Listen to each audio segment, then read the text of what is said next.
Democrats don't speak for me. Speak for me, speak for me. Republicans can't speak for me. Speak for me, speak for me. A bitch ass nigga can't speak for me. Speak for me, speak for me. You coon ass niggas can't speak for me. Speak for me, speak for me. Listen here, this is a fact of life. I be rapping like Nat Turner came back to life. Grab Donald Trump by the pussy, he ain't acting right. I never run from a conflict, I be glad to fight.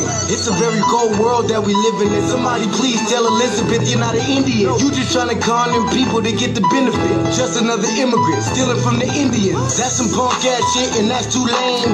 Now we finna step over to Andrew Yang. And you a sucker, you could never speak for black folks. Fake ass pandemic, trying to get the black vote. The Democrats don't speak for me. Speak for me, speak for me. Republicans can't speak for me. Speak for me, speak for me. A bitch ass nigga can't speak for me. Speak for me, speak for me. You coon ass niggas can't speak for me. Speak for me, speak for me. You know your boy be high off sativa. Kamala wasn't popping, so we said bye, Felicia. She ain't had a right policy. We ain't trying to meet her. Y'all can take Biden too. Bye, we don't need him. We don't need Roland Martin or that coon out Sharpton. Didn't need Cory Booker from the start, man. I don't fuck with police and no snitch. You know I'm coming with the heat when I spit it. The Democrats don't speak for me. Speak for me, speak for me. Republicans can't speak for me. Speak for me, speak for me. A bitch ass nigga can't speak for me. Speak for me, speak for me. You coon ass niggas can't speak for me. Speak for me, speak for me. If you ever go to court and this is your luck, try not to get fucked by Benjamin Crump. I know it's hard. You and all go is hard.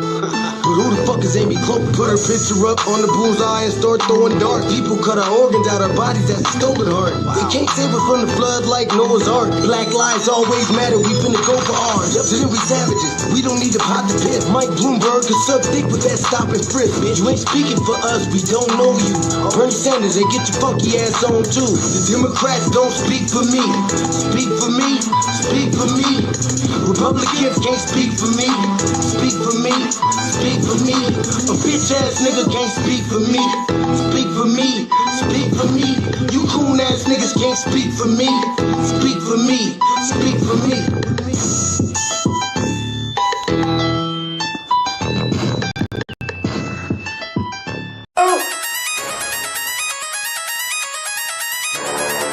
I'm talking about Sharpton going crazy. People going crazy in this motherfucker. Run that shit back, man. But it's nothing. Nothing. Got a woman on the bed.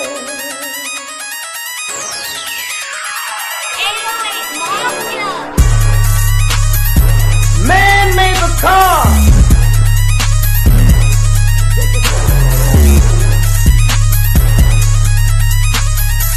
Man made the train to carry the heavy load.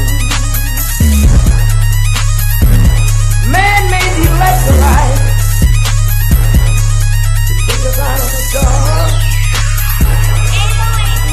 Man made the boat for the water like the seven omega. Man thinks about a little bit of baby girl and a baby boy. And man makes them happy because man makes them joy.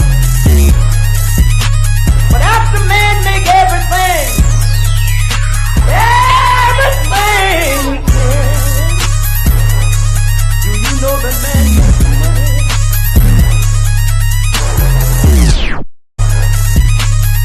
To buy from other men. This is a man's world. But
Greetings, Black family, greetings, and thank y'all for tuning into another episode of the Frontline Black News.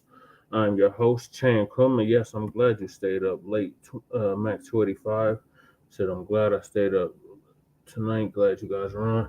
Yeah, we almost didn't get a show in. I'm still in the process of moving to my new spot. Finally starting to get settled in here. Once I take this welcome sign off, y'all can see it. But I appreciate y'all staying up late with us. Lady Chase should be joining us here shortly. Um, so on the season 5, episode 6, part 1 of the Frontline Black News, we'll be discussing several things.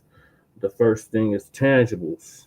Yes, that's right, Mac 285, consistency. Tangibles 2025 all the way up to tangibles 2100. We're going to continue to demand something tangible for our vote if we're going to continue to participate in this illegitimate process known as United States politics, as I call it, politics, but it's politics because it's all a game and they're gambling with people's lives. And we're not going for it no more. So if they want our vote, they're going to have to do something tangible for us. So we're going to do that. Then we're going to do Kamala. We're still smoking on that Kamala pack.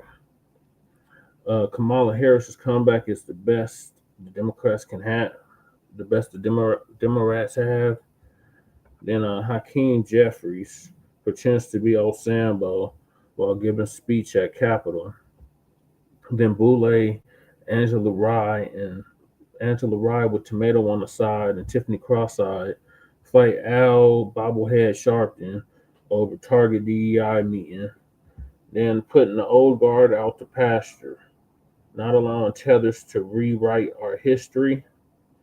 And Liberian Immigrant says she's the original FBA. And then last but certainly not least, we got Professor Black Truth's crime report. California University allows anti-Black hate crimes. And this is another reason why we need an anti-Black hate crime legislation. Shout out to my Nuggets. They won the series tonight. Let me go on camera. Sometimes you got to pop out and show niggas. Shout out to Kendrick Lamar. So let me do that now. Bow! What up, fam? So, as you can see, I got my Nuggets hat on, and I am in a new crib. And there's a TV behind me that unfortunately does not work. But hopefully, we can get that together. But yeah, appreciate y'all tapping in. So, I'm just getting settled into my new crib on the east side. I'm back on the east side where I was reared and born and raised and spent most of my days chilling and relaxing. So, we're back. All right, let me change this. Thank y'all for tuning in. Gotta go Nuggets, yes. Well, I think Jay Millie would be mad about that if the Warriors lose. Yeah, I'm just getting settled in. I look younger in my new crib. Yeah, I'm almost 40, still looking like I'm 20-something. It's that black that don't crack. So please join us on StreamYard, YouTube, Frontline Black News. The links to all of our channels are in the chat, including Jay Millie's channel. And support the GoFundMe as well. So Lady Che, who's next on the list to move, will be able to move to her new spot. Yeah, you know, he's a Warrior. He's a Warrior fan, so he's pretty much all Bay Area teams, like I'm all Colorado teams, all Denver teams. So yeah, so support the GoFundMe, and the copyright disclaimer is in there. Copyright disclaimer under Section 107 of the Copyright Act of 1976. Allowances made for fair use for purposes such as criticism, comment, news reporting, teaching, scholarship, education, and research. And I do not own the rights to this music. And if you would like to create live streams like this, please check out StreamYard. And if you don't understand racism and white supremacy, what it is and how it works, everything that you think you understand will only confuse you in all 9 areas of human activity, and that is economics, education, entertainment, labor, law, politics, sex, war, and religion, and some say health and nutrition. RIP to the elder scholar, Mr. Nellie Fuller Jr., and also RIP to our Queen Mother, our warrior scholar, Dr. Francis Cress Wilson, who said racism, white supremacy is conscious and subconscious behavior to maintain white genetic survival, to prevent uh, white genetic annihilation. So shout out to her. Well, let's hop right into it. What's going on with these tangibles, Black family? So we've been beating that drum for the last 5-6 years on the tangibles. We gave the Democrats their biggest defeat in a long time, quite a long time. If you ask me, it was long overdue. And they still are licking their wounds from that devastating loss FBA gave them. So we're going to hop right into it with the tangibles once I pull up the tab, because I think I closed up the tab. So let me see. I'm going to have to open it up again. 1 second, Black family. I got so many damn windows open. It's ridiculous. All right, so first,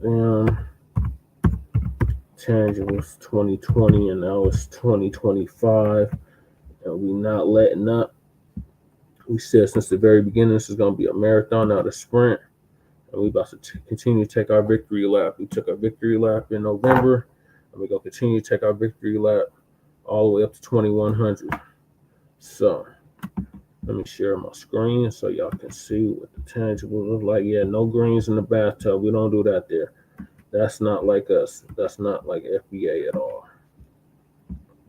We don't bathe. We don't bathe where we cook at or clean at, rather, our food.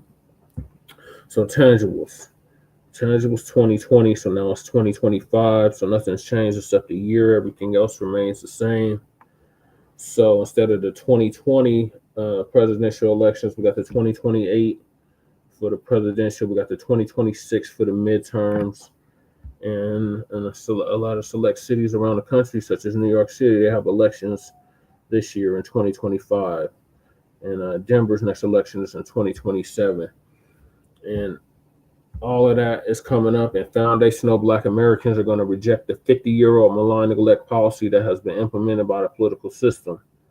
This malign neglect policy mandates that Black Americans should be ignored and only mentioned in vague and non-specific terms, lumping foundational Black Americans in the groups of minorities, immigrants, people of color, communities of color, BIPOC, what's the new one, Tether POC, or Tether POC, Tether POCs,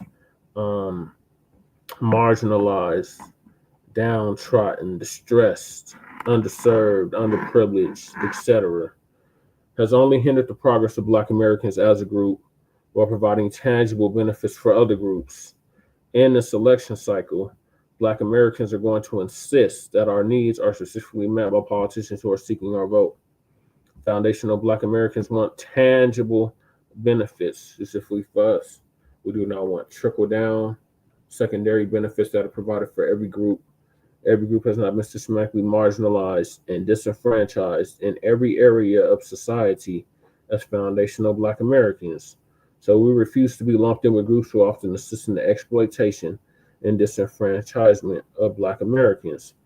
So politicians must offer tangibles, specifically to foundational Black Americans, or we simply will not vote for them. Be sure to spread this message far and wide on social media using the hashtag Tangibles2020.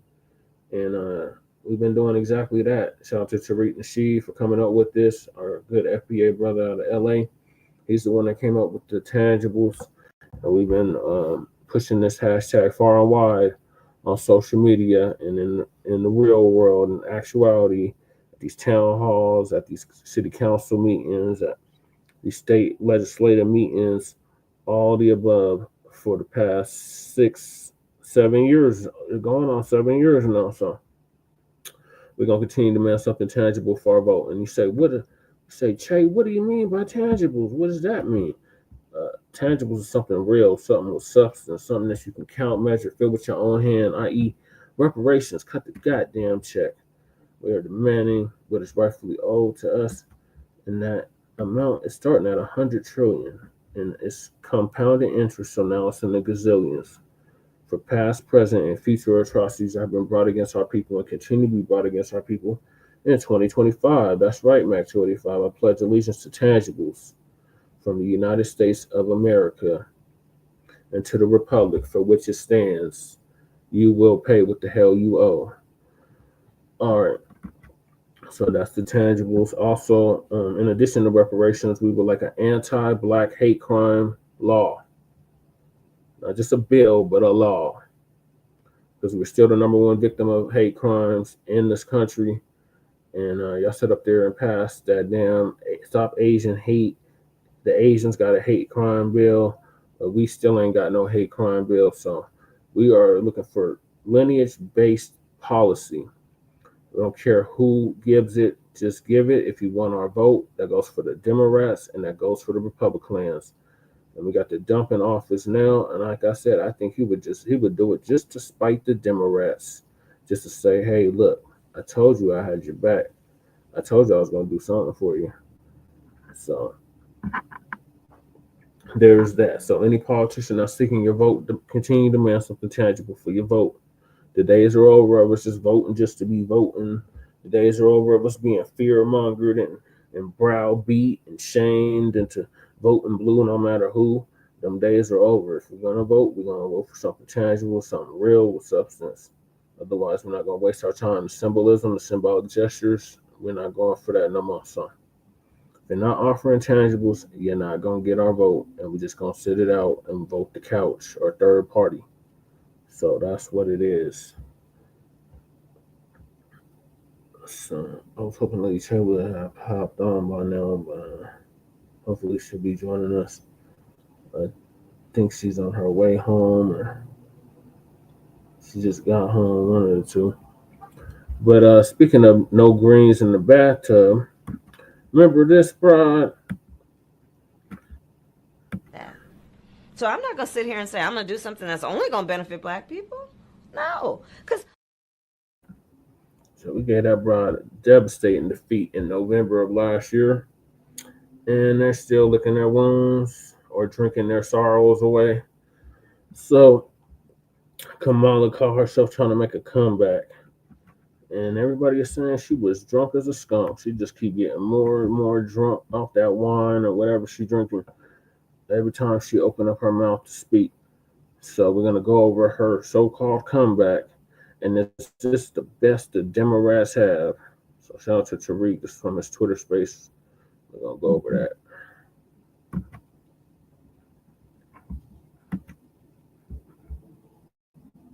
People to the Sweat. 1, 2, 1, 2. God, so cringe. So they sitting up there lost by a freaking landslide. You see this. Sweat. 1, 2, 1, 2, 1, 2. 1, 2. Now cross. All right. There we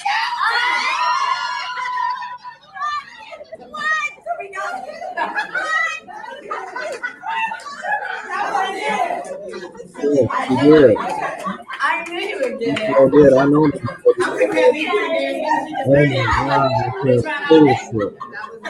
How are you doing, Matt? In fact, please allow me, friends, to digress for a moment. Okay. Yeah. It's kind of dark in here, but I'm asking for a show of hands. Who saw that video from a couple of weeks ago? The one of the elephants at the San Diego Zoo during the earthquake? Google it if you've not seen it. So that scene has been on my mind. Everybody's asking me what you've been thinking about these days. Well,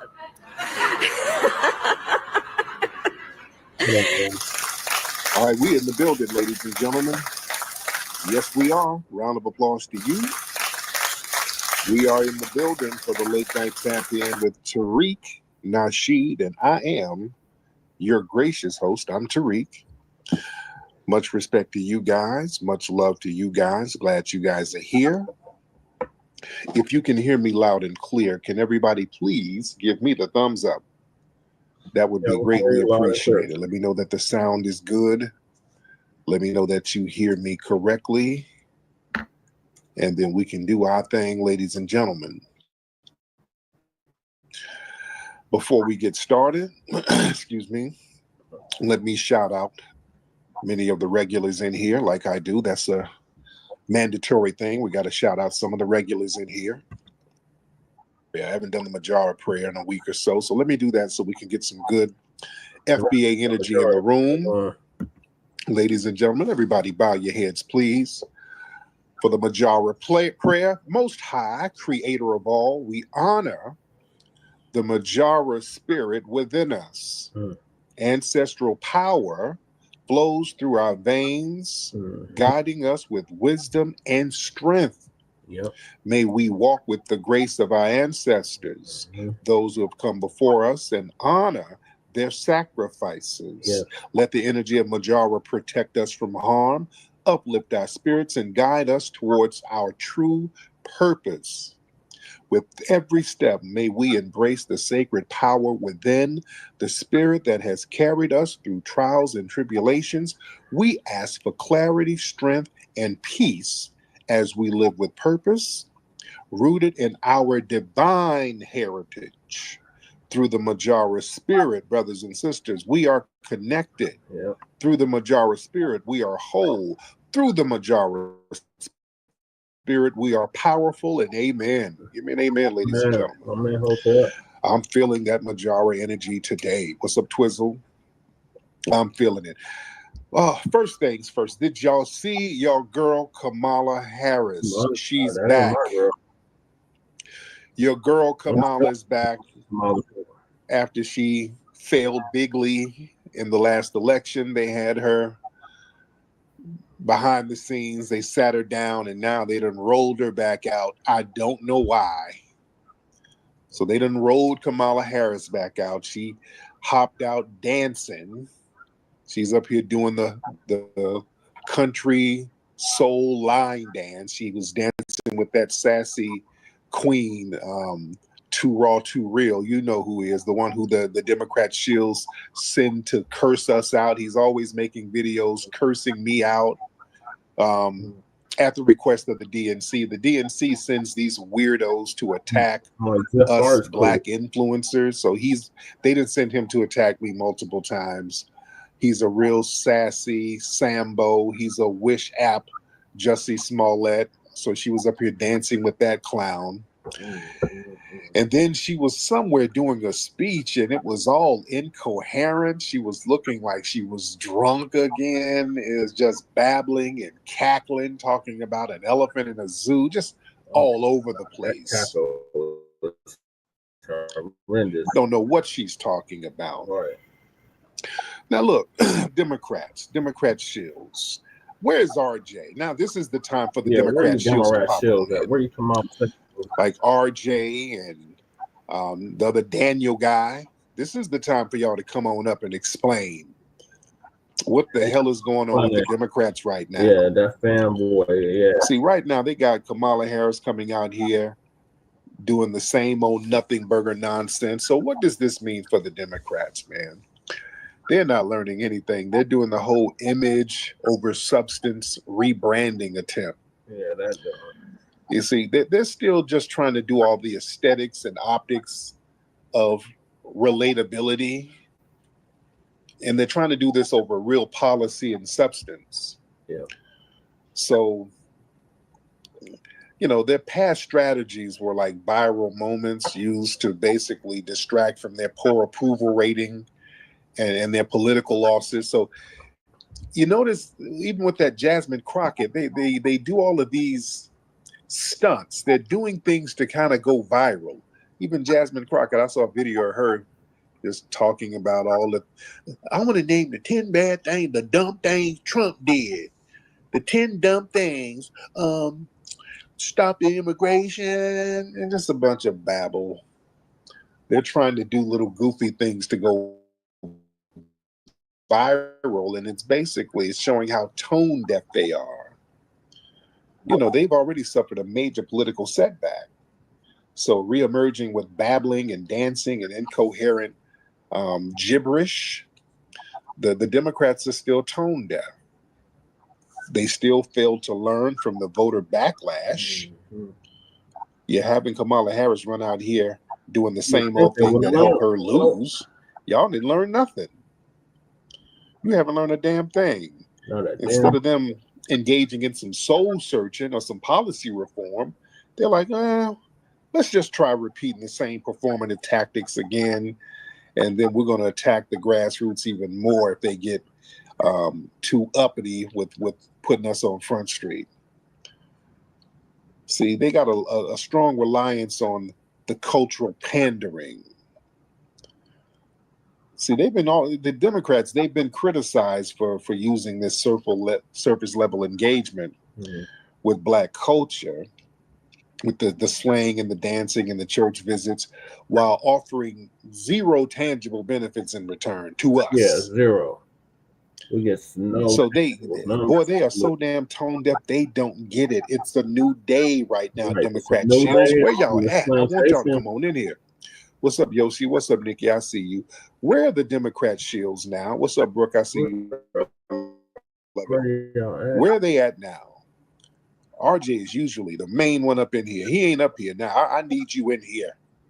I need to hear some of the Democrat talking points. What are they telling you, clowns? Right. Listen, this shows that there's some kind of leadership crisis with the Democrats. Mm-hmm. They don't have no front runners. None. They don't have anybody. They don't know what to do. We've destroyed the Democrats, ladies and gentlemen. The grassroots. Look at them. They're running around like a chicken with their heads cut off. Mm-hmm. Yeah. So you got the best thing they can do, the Democrats, is Jasmine Crockett and drunk acting Kamala out here babbling during a speech. Mm-hmm. You know, so this is raising a lot of concerns about the leadership competency. See, this shows that there's a lack of strong, coherent voices leading the Democrat Party. Did y'all see that? What was that last thing we talked about some months ago? They had some kind of Democrat. What the hell was it? It was like some kind of Democrat convention, something they had. And they had folks up there literally singing Negro spirituals. They're sitting up on stage singing some damn Negro spirituals. I mean, these folks are just out of it. They don't really get it. They're very confused. They're confused and desperate at this point. Mm-hmm. Because rolling out Kamala Harris, and that's the best you have, and all she can do is babble. There's some internal confusion and desperation in the Democratic ranks. Right. They don't really have a strategy. They don't. Yeah, they don't really. They don't have anything right now. You see, so their credibility is just shot. Mm-hmm. See, when they have Kamala Harris out here doing that incoherent rambling, that not only damages her credibility, but the party's credibility and their image. Yep. You see, it undermines the Democrats' attempt to try to paint the Republicans as chaotic or unserious when you got drunk acting Kamala out here babbling and giggling. So yeah, you can't throw shade at nobody. Yeah. You can't throw shade at anybody. Okay. And this type of nonsense, that opens the doors wider for third party or GOP narratives. See, a lot of Republicans and third party candidates, they can use all of this train wreck stuff going on with the Democrats to reinforce narratives that the Democrats are incompetent, they're unserious, culturally manipulative, and you know, the GOP is doing the Birdman hand rub at this point. Y'all giving them another win. Mm-hmm. The hell is going on with the damn Democrats? Kyle, who's Kyle White? Hey, Kyle, you giving some thumbs up, thumbs down. Hop on in, Kyle, and have you chime in on the conversation. What's up, Kyle? What's going on with you, Kyle? I have some problems with the things that you are saying to the people. Like, what I don't believe any things that you are saying. What don't you believe? Listen to me, okay? Kamala Harris is a beautiful African queen. Oh, God. There's nothing wrong with Kamala. There's something wrong with you and your FBA. I think it's wrong with okay? and you fleeing your home. Now, Cal, where are you pretending to be from? Where you told you from? I am from Atlanta, Georgia. Oh, nigga, please. Right. Okay. Now, you got to work on your accent, Cal. You got to work on your accent. I'm going to be going to my village in Atlanta, Georgia. So your village is in Atlanta. Listen, you're not going to be going to get any reparations. I'm telling you that right now. And you're not going to be going to get any reparations. Where you You're not accent? gonna get no You running water. got to stay in character at Fleecing your least, home. man. Now you're changing accents. You done changed the accent about 3 times. First it was East African, then West African. Now you sound like a damn Arab. Can you work on your material a little bit more? I will tell you the truth, okay? Now you sound like an East Indian. You could have worked on your damn material a little bit better, man. My grandmother is from Accra. Okay? No. Y'all from Akron, Ohio. You're from Akron, Ohio, nigga. Get out of here. Yeah, work on your material. But going back to the Democrats and Kamala Harris, why are they still doing the same nonsense? Right. See, the Democrats, they believe black voters, they're going to support them due to the legacy of the civil rights era and the perception that the Republicans are worse. So that overconfidence led the Democrats to kind of believe that they don't need to do anything concrete for foundational Black Americans, and it is a new day. Yep. The Democrats keep doing this same nonsense because, see, they think their cultural gestures are going to be cheaper than policy. No day. See, having Kamala come out here and dance, or having these people put on kente cloths or have fish fries and all of that, or hire Beyonce or Cardi B, that's cheap, it's easy, it goes viral. But tangible policies, that requires real political capital. It requires resources and risks.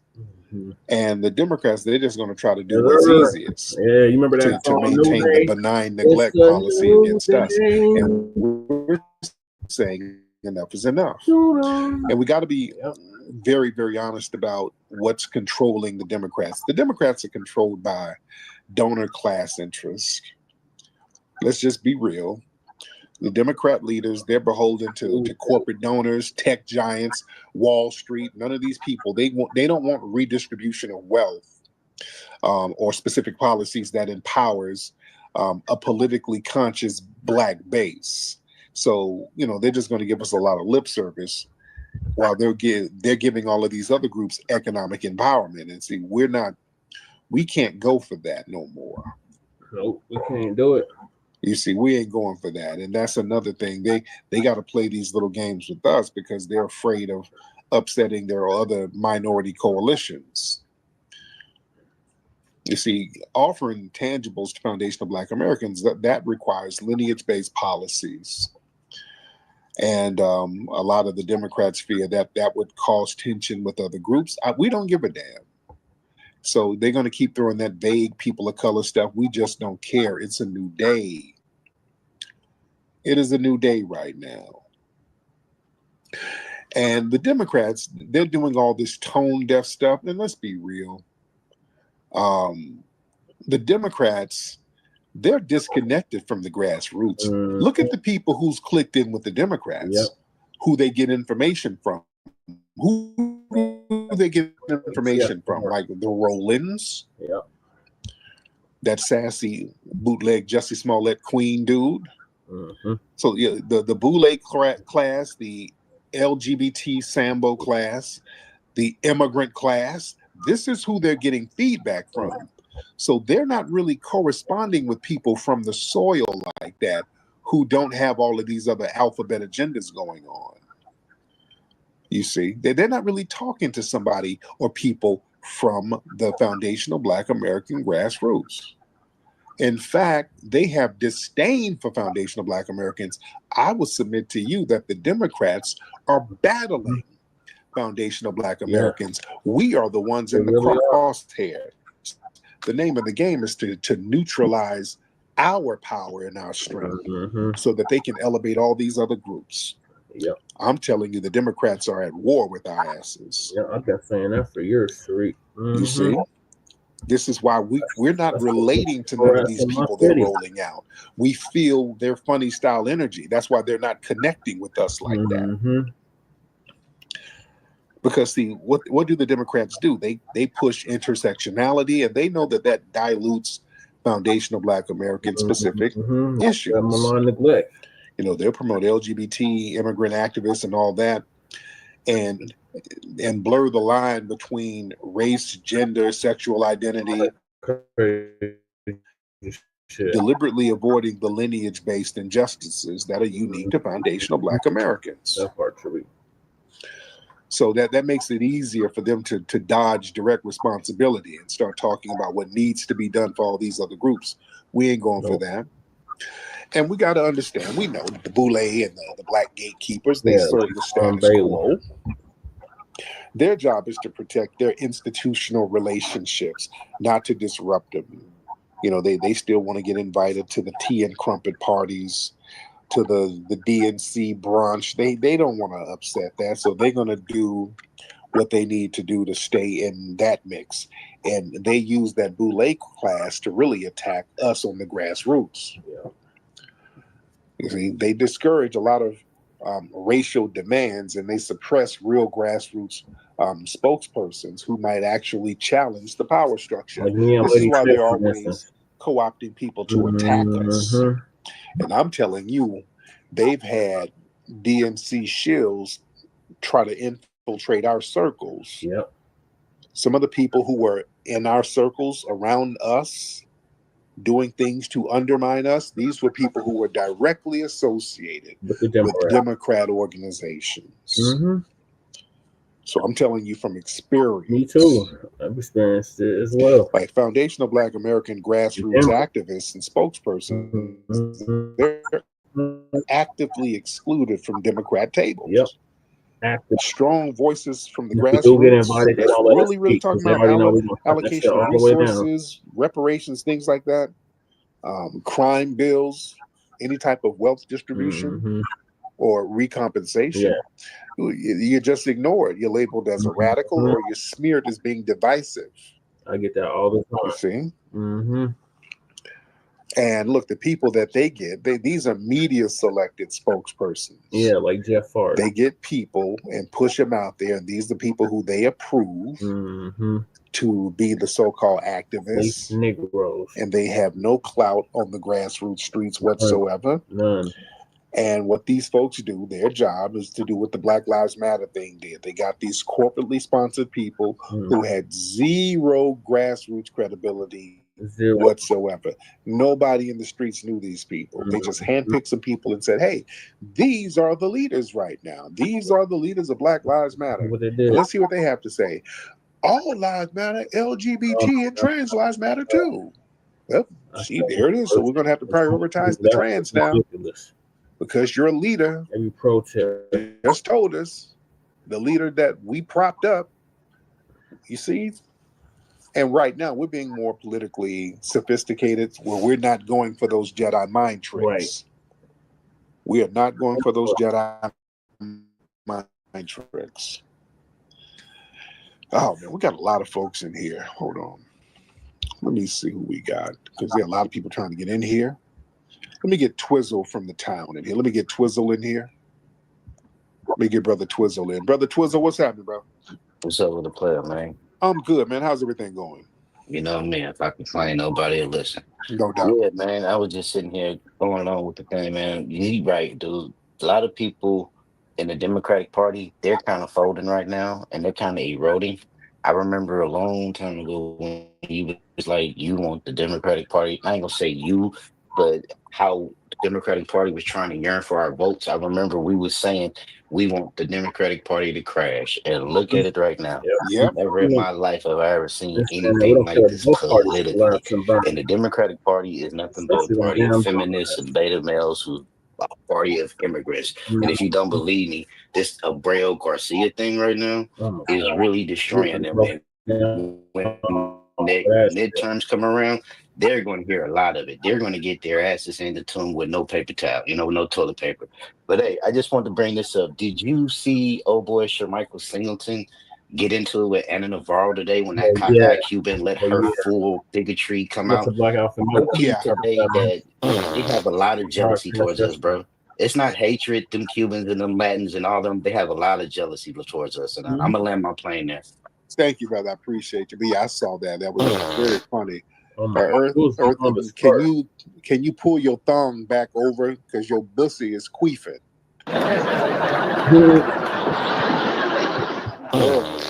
Okay. That's Earl. He's a suspected white supremacist, and his bussy is a little loose right now. But let me get him out of here. All right, Earl. Earth, whatever your name is. All right, let's get Jane Reinhardt. Let's get Jane Reinhardt in the building. Then I get True. Jane, what's up, Jane? Miss Jane, hop on, little Jane, Lily Jane, whatever your name is. All right, while we're waiting on Jane, let's get True. What's up, True? How you feeling? I'm good, True. How are you? Blessed and favored. There you go. What's on your mind, True? I totally agree with you. I look at MAGA and the hate they feel. They focus on the needs of their constituents for the whole 4 years. They never stopped from the day Trump left office. Democrats pick and choose when they want to come try to give you a handout instead of really truly helping the needs of the people. And it makes them look bad. It makes them look like they're not what's the word I want to use? It's not genuine.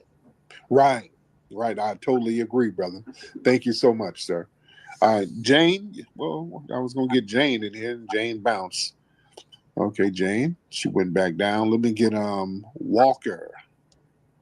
Let's get Walker in the building. Mr. Walker, hop on in this piece.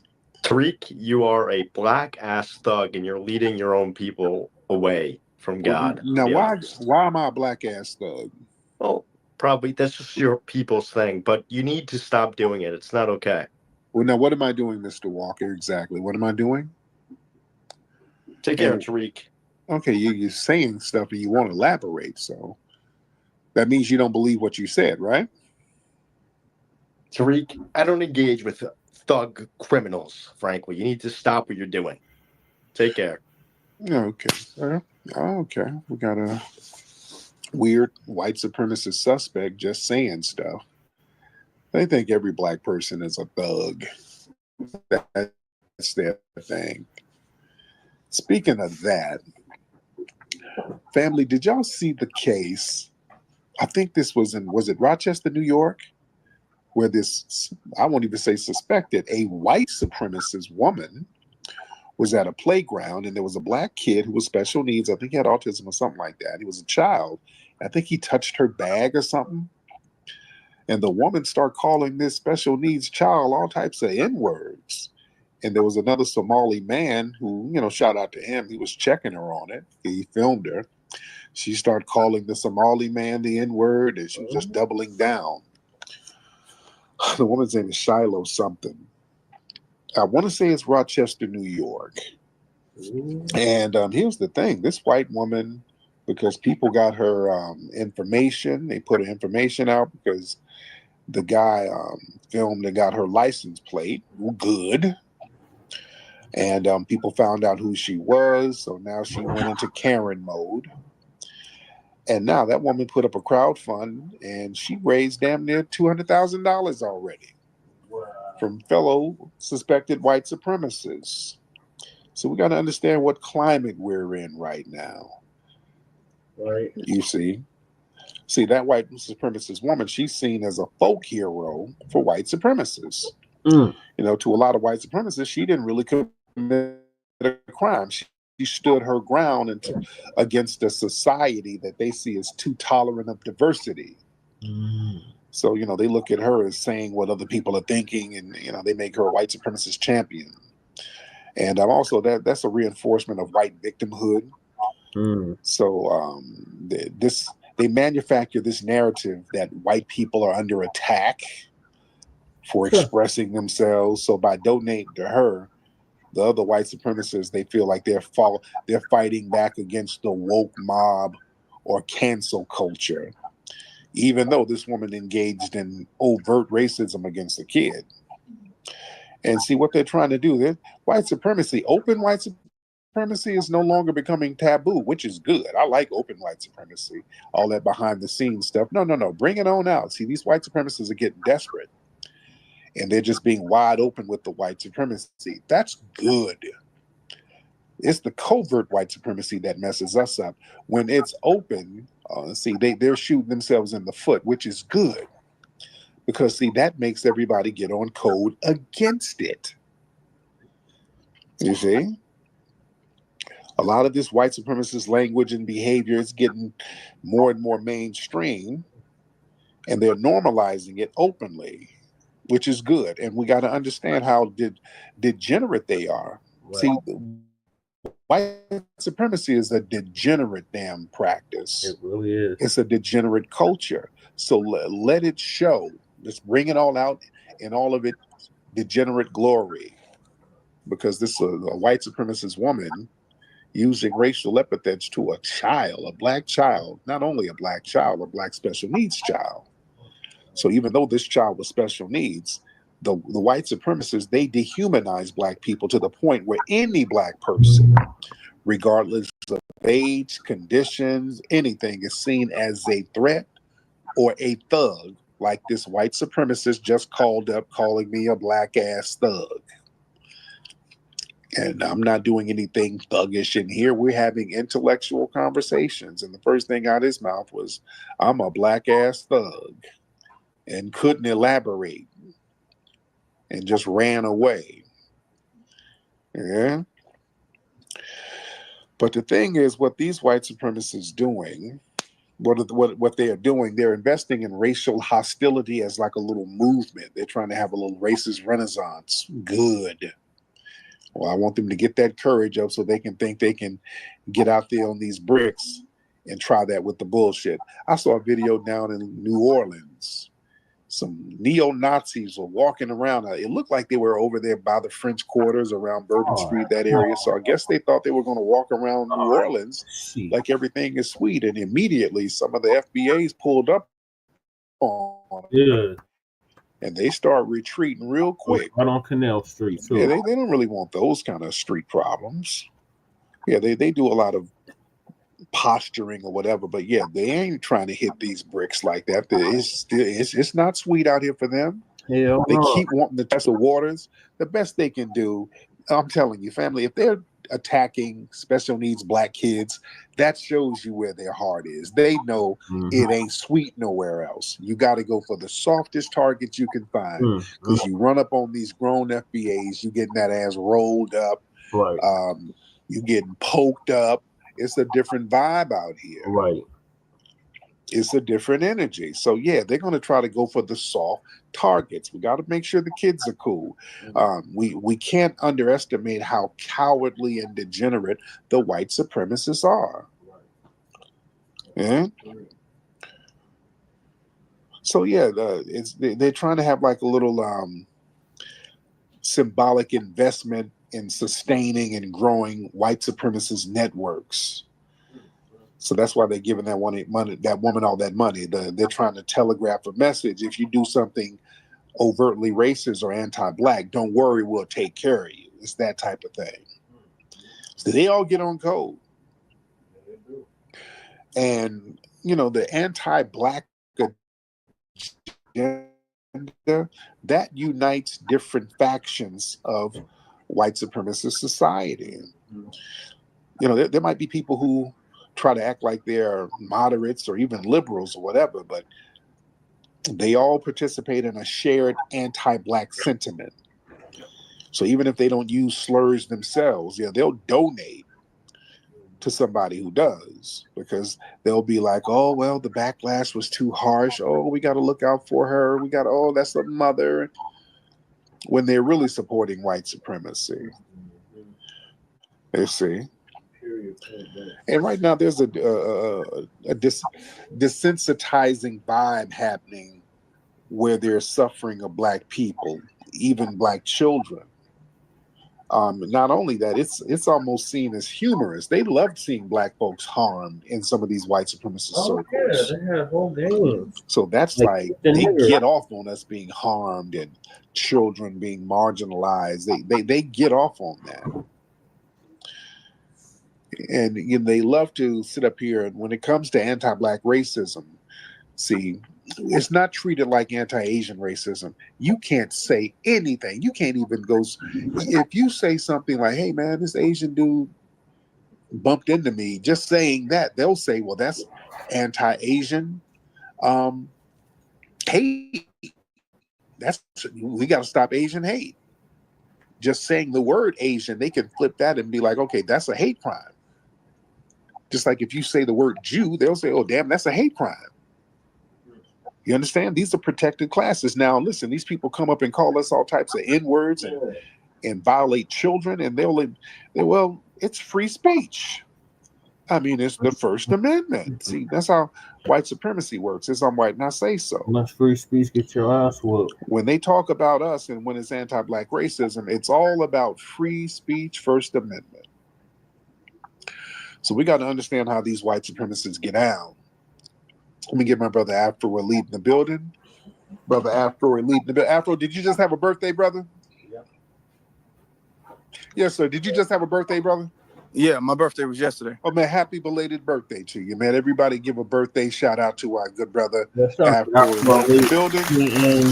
Happy birthday to our good brother. Thank you. So what's on your mind? Yes, Cindy, what's on your mind? When you were talking about the Democrats and the clip of Kamala, one of the issues is that white supremacy has always used the Boule class, the Black Boule class, to spew their messages and also guide the community as like a pseudo thought leader, as a symbol of pseudo Black excellence. And Black people have been following the image of the Boule class as Black excellence and success and luxury and all that.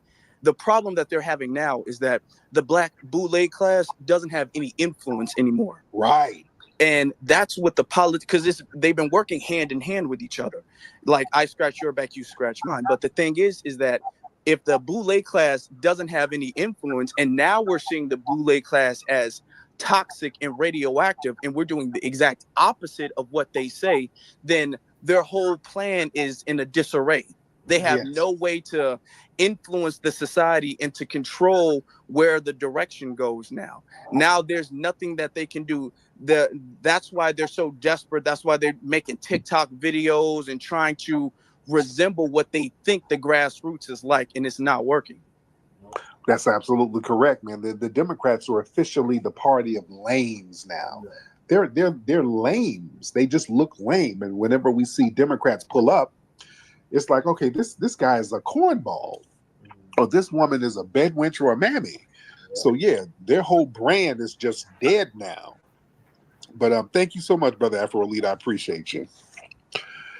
Yeah, the Democrats, man, really, when they pull up, it's like, oh, they're just uncool right now. They're trying to act like they're the hip party. They just look lame. When they show up, it's always something goofy. They got some goofy tether. There's some goofy feminists. There's some sassy fool with some flip-flops on, talking dumb. It's just all over the place. It's people that you don't really want to correspond with. You don't want to hear that bullshit. For real, for real. Hi, I'm Mateo. Do you want to learn about Hidden Heroes?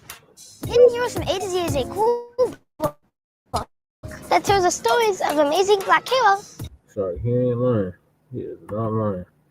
That is the goofy party. All the goofies fuck with the Democrats.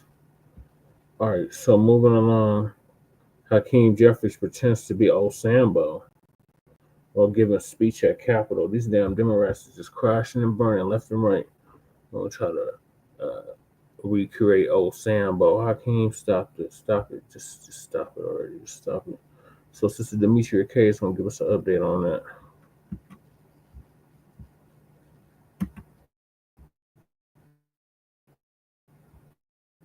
Recently, Representative Hakeem Jeffries sat on the Capitol steps with that of Senator Cory Booker to discuss how dangerous America has become and what they should do about it. Now, toward the end of that, I guess, because it was several hours long from what I understand, he gave a rebel-rousing speech. Check it out. Got the press on for our children. Press on for our Damn, Hakeem Jeffries. Press on for our veterans. Press on for Medicare. Press on for Social Security. Press on for Medicaid. Press on for working families. Press on for the middle class. Press on for the poor. Press on for the sick. Press on for the afflicted. Press on for the police. The best you can do. Press on for social justice. Press on for racial justice. Press on for economic justice. Press on for Press the wheel. Press on until victory is won. God bless you. So as you saw and heard him say that, we got to press on for Medicare. We got to press on for the children. We got to press on. Only thing he didn't say he had to press on was some Lee nails, right? Anyway, I digress. So there he was, sounding like Obama and Martin Luther King Jr. all mixed together. Greetings, ladies. Yeah, I'll come off camera in like a few minutes, like a little bit, a little bit. So is working good over there? Yeah, he is looking like a fake FBA. Yeah, it's working good. Like real good? Yeah, like I haven't had no bar warnings. Oh, that's good. That's good then. That's good then. Yeah, it looks like I got all my bars over here, so we're good. Oh, that's good. That's good. Yeah, that shit is terrible, twin. What did I miss? I went over tangibles. I just finished up with Kamala. I played Tariq's Twitter space on Kamala's comeback. Really new crib, Mac. That's the best that the Democrats can do. And now we on the Hakeem Jeffries trying to pretend that he's old Sambo with this ridiculous speech. So let me rewind it so you can hear the speech. So you can be like, what the fuck is this bullshit? Just wait. I got a mic and everything. I had to take down my twist for a second. Because dude, you never know. These white hairs that I got, as sophisticated as they look, get on my goddamn nerves. Yeah, thank you. Thank you, 25. Shit getting crazy over here. But yeah. Happy to see you guys. What's up, fellas? The Mackie twin. Hey, look what I got, Lady Che, y'all. Yeah. Told me about it. He showed me a picture. I was like, neat. Think you want it? Yep. I don't know what's the name or. Well, to go with my other little shit I got going on over here. Finally found my home. And the Nuggets won, so we advanced to the second round of the playoffs. Mm-hmm. Yeah, so I finally found my black gnome. Oh, you did? Oh, yeah, you sure did. You did. You found it. Yep, I sure did. And then what else did I find? Anyway, that's enough about that. I got other stuff to tell you about later, but in private. Yeah. Yeah, no, nothing chilling, man. I got home a little bit ago, and we had entered the crib out, and there's like a mouse in there. There's two of them. One's black and one's gray. Mm-hmm. I seen the gray one. His little ass tried to hop in the crate.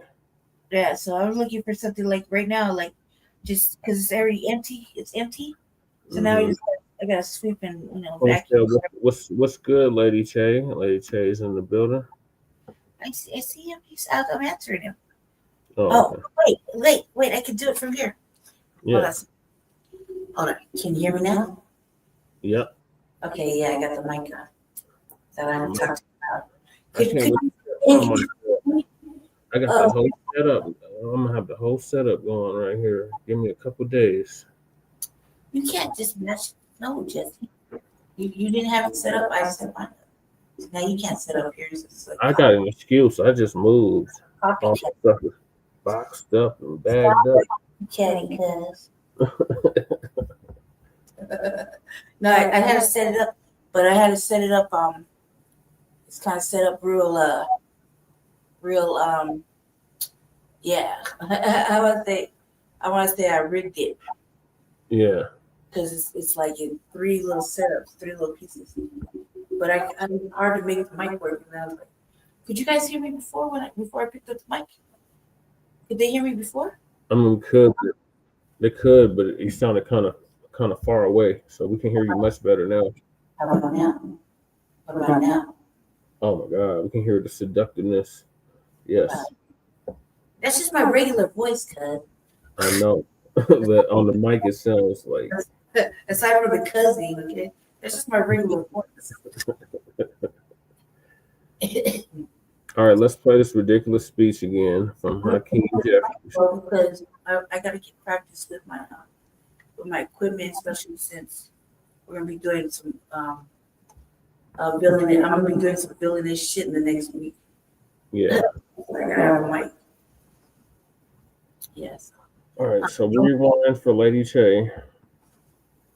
Oh, can you guys please share my GoFundMe thing, please?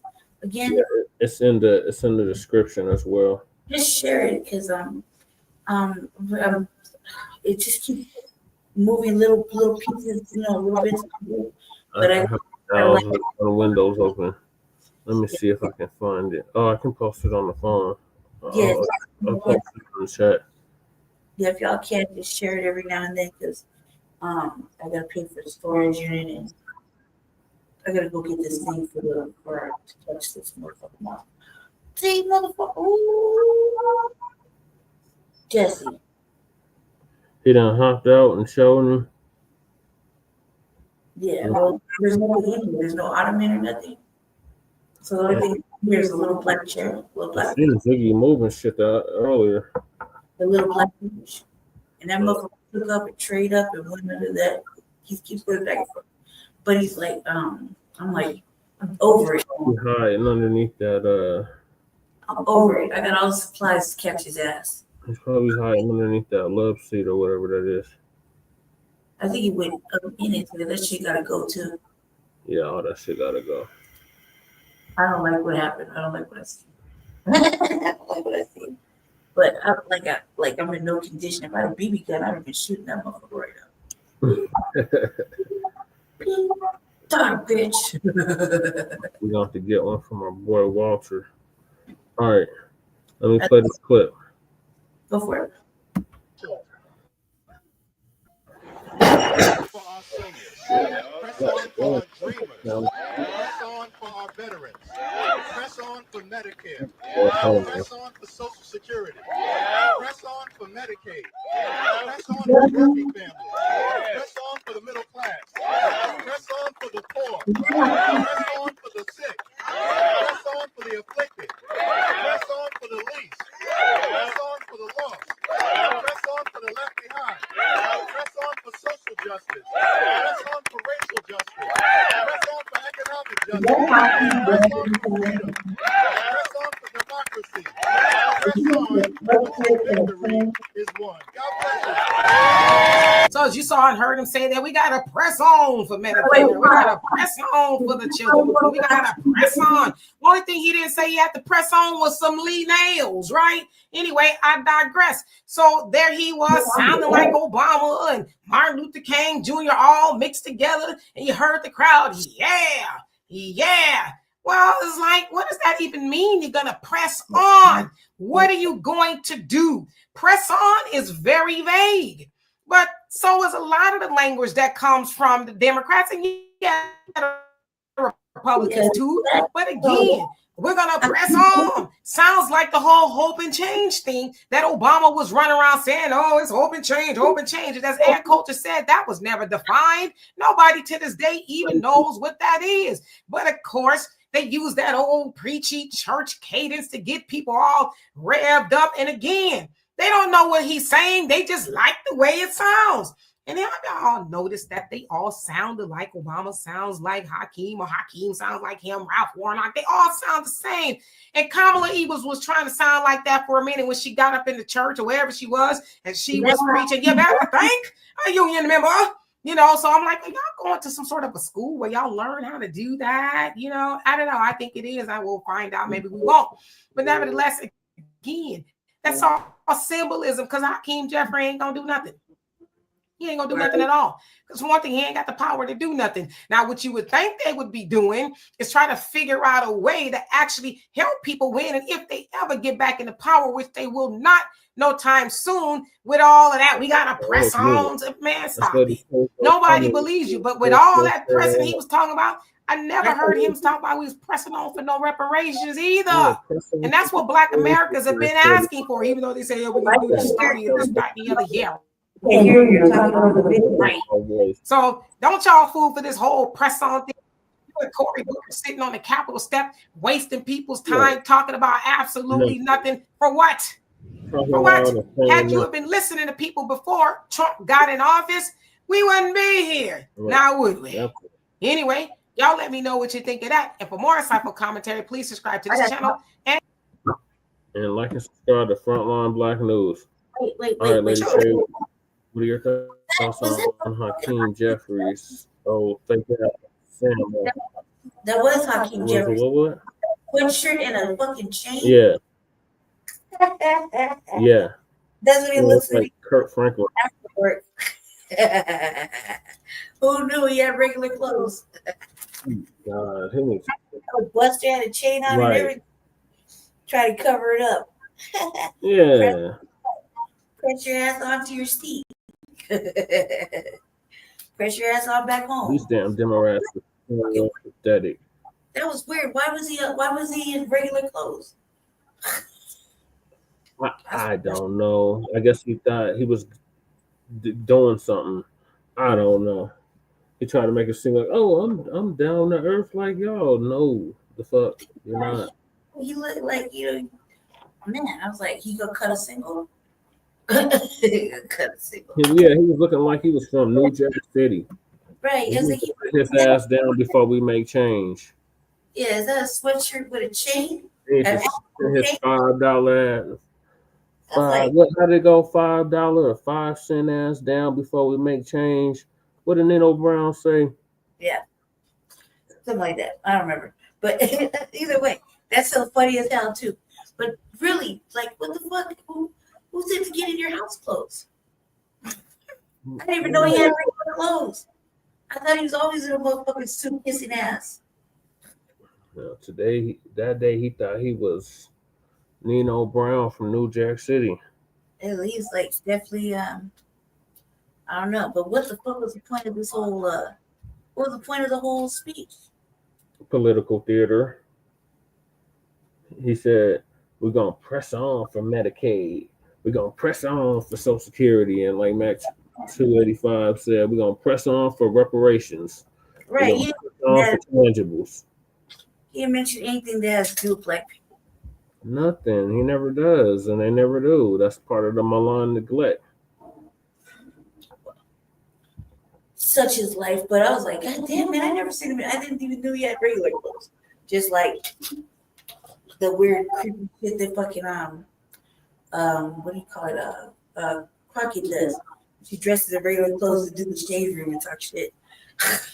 Oh, she have regular clothes. She has a whole YouTube channel. That bullshit came up in my suggestions. I'm like, ugh. Shit, she don't speak too often. When she does, she look like shit. The shit got a YouTube channel? First couple months, I thought she was shy.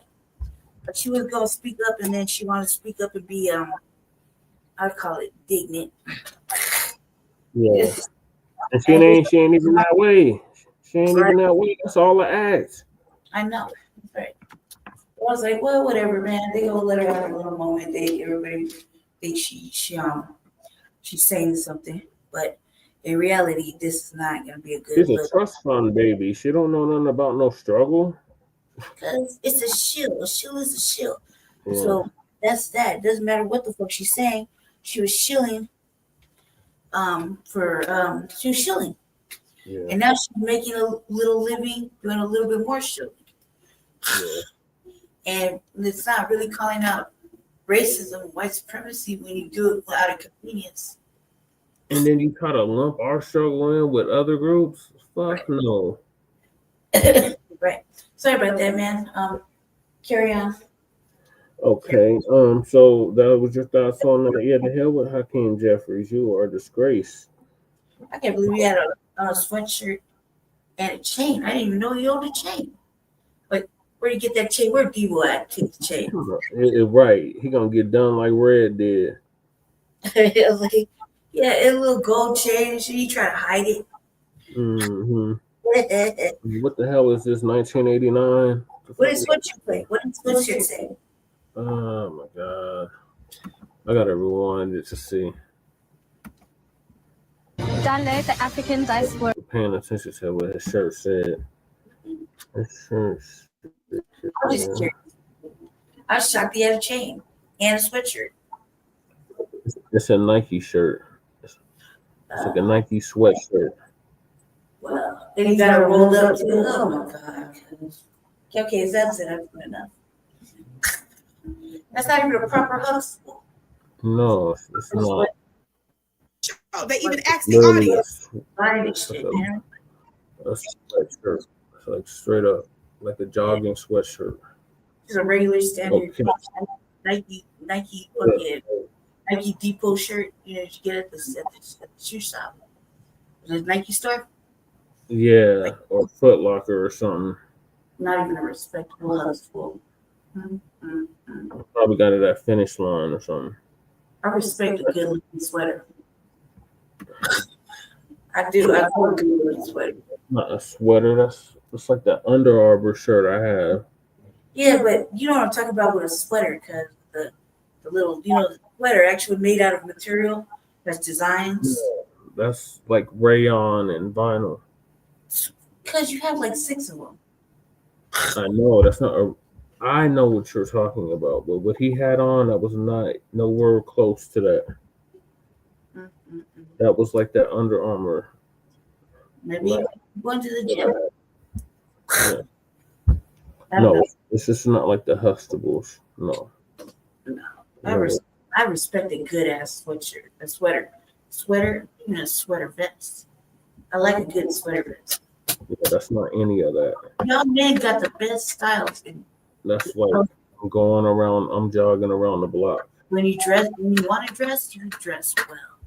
Oh, thank you, Lady J. Hey, not you. Oh. No, I was just kidding. I'm fucking kidding. So moving along, we got the Boule. Boule is fighting amongst themselves.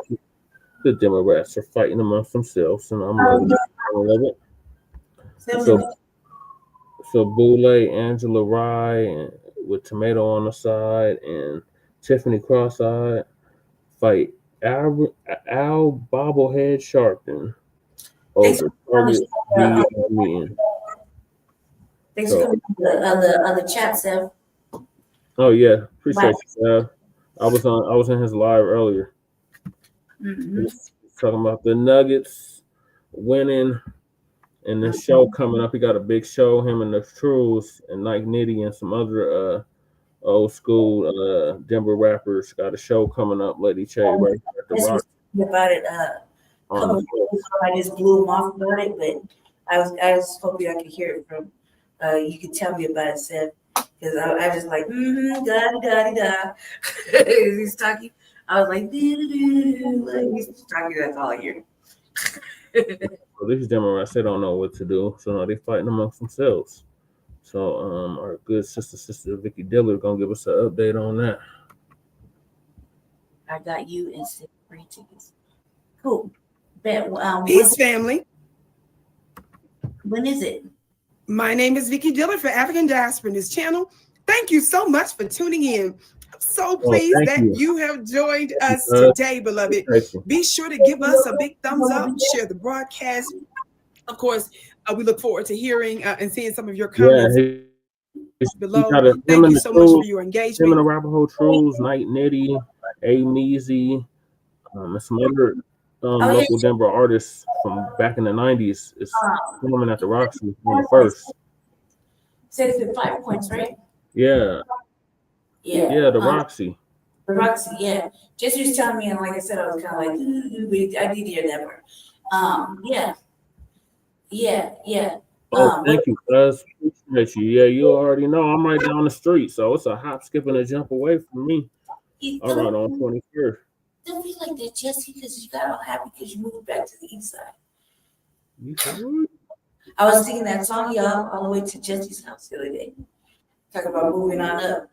Yeah, to a Like deluxe apartment in the sky. Studio apartment, cuz that's what I said. Okay, I got you, cuz. Take this number down, Lady Shay. What the fuck? All right, hold on. Let me get my phone together. I'm using the mic so everybody can hear me. Really obnoxious, I'm sure. Yeah. Yeah, she got the mic going, Sab. Wait, what's the number? Trey 522 Trey 9 Trey. Okay, Sam, I'm calling the number so you know it's me. I'm calling the number now. Now we can save it. But yeah, we'll definitely hit you, cuz. Appreciate you. I can't wait for the show. The answer. Okay, it's us. It's us, cuz. I hung up now. Okay. I got shot. All right. So let's get to these Boules fighting amongst themselves. Tell the missus I said hi. Yeah, shout out to Lady Sab. She just got a new job. Yeah, and I'm almost well, so that'd be good. Yeah. Okay, go ahead, Jesse. Go ahead. That's so important, and we emphasize that here because in modern media, when you do such things, it helps to generate notifications so that others will know that we're here. Okay. It's a form of advertising for those of us who are Black grassroots alternative media. I'm sure that you're wise enough to know that the powers that shouldn't be use media to manipulate, to control, and to push certain agendas. How many of you all know that the narratives that the powers that shouldn't be, when they are able to shape such things, even if they're untrue or if they're deleterious to the growth of Black folk in America and around the world, how many of you all know it nevertheless is still its main apparatus of seeding its message? So when you have folks like us, we serve as a counter voice to their agenda. So it's so very important, and for that we say thank you so much. I always like to emphasize that. Yes, family. I have a very interesting story. Certainly you all understand here, hopefully many of you at least by now, that since Trump's administration, his inauguration, he has been going in on what's known as DEI programs here in the United States. They take multiple forms, multiple corporations, people, places, and things, including the White House, are supposed to abide by certain things related to DEI, which has to do with diversity and equity and inclusion. Yes, of course, the main folk that ought to be the beneficiaries of such things are Black folks. Sadly, we aren't. But there still are some of us that are negatively affected by these DEI programs that white folks in the United States seek to disrupt. Now, because of that, there was a call that went out to boycott the major giant Target. And ostensibly, it seems, based on some evidence and information, that Black folks going into, I want to say about 10 weeks at least or so, it showed that Target's numbers dropped precipitously. Well, Al Sharpton has received a whole lot of backlash for twitching his hips to meet with the top leadership of Target. And not just meet with them. The manner in which he did it showed himself to be, with those of us who are intelligent Black media, we've always called him out for being an ambulance chaser, those that he hangs out with too. Well, now you finding the Boule are fighting the Boule. The so-called Black elite that are irrelevant now and don't do nothing to help us. Now they're doing infighting. Now their infighting is spilling over into the public spaces with such folks like the Tiffany Crosses of the world, who's really relatively, unimportant, as well as the Angela Rise of the world, the Andrew Gillums of the world. Who are these folks? Andrew Gillum is a Black man that was a former mayor of Tallahassee, I believe, in Florida. He was running for governor. To be honest, he was tearing up the Republicans on the stage because he's a pretty good orator when it comes down to debating the Republicans, right? Because Republicans are not that good anyway. Just kind of, you know, they're not that good with talk. Most of them, no, hardly nobody is, to tell the truth. They're not that gifted in that area, so it wouldn't be that hard to defeat them. But Andrew Gillum was making them look crazy on the stage when he was running for governor. Andrew Gillum, I'm just giving you a little background before I show you this brief clip. They end up putting a Fed case on him. Lord have mercy. He ended up being caught some kind of way with footage, pictures and stuff with him apparently smoking something under the influence of some kind of something, some kind of substance. Is what the photos and the information it showed, and he pretty much, you know, kind of owned up to some of that. And then he was in the hotel room or whatnot with some white men with stuff tooted up. Go leave her. Allegedly. Actually, that's not an alleged, but I just say alleged just to protect everything. But I'm just saying, look that up later. Just know that's a scandal. So he ended up, after they brought the criminal case against him, thankfully he prevailed in that situation. But even though he was a rising Democrat darling, we'll call him, it's interesting how the Democrats, to be honest, the top leadership of Democrats, they left him to fend for himself, if you ask me. Did. But yet he's still out here defending the Democrats after going through all that, and the Democrats didn't even really come to his aid like that. Well, Angela Rye was an aide on Capitol Hill in D.C. So she's used to being around power, so I'm sure she feels powerless now because she doesn't have that little position. She was also a contributor on CNN. They didn't apparently renew her contract, so she's not on there like that, like she used to be. And then Tiffany Cross, who I thought she was in some college or professorship or something, she ended up getting a position on MSNBC where they let her go.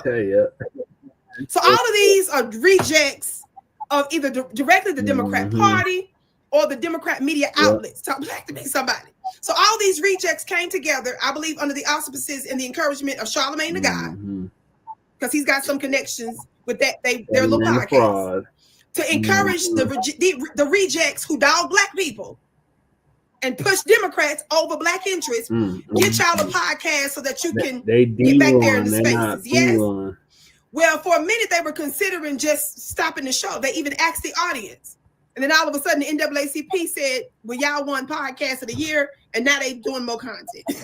That's the story. So these Democrat rejects, Boule, who don't push black interests, and in fact mock us, and they use those platforms to tell folks not to listen to us. How many of y'all remember I did back-to-back broadcasts for over the past couple of years, almost a couple of years now, on Tiffany Cross when she was on MSNBC? She literally called out some of us by name and told the audience, don't listen to us. So y'all see why we shouldn't be really caring like that about them? Nevertheless, I've recapped that. Well, they had the nerve, I guess, to keep their numbers up and to jump on board to target the people that we've always targeted. No pun intended, with the invocation of target. They all of a sudden, beloved, said, well, hey, let's do a broadcast on Al Sharpton. I want you to watch this brief broadcast, and then I want the team to get ready, this clip. I want to play the first clip, team. Let's do the first clip, video clip. And then I'm going to comment. We'll do both clips back to back. And then after we do both clips, then I want to read a little bit of an article and tell you, we're going to talk about this infighting, this outfighting between the Boules. Watch these clips. Al Sharpton met with the Target CEO. He put up a post with him in the picture with the Target CEO, Franklin Richardson, who's his board chair, and one of his advisors. And people were relentless. They went off on him. How dare you do this? Blah, blah, blah, blah, blah. Jamal Bryant later shared that he was in that meeting, actually. But people, including me, were upset that Jamal wasn't there, but Jamal was there. And so I'm bringing this up as an example of something. Reverend Al's tactics are different. His tactics are, when I'm doing something, I'm going to tell you all, because I want, in his mind, I want to be accountable to the people so that you know what I've done. That is a tactic. There are civil rights leaders, including Reverend Jackson, who embrace that tactic. There are others who think that if you advertise what you've done it's an endorsement, or it says that now, don't worry, y'all, I got it, we're good. Yeah. And that's an approach, right? And there's broad disagreement on which way is right or wrong. Either one could be right or wrong. I was going to ask, do you have an opinion on which one is right or wrong? I think the thing that Lady Che, you know that pastor named William Barber? Yes.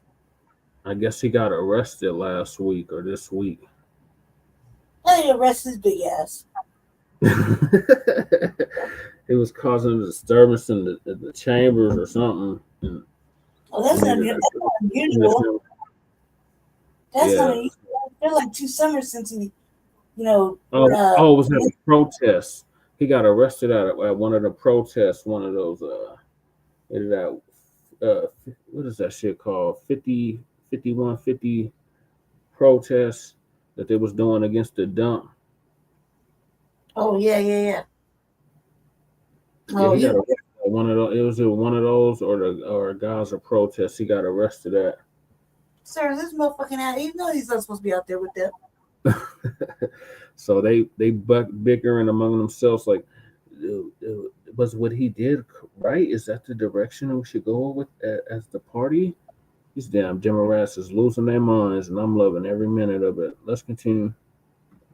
I would, and I feel bad because I have not talked to him about this. I would invite him into considering everything not needing to be in the press. Mm-hmm. Especially about the fact that there is this perception that Reverend Sharpton is a leader in Black America. Yeah, he they're is talking about bobblehead Sharpton. a leader, yes. No, there's a very tiny section. How's he a leader? He's a damn bobblehead puppet. You're no goddamn leader. That motherfucker hasn't been a leader since somebody knocked him out of his chair. Right. What was that, Earl Terrell? Since Earl Terrell knocked him out of his chair, he ain't been no damn leader. That motherfucker is this obviously a motherfucking opportunist. He's not doing anything. He's not. I mean, God, he's not even. He's not even reverend. What happened with the reverends taking away his little reverend shit? That's what I want to know. I don't even call him the Reverend Al Sharpton. I just call him. Taking all that money from Kamala, and they were like, "Well, where's our money?" Yeah, I remember that. Yeah, we covered all of that. Yeah. What was the outcome of that? Obviously, still doing shit, but how did he weasel his way out of that? We still got people with the stupid ass non-action network. Whack. We still got people supporting that whack shit. Mm-hmm. Of Black America who follows the steps of Reverend Sharpton. I do not believe. Now you want to talk about Black America? Nobody follows Reverend Sharpton. Look at Tiffany cross-eyed talking about Black America. Since when the fuck have you given any fucks about Black America, Tiffany cross-eyed? Fake ass interviews with this alleged Black women in politics is all ran by white women. That's a whole she's like Bianca. Like, imagine Bianca in her place. They sound exactly the same. Emerson. Oh yeah. The one with the goofy ass glasses. Yeah. Eve. Or I won't say I believe. I know that he does not lead the masses as he once did. Well, who does though? That's my point. Okay. What is your point? You ain't got no goddamn point. Y'all just stumbling and bumbling. Oh my goodness. Shots fired, shots fired, shots fired. Boule shots, which means that they all over the place. Yep. And they little pellets and stuff. Those little water guns. Because y'all know they don't even know if they coming or going. Talk black to me, somebody. The shocking thing about this is that, let me explain to you what's really going on with this. How many of you all know that we who are the alternative Black media, who I call BGR, the Black grassroots, I'm the one that came up with that phrase years ago. Those of us who are FBA Foundation Black American lineage, alternative Black media voices, even though we don't have to be tethered to one term or another. I'm just using that as a point of reference. Yes, those of us that use alternative means, we really mean Black folks well, and we're not bought off, right? Family. It means that we've always been right. And of course we have been. Now, my question is, what was it? Easter? Was it Inanna? Was it Ishtar? Was it the season that we in now with the rabbits and the bunnies and stuff? Some of y'all call it Resurrection Sunday. Some of y'all don't even observe none of that stuff. Some of you all know that it came from other ancient rituals and celebrations and ceremonies, whatever it is. Did that have something to do with the resurrection? And them coming up out there proverbial your graves? Talk Black to me, somebody to realize that all of the gently call out Reverend Al Sharpton. Now let's break this down a little bit, family. I took some notes here. Now watch this. You all didn't see that whole segment. Of course, we don't get upset because we don't play the whole thing. Y'all know how that kind of stuff goes. Yes. But I wanted you to hear enough of it for me to make this point. Now, first of all, shots were fired because the thumbnail, the actual thumbnail itself, guess what the thumbnail said when they went in on Reverend Al Sharpton? It says, sanctified or sold out. Since when they started talking tough? I guess they started talking tough when they realized they don't have no power or jobs. That's when they. But okay. That's what they got. The fact that everybody and their mama is talking about DEI, family, and the fact that they're even talking about us boycotting, talking about how effective our boycotts are, right?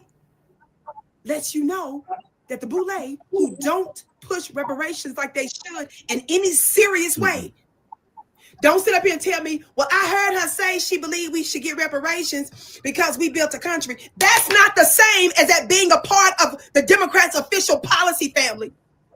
You agreeing with something theoretically in your head where nobody can see it unless you asked about it. It's not policy. It's not something that you actively push, prominently push. It's not a part of your obvious demands. That doesn't count. Nope. You don't get to say that because you're in a conversation about whether or not we technically owe it or do it. You see? Talk Black to me, somebody. Talking Black. Yes. Now watch this. Why am I bringing that up? Because that lets you know that the Boule knows that economics are still a problem for us, which begs the question, why aren't they on our side with reparations?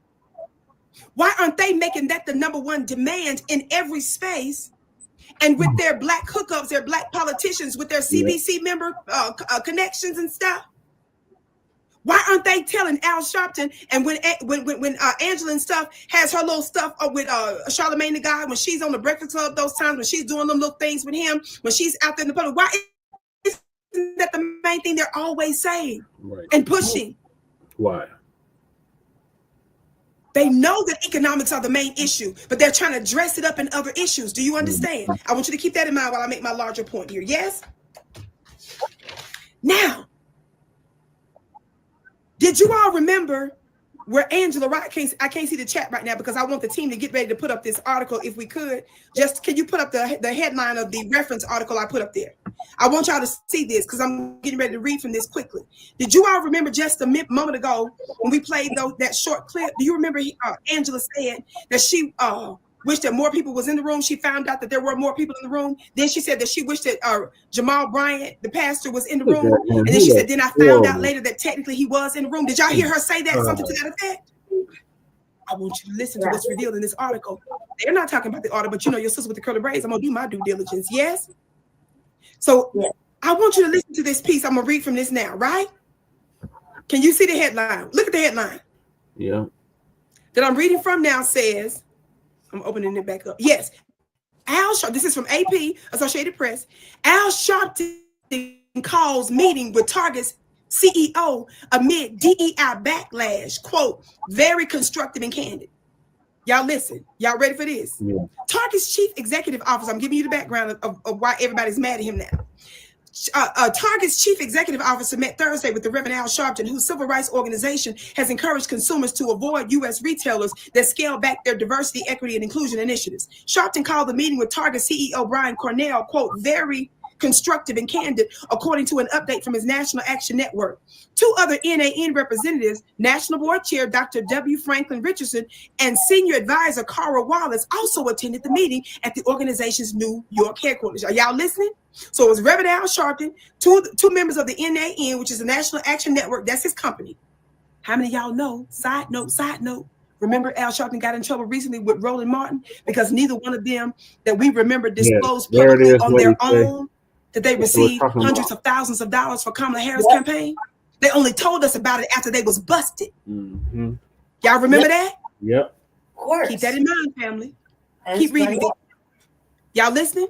The next part says, quote, I'm going to inform our allies, including Reverend Dr. Jamal Bryant, of our discussion, what my feelings are, and we will go from there. Sharpton said it in the statement. Bryant, an Atlanta area pastor, organized a website called targetfast.org to recruit Christians for a 40-day Target boycott. Other faith leaders endorsed the protest, which started with the beginning of Lent on March 5th. A National Action Network spokesperson confirmed earlier Thursday that Sharpton, the group's founder and president, planned to meet Cornell in New York this week. The news was first reported by CNBC. A Target spokesperson couldn't immediately be reached for comment. Target is among a slew of many companies, including Walmart, Amazon, and PepsiCo company, that have eliminated policies and programs aimed at bolstering diversity among their employees and reducing discrimination against members of minority groups, women, and LGBTQ plus people. Y'all listen to that, right? I'm skipping. The National Action Network said Sharpton met Tuesday with PepsiCo company Raymond Lagarta and Stephen Williams, the CEO of PepsiCo North America, to, quote, get clarity on his stance on DEI, whether they were shutting down their commitments due to pressure from Trump and right-wing activists, and the path moving forward. Family, thank you, team, for putting that up. But before we put that down, that article, I want you to hear this part again. What did Al Sharpton say about Pastor Jamal Bryant? He says, quote, are y'all listening? I am going to inform our allies, including Reverend Dr. Jamal Bryant, of our discussion, what my feelings are, and we will go from there, Sharpton said in a statement. Okay, thank you all so much for displaying that, team. Family, look at me right now. Family, look at me right now. Family, look at me right now. I just wanted to read that to give you the background. Yes? Family, look at me right now. Reverend Al Sharpton, and including Jamal Bryant, Pastor Jamal Bryant, Angela Wright, and all their funny-looking selves are devils. And here's why I say that. Do you see that Reverend Al Sharpton gave the impression by that statement that Jamal Bryant wasn't there? Mm-hmm. But I played you the video, that portion of a 10-minute segment where Angela Wright said she was upset that Jamal Bryant wasn't there, but she said she found out later that he was. Later in that same segment, because we didn't play the whole thing, you will hear Andrew Gillum, the third member of the podcast, say that there was a reason why Jamal Bryant did not ensure that his face was in the pictures. That lets you know they was all scheming. Reverend Al Sharpton wanted the public to believe. He knew, and one could assume that behind the scenes, it was clear that Jamal Bryant told him, don't put me in the picture. But you allowed him to give the impression that you weren't there. Mm-hmm. And that he was going to inform you later. Yeah, that part. Y'all see how dirty these folks are? Mm-hmm. Now watch this. There are reports, and it has been said, including in that segment, that other so-called civil rights leaders, Black leaders, met with Target, but the average person didn't know it, and for good reason, because they didn't want to give the public the idea that there was a win and that we're going to stop the boycott of Target, right? Yeah. Look at me, family. What does that tell you? Reverend Al Sharpton, Angela Rye, Tiffany Cross, and all the rest of you, because remember, this is just one of many that's upset with Reverend Al Sharpton. I'm just using this as an example to say we've always been right. We who are in Black media over here, when we call out Reverend Al Sharpton, it was never personal. Yeah. We have always explained to you the dirty little stuff that he was doing behind the scenes. They knew it. But he took it to such a level that he upset even the Boule. I'm trying to tell you all how they play games with us.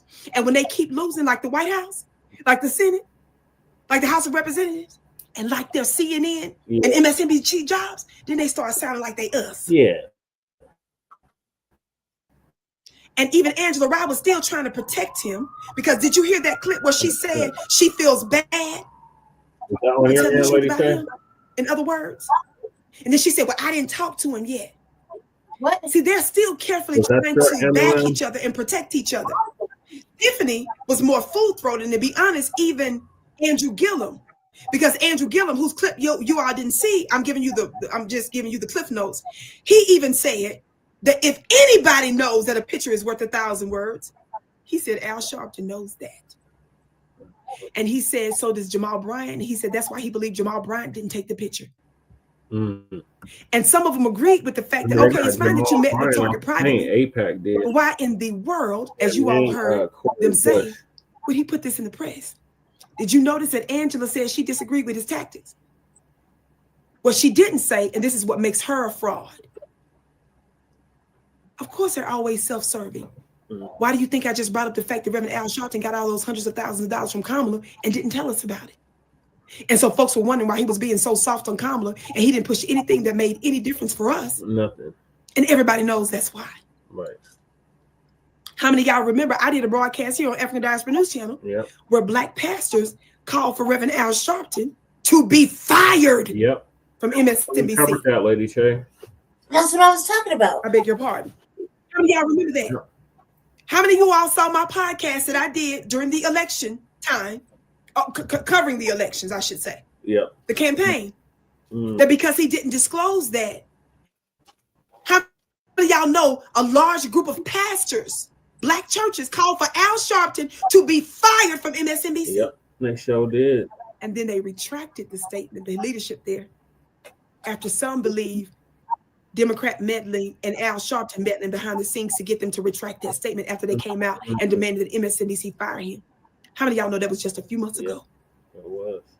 He's always moved like a rat. Always. And I'm trying to tell you all, they've known it. They just didn't care until they lost access to the White House. And they're not B1 first. How many of y'all know whenever you hear us say B1, that means Black first? They're not B1. As I've always said, they're D1 and not B1, meaning Democrat first. And the problem, when you put your religious labels, when you put your socioeconomic labels, when you put your party labels over being Black first label, you will justify an outrageous and bold white supremacist like Joe Biden over a white supremacist like a Donald Trump. You will say one is a white supremacist while you'll pat the other one on the back and give him a pass. You see why that's a problem? Yeah. That ain't my damn uncle. Quickly.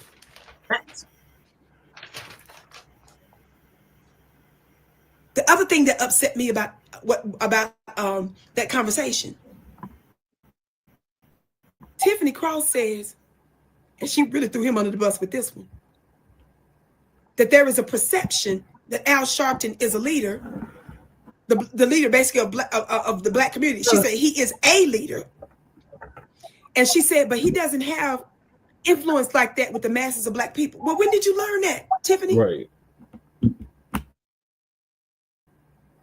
And neither did you all, which is why we told the public, why they listening to voices like y'all's. Everybody continues to ask, why does Al Sharpton have a show on MSNBC, even though his ratings are not the best, just like Joy Reid's weren't the best and a lot of others weren't the best. Because y'all get the impression that you speak for Black America, and you don't, as is evidenced in the elections. Right. So now, y'all are kind of, sort of, a little bit calling him out, which is good, but it's still not sufficient. Angela, I believe more than the other two, really was protecting him still. And that means she's not protecting us. They're still tethered to an institution that's anti-Black, and they don't want to do anything that's substantive or radical. Now, these are the same people, Angela Rye, Andrew Gillum, and Tiffany Cross, in one way or another, that said that they couldn't get out of bed for days during when Trump won. These were the same ones that said they got up in the middle of the night screaming and hollering 2, 3 o'clock in the morning, just out of nowhere, coming up out their sleep screaming, no! When Kamala lost. These are the same people that No. I'm bringing this up for a reason. They're still trying to get a pat on the back. They're still trying to get a biscuit. Yeah. And they're still trying to take our talking points to get their views up in alternative media now to talk about people that they previously refused to talk about, even though it was overwhelming evidence that he's been. I gotta do it again. She just reminded me of what she So said. I'm not gonna sit here and say I'm gonna do something that's only gonna benefit Black people. No, because they woke up out of cold sweats just to be like, no. Yeah. Sell out to the Black people. Eat that L. I'm trying to get you all to see. Still smoking on that Kamala pack. Notice fucking whack, that man. Angela said that Reverend Al Sharpton, and notice that she invoked the name Jesse Jackson.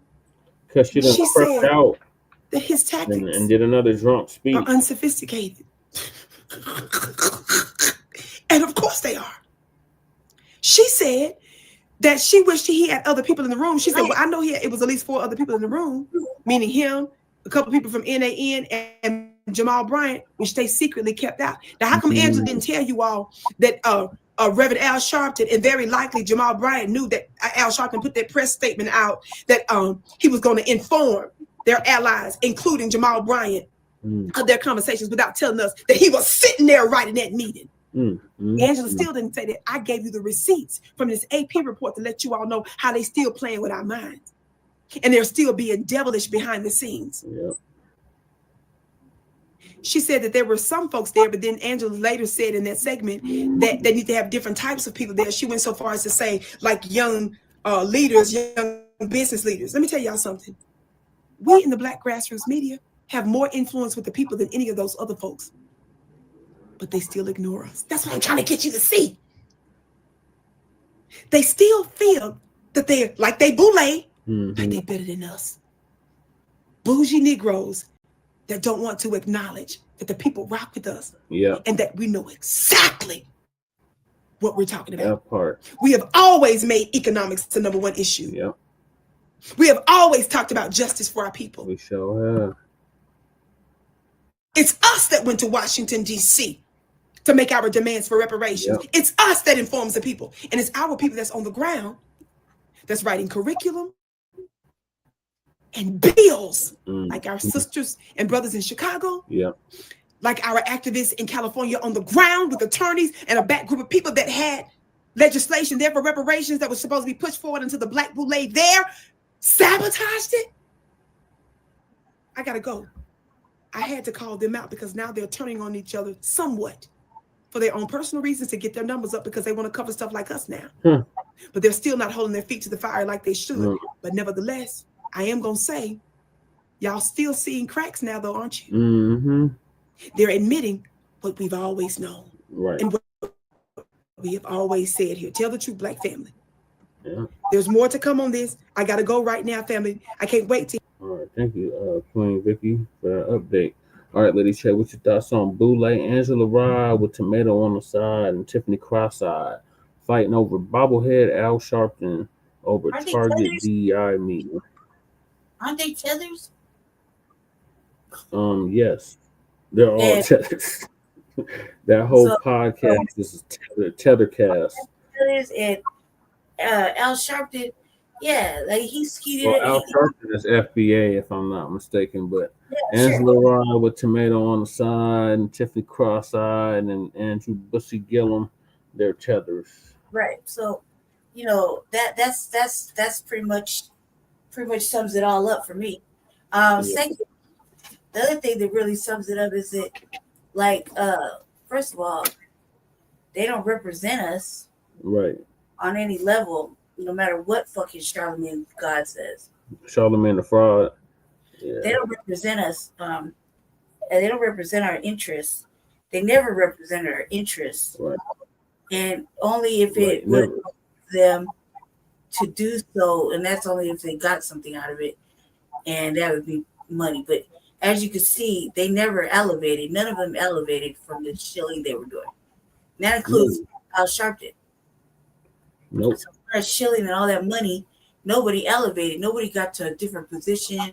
Nobody, is in a better place.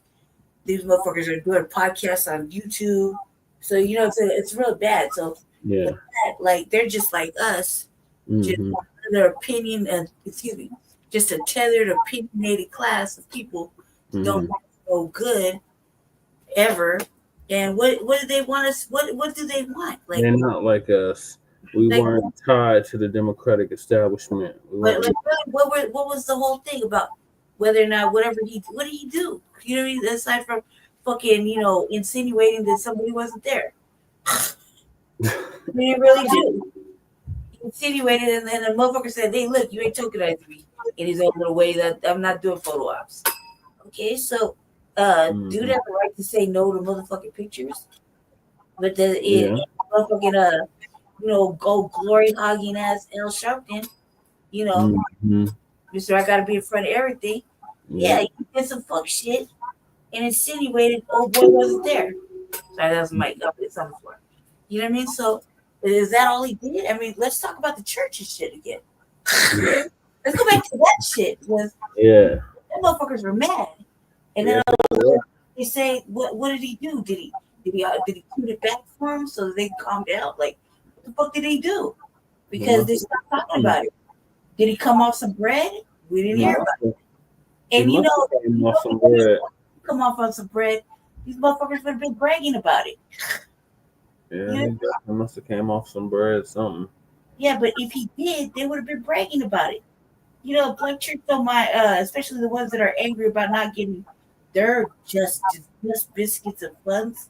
They'll be like, "Oh yeah, Reverend Al Sharpton kicked us down $100,000. We're gonna let him live till next season."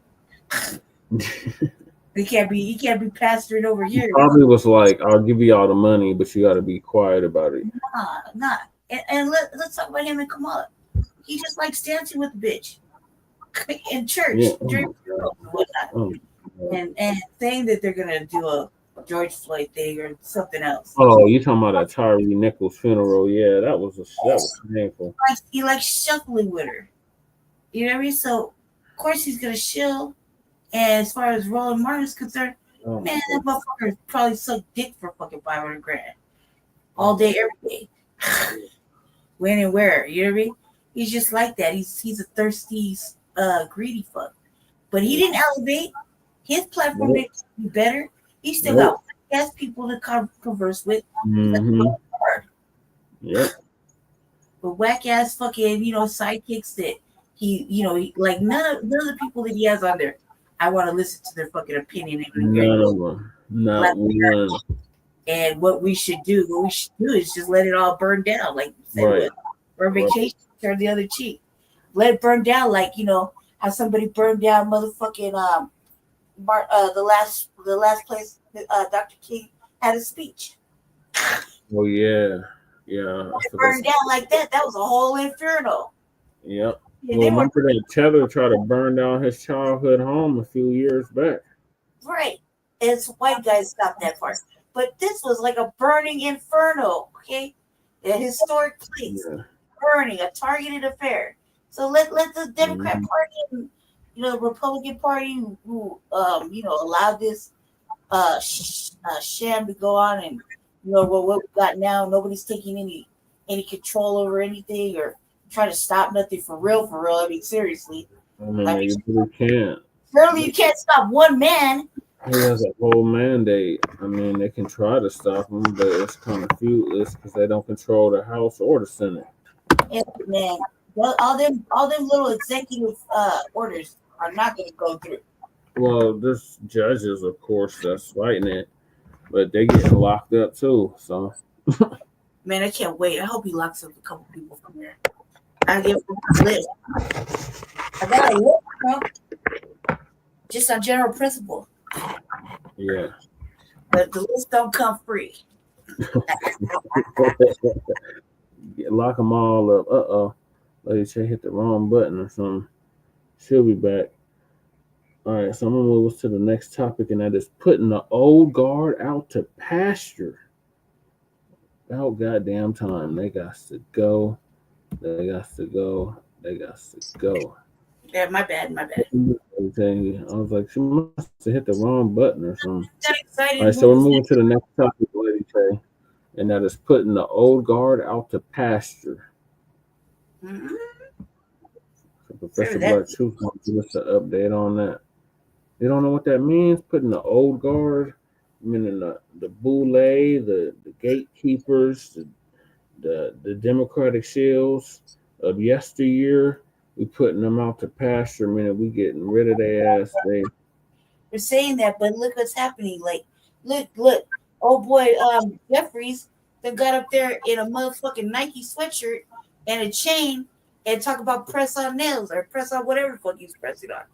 Jeffries is not part of the old guard.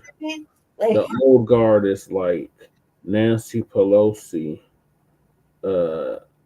Maxine Waters, First of all, Jimbo Jangles Clybourne. Motherfuckers that people can actually like respect in all them seats. That's the whole problem is there's no respect. Like nobody gets any. I mean, I like who I like, but that's just because they amuse me. Yeah. You know what I mean? I don't take them seriously. Right, they're jokes. Laugh during Congress hearings, right? Family and fellow soldiers, I'm the professor. And okay. All right, so Professor Black Truth going to give us an update on putting the old guard out to pasture. This is the moment of truth. The Reverend William J. Barber II was arrested Monday in the U.S. Capitol Rotunda while praying in protest of a Republican-led budget proposal.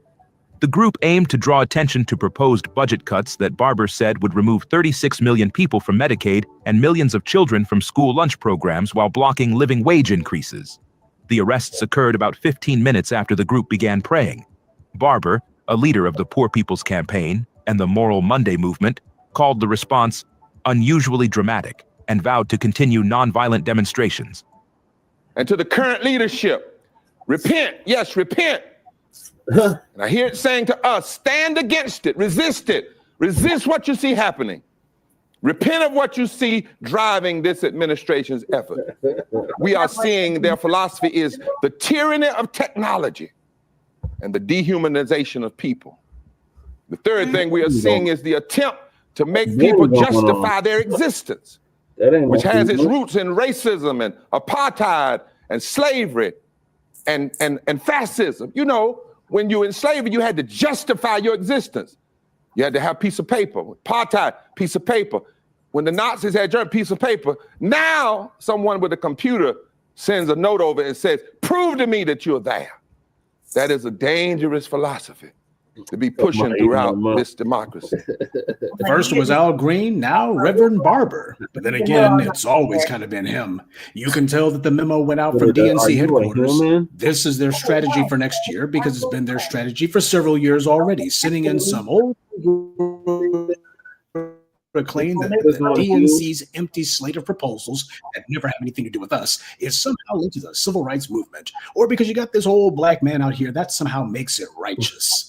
These people are so hot and bothered about Medicaid of all things. This is them trying to set up an issue for next year's election.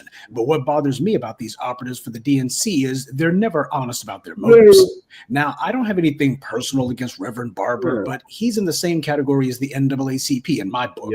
He's running the same plays as Messy Jesse. And when your publicity stunt at the Capitol gets shouted out by Roly-Poly Martin, that's how you know you done messed up. If Reverend Barber wants his movement to have muscle behind it, then he needs to be empowering the only people who have actually been serious about change in America, and that's foundational Black Americans. That's right. The white liberals that he's been palling around with are only a handful. He needs the masses behind any sort of poor people's movement. Otherwise, you wind up with another Occupy Wall Street, only this time it's comprised of the latter half of the boomers and the first half of Gen X. While I'm not necessarily going to accuse Reverend Barber of clout chasing, the man's been doing way too much for way too long. And this is why we had to shut down all these preacher men, especially when the BLM movement kicked off. You had all these old crusty preachers coming out of the woodwork. White supremacists thought to themselves, we're going to go ahead and trot these guys out, and all of these young folks will follow them. Only we didn't. We told those old geezers, go the hell home.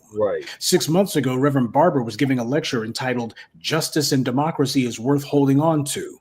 And his little organization had him giving a speech just 2 months ago that he called the true State of the Union, with a chyron on the screen that said a democracy at risk. He must have been talking to a right audience. That's why Roly Poly's pathetic little operation had its logo up there. So Reverend Barber was giving the Democratic rebuttal courtesy of beep beep. That's all, folks. And when you're proud to introduce a do-nothing sellout like Mark Morial at your gathering, that's when you know things have gone completely off the rails. I mean, who the heck is supposed to be taking this clown seriously? But as for Barber's sudden bout of patriotism, I'm afraid he'll have to wave the flag all by himself. First of all, I want to know, what the hell is this our union crap? Right. You know, Malcolm warned black folks about that. Yep. When you see some Negro saying we, that's usually what a house Negro does. Massa says our union, and the house Negro says, yes, boss, our union show is nice. The same union that declared that black people were only 3/5 human beings, the same union that Abraham Lincoln himself said this is not a war to free the slaves, but to preserve the union. He made it clear black people and this union are two separate and distinct things. One has nothing to do with the other. And this democracy at risk crap, democracy worth holding on to, the hell is he talking about? When have black people in America ever had democracy? Never. Since when have black Americans been full or even half citizens in this country? America has twisted itself into knots to oppress us and bent over backwards to prioritize everybody except for us, even people who just stepped off the boat, or in many cases, people who aren't even citizens, illegal aliens. This country has helped non-citizens to leapfrog over us. Is that what democracy does? Well, it's what American democracy does.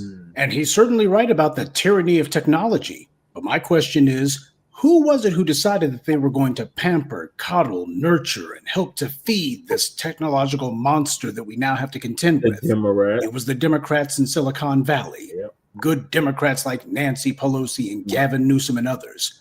They were the ones who did that, not the orange man. This is not to say that Trump's a good guy. He's not. But it is to say that the entire reason that Elon Musk is able to stand in the Oval Office basically as co-president of the United States is because you had the good liberal Democrats out in California who were so interested in getting their campaign donations from the tech bros, they could care less about the fact that they were giving rise to techno-fascism. So if Reverend Barber wants to talk about how the orange man and the Steve Bannons and others are using technology for tyranny, then the question becomes why the Democrats go ahead and pioneer it in the first place. If you consider yourself to be an honest person, then if you're going to be talking about what technology is being misused for today, then the question becomes, why wasn't it a problem when you had the Democrats setting this stuff up? They had no problem turbocharging the Googles and the Facebooks and the Amazons and the Teslas. You can't separate the two, but that's what Reverend Barber's attempting to do. He's attempting to tell you that these are two separate things, or better yet, not even think about it. This country has lied to us nonstop from day one. Everything from the lie that slavery would be abolished if we helped the rebels win the Revolutionary War, to the 40 acres and a mule promise, to separate but equal. Just a nonstop parade of lies. So, when have black Americans ever enjoyed democracy? Never. You give speeches like this because you're trying to appeal to a white audience. Reverend Barber's no different than Barack Obama when he was spouting that gibberish about there's no white America, no black America, only the United States of America. That's a Negro looking for a white audience. When silly fools like Barack Obama and Reverend Barber ignore the racial realities that black people have to endure because they don't want to rub their white liberal allies the wrong way, they're fighting against our interests. We have to make it clear that the price of getting black support is to prioritize our interests. That's right. We will no longer bite our tongues and sit on our hands and pretend as if we're all on the same level playing field just so we don't make these other people uncomfortable. Because nobody ever cares about our suffering. That never seems to bother them. Never. And ignoring us to death, that never seems to bother them either. And he had the nerve to say the word repent. Why don't these guys ever tell this country to repent for the greatest crime in human history and pay us our reparations? Why doesn't this guy say America needs to repent and put an anti-black hate crime law in the books? It's because these guys figure that they're on the team now. The white media and these white politicians on the political left have made these guys feel like they're on the inside now. So that's why we're being subjected to this chattering about our union and democracies that's worth holding on to when we've never had it for a single instant. These are dangerous delusions and suicidal fantasies that Black people simply cannot afford. Pretending as if Black Americans live in a democracy is as stupid as the Negroes who pretend that we don't live under white supremacy. And of course, they get a so-called man of the cloth to sell the soap on this one. Too many self-interested opportunists have jockeyed to be the quote-unquote successor to Dr. King. That's where the talk about poor people's revolutions and marches, etc., comes from. Dr. King was talking about that before his assassination. This is the old guard. They stuck around a long time, too long, in fact. And no, it's not rude of us to ask, what did they ever accomplish? They put no points on the board. They didn't even fight for what would empower us. As we see it, in the end, they put aside all pretense that they were anything other than mascots for this or that corner of the white political establishment. See, there were only a few true soldiers in the civil rights movement. That's the part that nobody talks about. Unfortunately, these true soldiers were few and far between, and there were way too many people who saw the movement as a way to springboard themselves into a higher social circle. The John Lewises, the Messy Jessies, and the rest of the preening peacocks you see, that's where they fall. The Black church has come a long way since the days of Dr. King. Unfortunately, it's come a long way down. And it's a shame because the Black church started off as an indoctrination center for massa on the plantations, but it took the heroic sacrifice of men like Nat Turner, Elijah Muhammad, Vernon Johns, Dr. King, Malcolm X, and others who turned that around and made the church into a tool of our empowerment, at least for a while. But the Black church now, as the Bible says, is like the sow once clean, now returned to the muck. When you start giving the stump speech for this or that political party, you're not looking to store up riches in heaven. Clearly, you want your riches right here on earth. Now, it's easy to call out the Pat Robertsons and the other pulpit pimps on the white right for this kind of behavior. They're heretics and heathens, and basically you have to be blind and stupid not to recognize what they are. But when it comes to the pork chop preachers that the Democrats use, they're not so easy to call out because they try to hang on the coattails of Black America's moral legitimacy. And speaking of religious failures, as the Black media, one of our best accomplishments was to banish the religious hucksters and pseudo-religious hustlers who tried to peddle their own perverted take on this or that holy book in the years following the deaths of our master teachers. The Kundalini clowns and the jokers running around dressed up like Conan the Barbarian trying to relive the Old Testament. Reverend Jackson, Reverend Sharpton, Reverend Barber, Reverend Warnock. We've got reverends coming out of our ears. They've been the ones who the Black community has followed for generations. But understand that the Black religious leaders who made a difference were the ones who rebelled against white power, not the ones who were trying to give the keynote address at the DNC convention. They weren't on white TV shows or working as operatives for this or that white political party. The honest and honorable tradition of the Black church was Black people who use religion for something other than what they were taught to do with it. It was Black people who went against massa, not the ones trying to make nice with them. We've had these chumps who thump the Bible and peddle some sort of religious pap for a while now. And I do respect spirituality, but we have to be honest that there's a reason why pimps and slick-talking street hustlers were able to infiltrate and take over the Black church so easily in the years following Dr. King's assassination. Religion has always been used as a tool of conquest and control around the world. Very rarely has there been a critical mass of people who ever converted it into a tool of their own liberation. This is the reason why you had certain people who were saying that religion was an opiate for the masses. Opiate meaning it was a drug, a narcotic, something to keep you sedated and pacified. Well, we're on to the scam. Claiming to care about the poor and the downtrodden while intentionally ignoring the most economically deprived and oppressed group in the society. To do something like that, these so-called men of God are just full of the devil. I agree. Good day and be one. I'd like to take a moment to mention some of our contributors. Daryl, BC, Mo Love, Andre Nelson, and Leonard Cottingham. Salute to them and thank you to everyone for listening, liking, and sharing this message. Black empowerment only exists because of you. All right, Lady Che, what are your thoughts on putting the old guard out to pasture? Family and fellow soldiers, I'm the professor. I think it's right. I mean, they haven't got us nowhere, and they refuse to really move the needle to, even to empowerment. I mean, all they're doing is empowering white supremacy. They're not really doing for the people, I mean, Right. that'd be We know interesting. one. We know one pastor. There's It's a one, damn yeah. thing. We know one pastor in our state and in our city that actually is doing what Professor Black Truth said. Right. And that's Pastor Davis. Shout out to Pastor Davis. Yeah. But outside of him, they're all a bunch of damn porch hop preachers. Everybody's out for an opportunity. Mm-hmm. Everybody's chasing motherfuckers. Everybody got to be out there in front of the actual camera. Thank you, Jay. In the building. You know, everybody some sort of fucking something, right? They're not doing it for the love of black people. They're not doing it for the safety of black people. They're not doing it for the benefit of black people. Come out and show niggas. They're not doing it for any of that. So it's just one thing after another to get them whatever the fuck they want at the moment. Look, when you can let white folk come in there and pander to us and then sell the white man and or a bitch like they actually something or somebody, or they I am somebody. Say it with me now. I am somebody, Lady J. Say it with me now. I am somebody. I did. I don't know who the hell I is, but I am somebody. R.I.P. to Dr. Basically, you know what I mean? When you look at it, you let them come in during election season, let the white folk come into our black spaces, sit on long tables, have discussions and pander and lie. Pandering is lying. And sit up on high. Can't sit on high. Can't forget they're sitting up on high.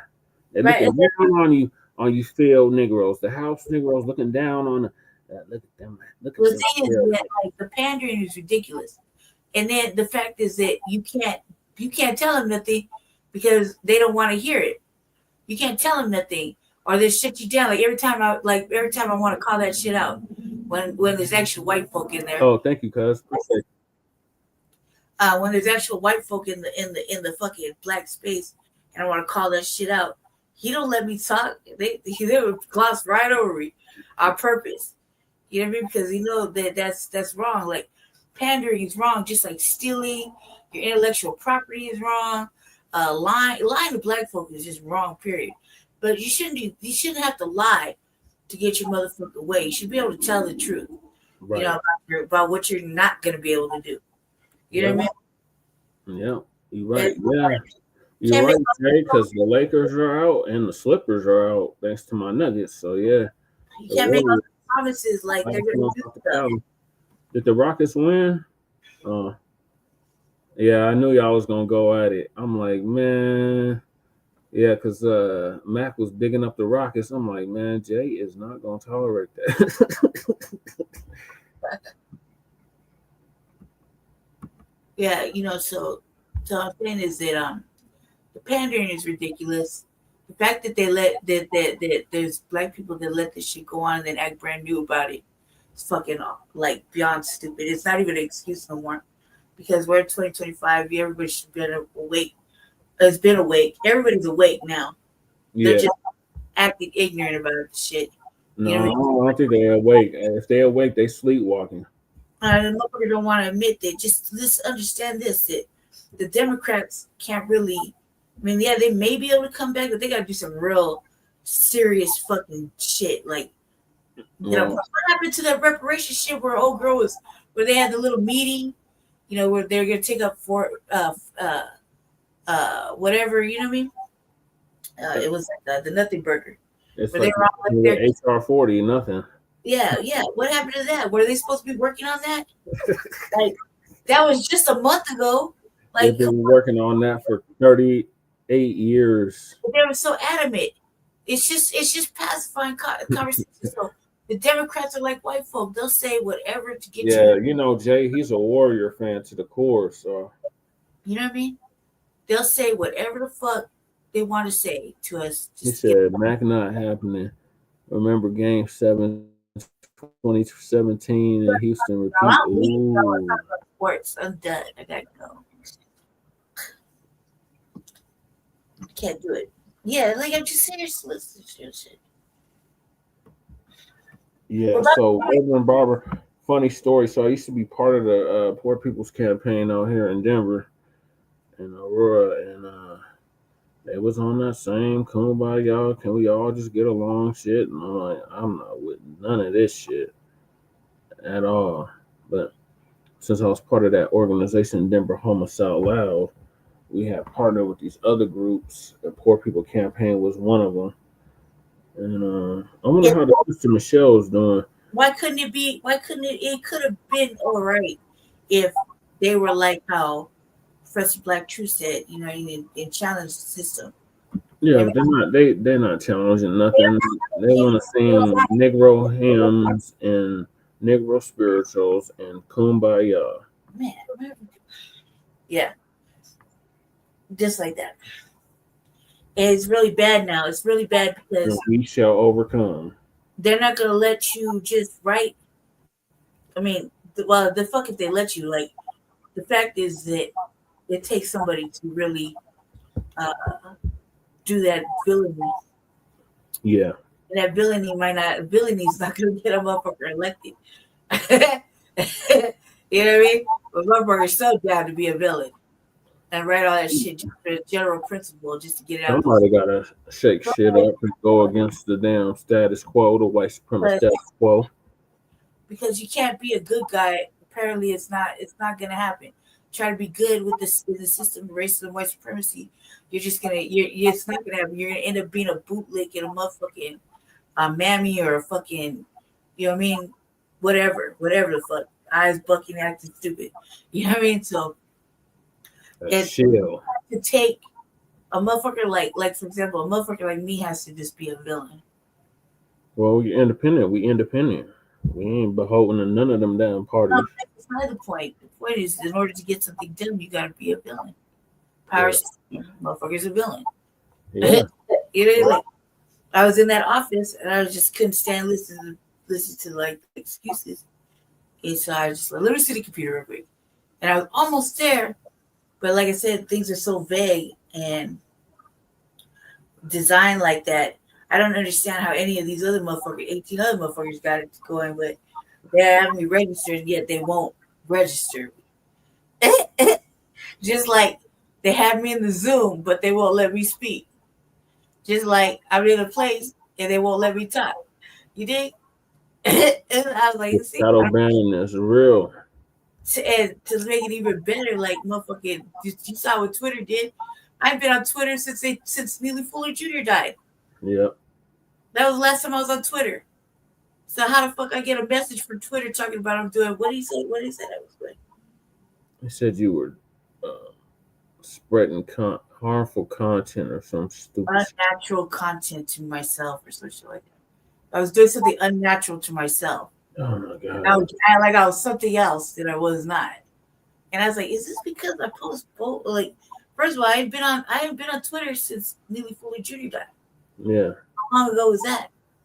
2 months. Right. So I shouldn't get no week about from Twitter talking about some crazy shit when I can't even post nothing on there. I can't even look. They said I could just read if I wanted to read. You're allowed to read. Now I don't even have reading privileges. And I was like, I didn't even touch this shit. I didn't touch this shit at all. I didn't look at it. I didn't try to share nothing over there. I ain't touch shit. So see, kind of like somebody, motherfucker, hating on me and just like, let me just throw this little report over there. Bitch, it sound like somebody made a report, a couple little reports, you know, to get you in that kind of trouble. But I was like, you take a motherfucker, they can't have any privileges at all, not even to read now, and they haven't been on there in 2 months. Sounds kind of personal. Yeah. Not like I offended somebody a great deal, and I just don't give a fuck. Wait until David writes the article again. A lengthy thing to do to somebody who doesn't give a fuck about Twitter. And I said, what's unnatural? I said, Black Twitter exists, and I like to post there too. Sometimes I forget and I get lazy.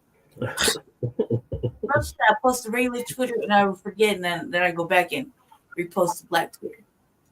That's my right. Sharing content with everybody. Well, my people, and the only things I share on Twitter is Black shit. What the fuck did I do wrong? That's all I share too.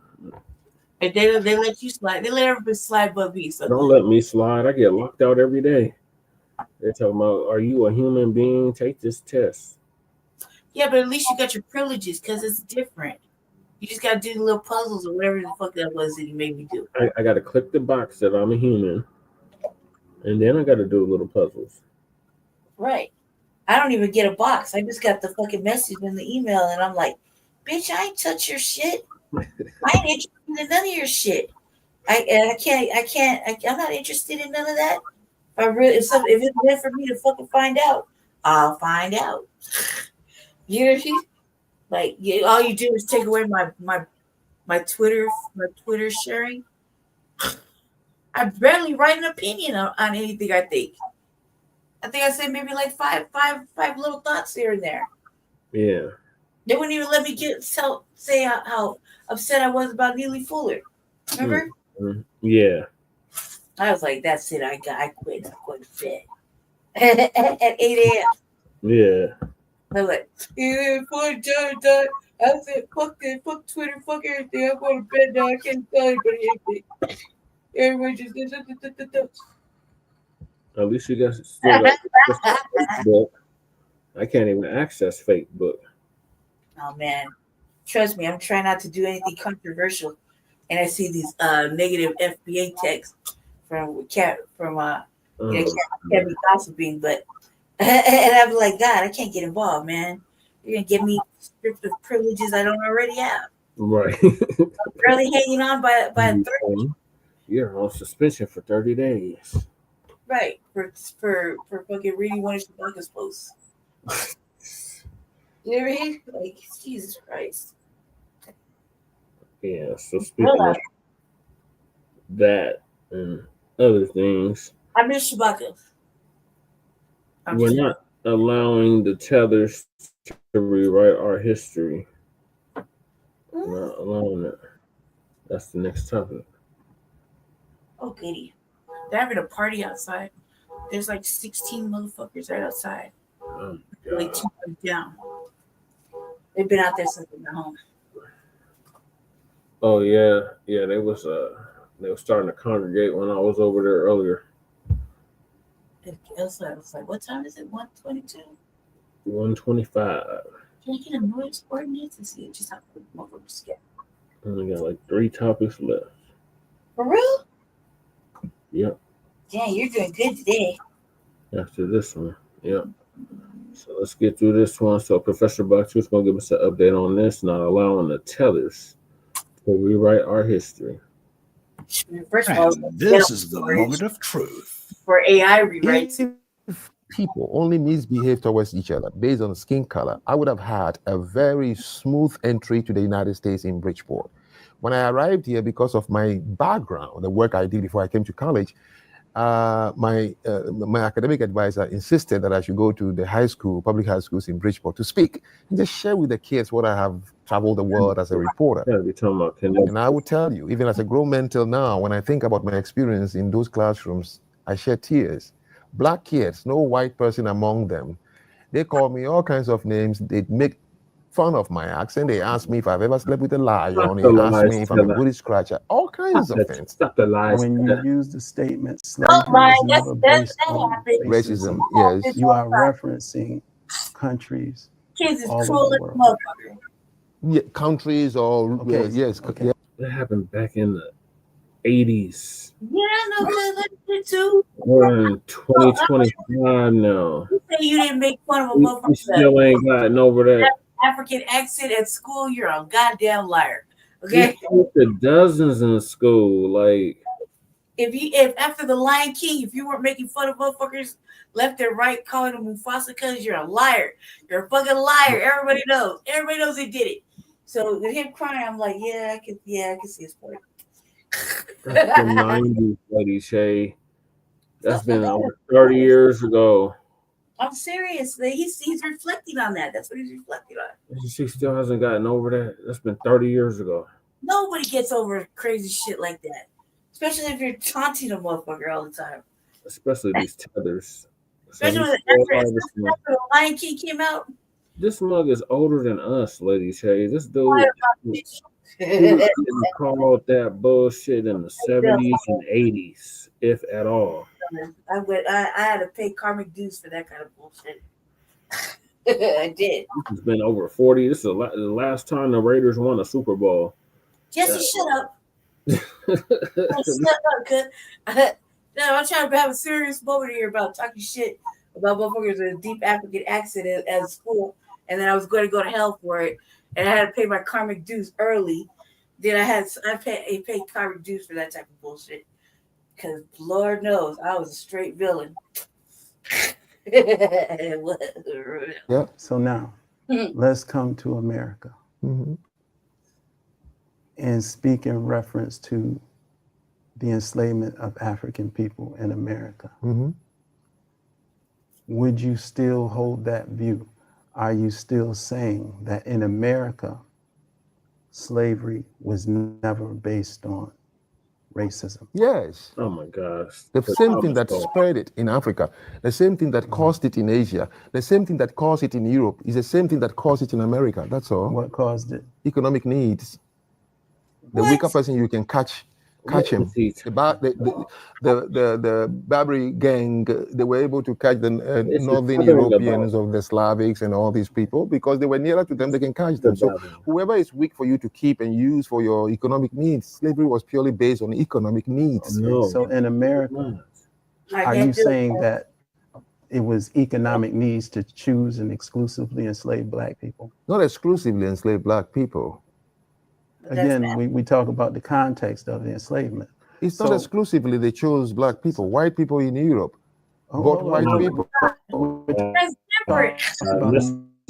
Yes, Americans they were got Black people to do the economic needs they want here. Indentured servants. And Black people were the only people who were enslaved the way they were here in America. Yeah. So then the enslavement of a people here in America was based on race. No. Why would it be based on race? Why would it not be? This is what self-hate sounds like. This is what defeat sounds like. This is what surrender sounds like. This is what cowardice sounds like. Someone like this belongs in the same category as the people who keep saying. What did you say? What did you say? When he was in America, other than the students taunting him, did he go through anything else, like any sort of racism? Because he's in America, surely he had to have a bout with some sort of racism on any of the 9 levels of human activity. He didn't go unscathed. I can't believe that just the students taunting him is the only thing that happened to him, that he was traumatized because they called him bad names. You know what I mean? Because that's hella I can't even do it, man. I'm sitting here, I'm trying my hardest. I'm trying my hardest. Like, this is ridiculous. Saying, don't call it white supremacy. They ain't supreme over me. Denial is usually the very first response that most people give to a circumstance that they don't feel like they have control over. And while that reaction is natural, the problem is denial doesn't change anything. And if you want a recipe for staying in the same position forever, go ahead and let denial become your mantra. We got Black people trying to do all this magical thinking, pretending as if we're not oppressed. And if we just go ahead and pretend like we're not oppressed, that means that we aren't, right? Is that it? Obviously, the white supremacists are in charge because we damn sure aren't.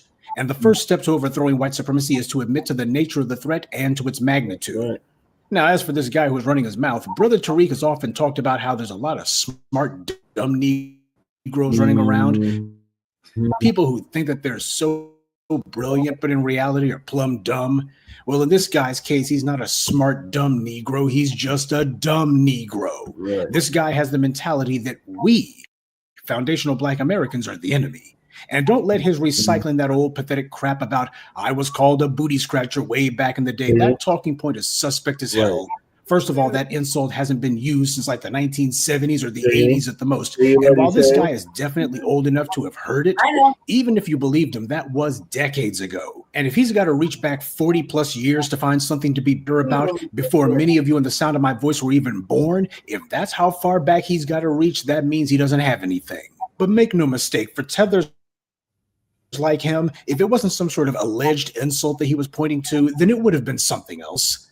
This guy is only in the United States because of our efforts. If anything, he should be overlooking whatever alleged insults somebody might have thrown at him, because what he's received as a result of our efforts and our generosity is far greater. But look what he's saying.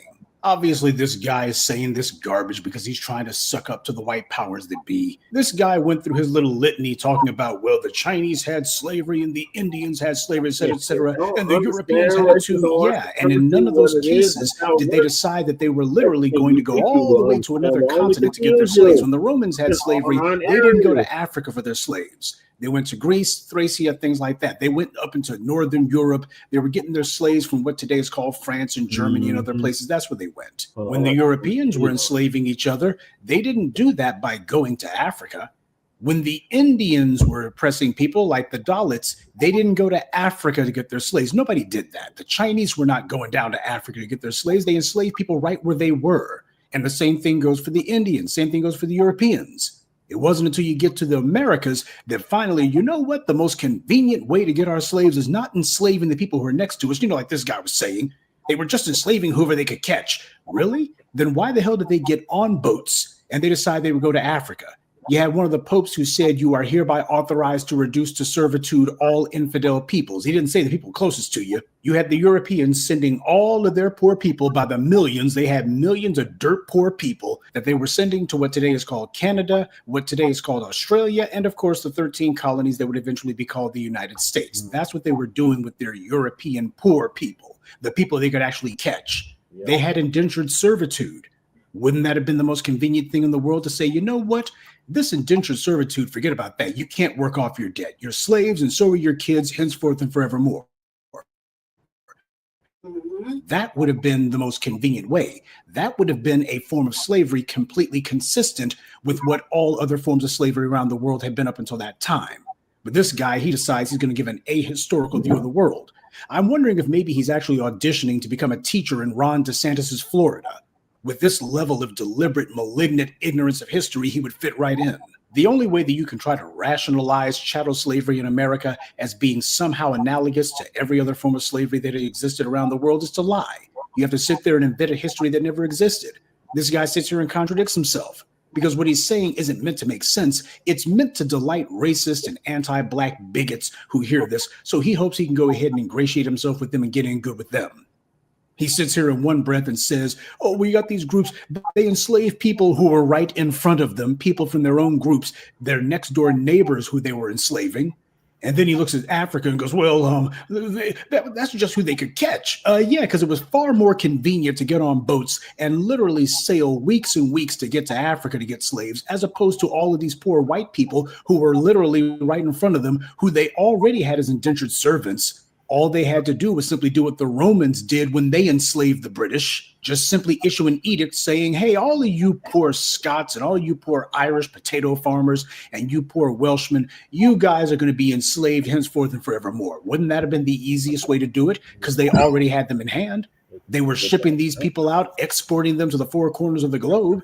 They already had them. They already caught them and then let them go and said, to hell with this. We're going to go ahead and get these Black people instead. We're going to get on boats, sail for weeks and weeks to places we aren't even sure where the hell we're going, where the people don't speak the language, we have nothing in common with them at all. And then we're going to go ahead and hunt these people down, slap them in chains, put them on boats, and then we're going to sail them 90 freaking days. We could just do this with people in Europe, but it's much more convenient to go through all this instead. This is the least efficient way to do it. This is the hardest way to get your slaves. You don't do this because it's efficient. You do this because you have this pathetic idea of white supremacy that you're trying to enshrine by setting up a racial hierarchy. That's the reason why you do it.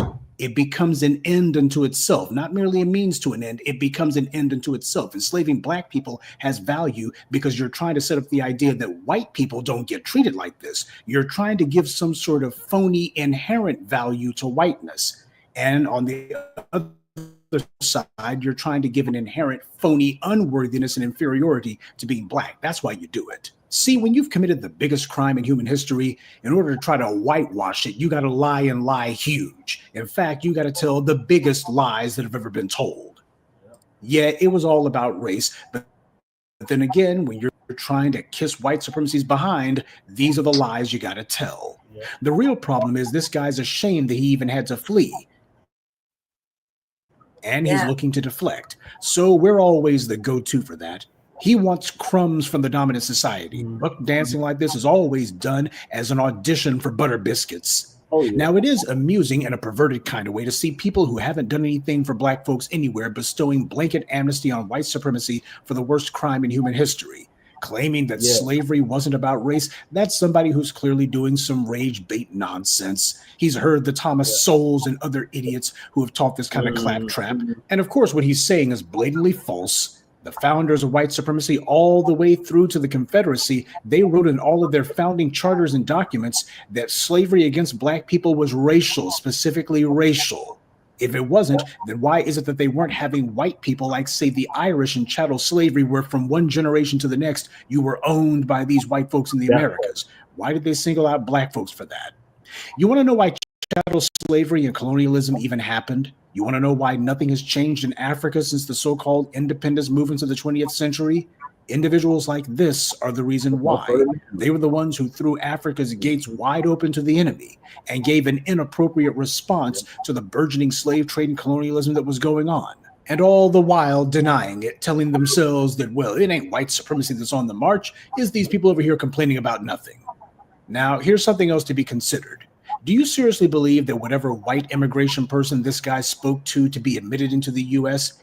didn't know this about him in advance? Do you think this guy was talking any differently about Africans when he was in Africa? One thing the dominant society has perfected for at least a few hundred years is the art of brain typing. Basically, what that means is they try to measure somebody up and figure out what kind of person that they're dealing with. They're especially adept at this when it comes to athletes and entertainers. And when it comes to these tethers, they can sniff these guys out a mile away. This person owes everything he has to foundational black Americans.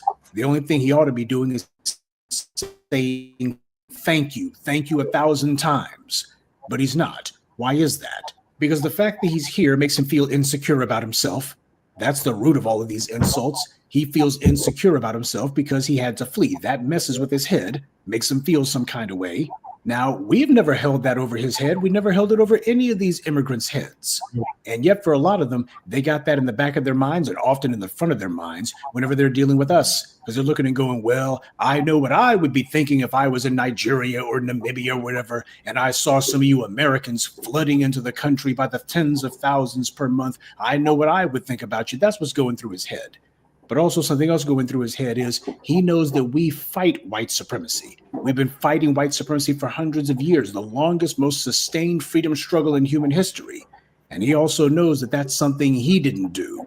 See, that's what's also going on in the back of his head. He's terrified that somebody's going to tell him, hey, sooner or later, you're going to have to actually fight white supremacy. This guy's not willing to sacrifice for anything. He's not willing to stand up to anyone. He's not willing to fight anything except for other black people. Now that he will fight, but he's not fighting the dominant society. He's not fighting white supremacy. And he's terrified that we're going to require him to. So what he's doing is he's trying to go ahead and start some preliminary begging now before hostilities even begin. While a lot of immigrants do show gratitude for the country that takes them in, it is a reality that there's a lot of immigrants who are beyond hypocritical when talking about their experience. They try to make it sound like the old country was better than the place that they fled to. And yeah, you got people who try to use that talking point that, well, immigrants, they work harder than native-born citizens. That's not true. I shot down that talking point in an earlier morning briefing. But if you want to talk about superior work ethic, tell me, how hard is it to book a boat ride or a plane ticket? How hard is that? You see, hard work is building the world's strongest economy, one that could support all of these tens and hundreds of millions of immigrants who have come to this country. See, that's what we did. That's hard work. Now, I don't know where this guy's from. I don't know what country he refugeed in from, but I'm willing to bet you wherever he's from, you're not going to find thousands, much less millions of people trying to get into the place. This guy feels ashamed every time he looks in the mirror. What he's trying to do is he's trying to overcompensate for those feelings of inferiority and worthlessness. Nobody said anything to him to make him feel inferior, but he knows what he would be thinking. Because if you look at these foreign countries, how do they treat foreigners who try to get into their countries? You look at these foreign countries you see in Mexico, South America, wherever, they hate people who come to their countries as economic migrants. They hate economic refugees. I say economic migrants because these other countries, they don't allow people to come in and try to claim some sort of asylum. For these other countries, if you want to try to claim asylum, you have to do it outside of their country in an embassy outside of their country. You don't get to show up at their border and say, I'm seeking asylum. See, Black people broke down so many of the barriers and opposition that these other people were too scared to fight in their own home countries. So when they get here, they're already looking at us and thinking, yeah, we probably know what you guys are thinking about us. And that's something to understand about opportunists. At some point, they will turn and give you the middle finger to your face after you save their lives. They'll go from falsely claiming persecution to then saying that their home country is better than yours, even though they fled to be in your country. And then on a long enough timeline, a lot of them will begin telling you the truth and say that they were trying to get over on someone and you let them in, so you deserve whatever happens. What was it Brother Tariq was talking about? You had some woman who was saying, I didn't come here to build or to contribute. I came here to take. In order for people to have even a modicum of dignity, they have to be able to look in the mirror and see an individual who happens to have a certain amount of force of personality. That's what they have to be able to see when they look in the mirror. They have to look and see somebody who stands for something. And that's borne by the stripes that you carry. Well, what happens when you're a tether? When you look in the mirror, basically what you see is nothing. And what do you call a creature that sees nothing when it looks in the mirror? You see, these are the things that go through the minds of a tether whenever they think about foundational Black Americans. They look at us and they see everything that they're not. See, these tethers, they're the ones who destroyed these African countries. They're the ones who left Africa wide open to every invader from the Hyksos to the South Koreans. In these other countries where people like this refuse to actually do the work, they're used to an environment of turncoats and backstabbing. This is what Dr. John Henrik Clarke talked about, a broken loyalty system. That's the real problem that these people have in these foreign countries. They don't work together because they can't trust each other. Tribalism, nepotism, sectarianism, this is what it causes. We didn't cultivate that amongst ourselves here, though. We cultivated a definition of Blackness that crossed all lines, and it worked. You don't see all of that kind of dysfunction amongst us. You got immigrants coming from different places, even though you got all of these migrants who sit there and claim the exact same script, whether they be from Jamaica, whether they be from Africa, whether they be from wherever. They know the rules of racism. They all try to invoke the same old hardworking immigrant narrative. And yet whenever they come into foundational Black Americans, the insecurities come to the surface. Donald Trump and musty Elon Musk are putting the screws to Africa right now.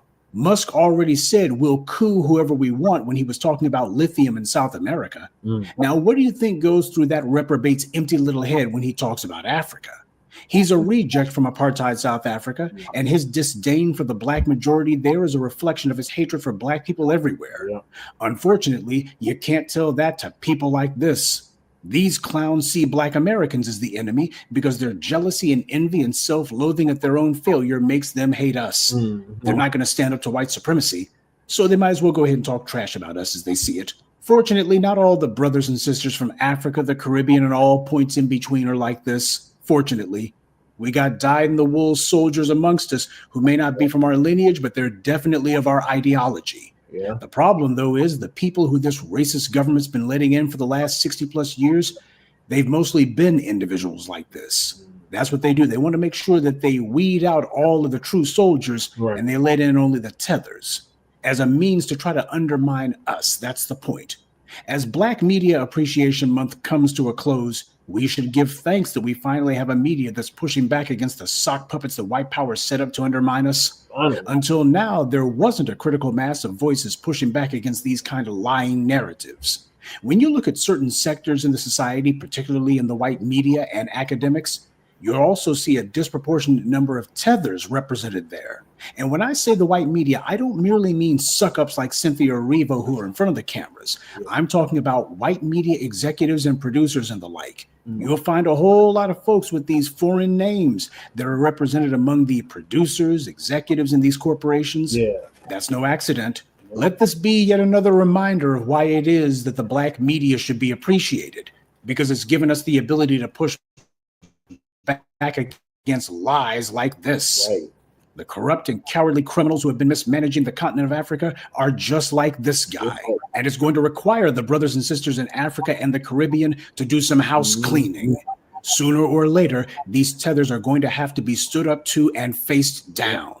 See, the Tethers, they always try to talk that, well, America's not racist. There's no racism here. And these white supremacists, they aren't so bad when you think about it. They always try that mess right up until these white supremacists show their true colors and give these guys the boot. We've seen it over and over again. After that, they started to try talking like, I was the spook that sat by the door. I was trying to spy on those white supremacists for you. That's what they try to do whenever white supremacy has kicked them to the curb. But they know that with the black media out here, they're not going to be able to take off their enemy uniform and try to blend in among the native population. That ain't going to happen. Right. And that's the point of this morning's briefing. It's to give thanks to the black media for the work that we've put in. Because tethers like this may be able to run their mouths, but thanks to the work that we've been putting in, FBA and non-FBA alike, the tethers will no longer be able to run from their own reputation. Right. Good day. And be one. I'd like to take a moment to mention some of our contributors.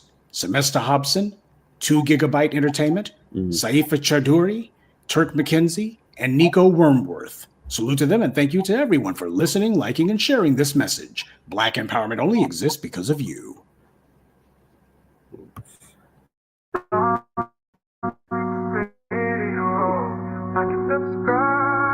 Yes. All right, Lady Che, what's your thoughts on the Tethers? Trying to rewrite our history. Oh, Lady Che. All right, well, we've been saying the writers in the diaspora, y'all need to check y'all damn Tethers. So, like you said, it's what it's going to come down to. If there's ever going to be any kind of solidarity or Pan-Africanism, you got to check these goddamn Tethers, the riders in the diaspora. You just can't be letting them run amok like this clown here that we just played talking about slavery was solely economic. These damn Tethers got some goddamn nerve. Okay, hopefully Lady Chick comes back. Yeah, facts, Mac 285. He literally tried to run the same crap that Nimrata. Remember when Nimrata said that dumb shit during the election? Well, when she was getting selected or trying to get selected to be the Republican nominee. She said that dumb shit slavery was about economics. No, it was not about economics. It was about enslaving our ancestors, period. Because they was black. No other reason. Because they was black. So he thought he was gonna get some brownie points with the other suspected white supremacists, and no, it's not happening, Tether. That's probably why they allowed y'all ass in here. Because they're not letting in no Julius Palimas, and they're not letting in no Ibrahim Shahoris. So there's that. That's why them Tethers got to be checked. And the riders in the diaspora, you need to check your damn Tethers, period. Because you ain't going to like it if we do it. So y'all need to get on your job. Shit, I hope Lady Chick didn't fall asleep. I think her computer reset or something. Just comes back in. But I'm moving to the next topic because I'm getting ready to pass out. So we've been making a fuss, more than a fuss. We've been causing a lot of ruckus about the reparations, and now these $5 FBAs is trying to get in the mix. So we got a Liberian immigrant. Says she's the original FBA. Now, for those that don't know, in the mid-1800s, American government launched this campaign, this Back to Africa movement or campaign, in which the nation state of Liberia was set up and I think they had like 10,000 Black Americans repatriate to Liberia, and Liberia is a United States colony in Africa, and their capital is called Monrovia, which is named after James Monroe. I forgot what number president he was, but one of our former presidents named James Monroe. Uh, they named the capital after. So this broad is talking about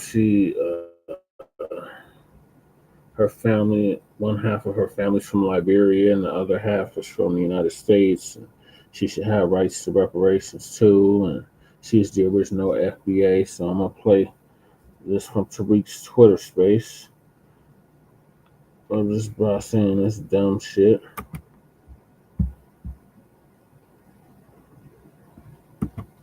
So fair use, fair use, fair use. This broad here is talking about she's the original FBA, and she got the Liberian flag as her emoji or her sticker on TikTok.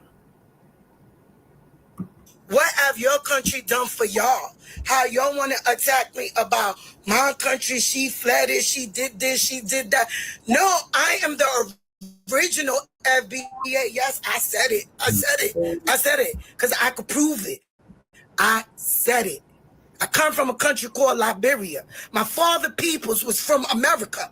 My father people come from America. And if you are born in Africa, you are wherever your father is. Wherever your father is, that's what you are. My mother's peoples was already there. My mother's people was already there. But I bet you I know everything about your American Black history, your Fred Hampton, Fred Hampton, and all the creators that created America. So I don't get it, because one thing you're not gonna do to me, I'm a Pisces. I'm not gonna shut my mouth when I know what I know. When I came to America, that beautiful Black woman taught me the history of America. She didn't wait for no school. Forth and Thoughts in the building. Salute. I aided doing book reports that the schools didn't give me, and she gave me the book report. She educated me and my siblings that came from Africa about what is going on in this country. So we shouldn't get it twisted that everybody loves us, because they don't. So I don't know what you're talking about. Like I said, if you ever get the reparation, yes, us Africans is getting it too. What the hell you know?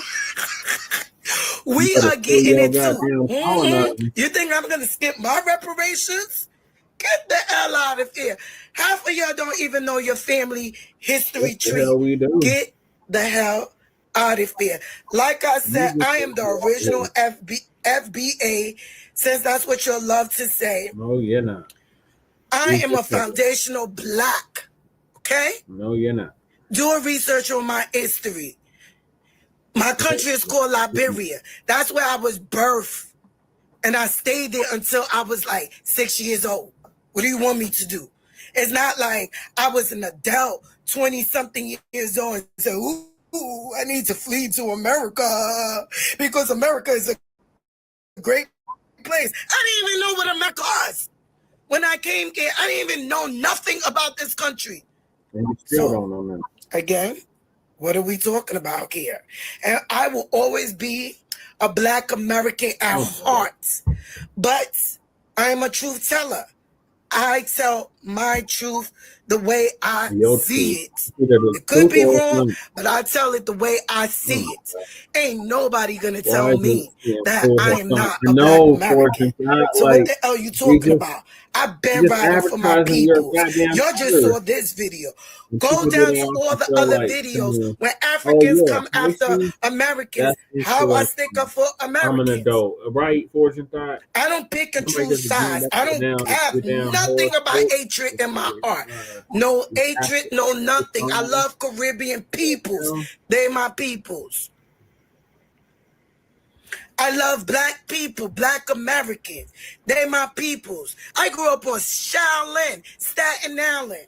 Yonkers, New York, 47 Riverdale, Bronx, Mount Vernon. Get the hell out of here. Shut the Hop on in, sir. Tariq, what's going on? I'm good, man. How are you? Everything good, everything good. Appreciate it.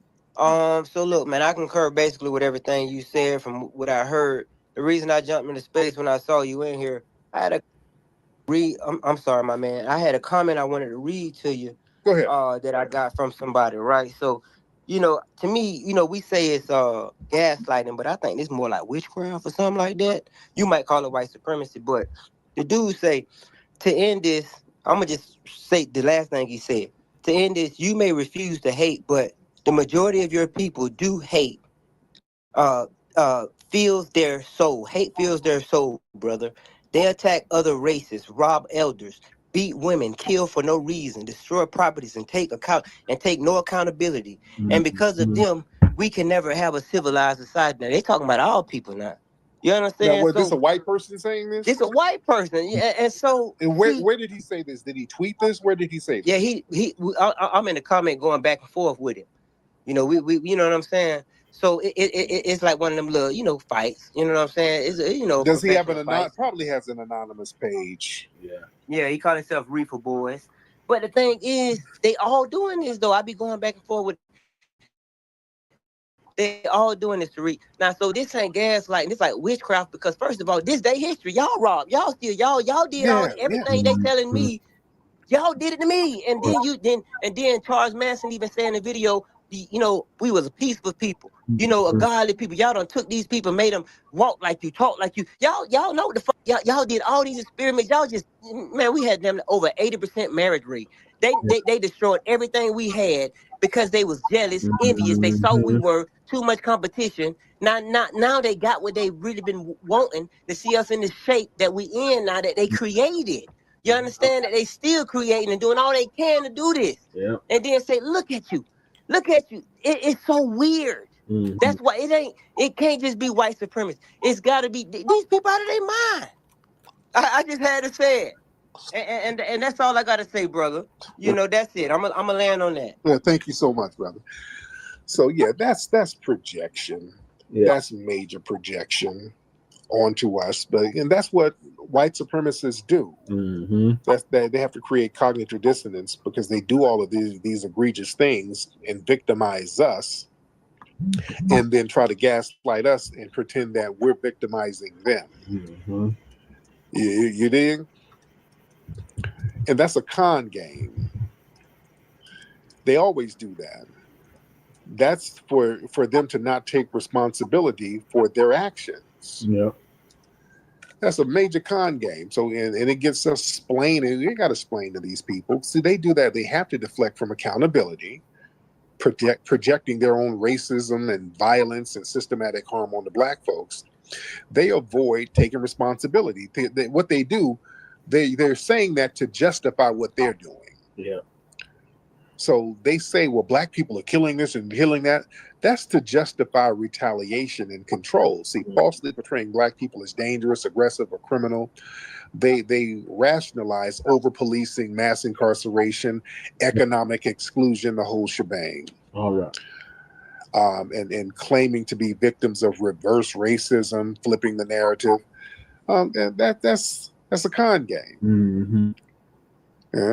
And they gotta obscure historic truth because they don't want to be held responsible. You talk about somebody who don't want to be held responsible. They never take responsibility for anything that they've done.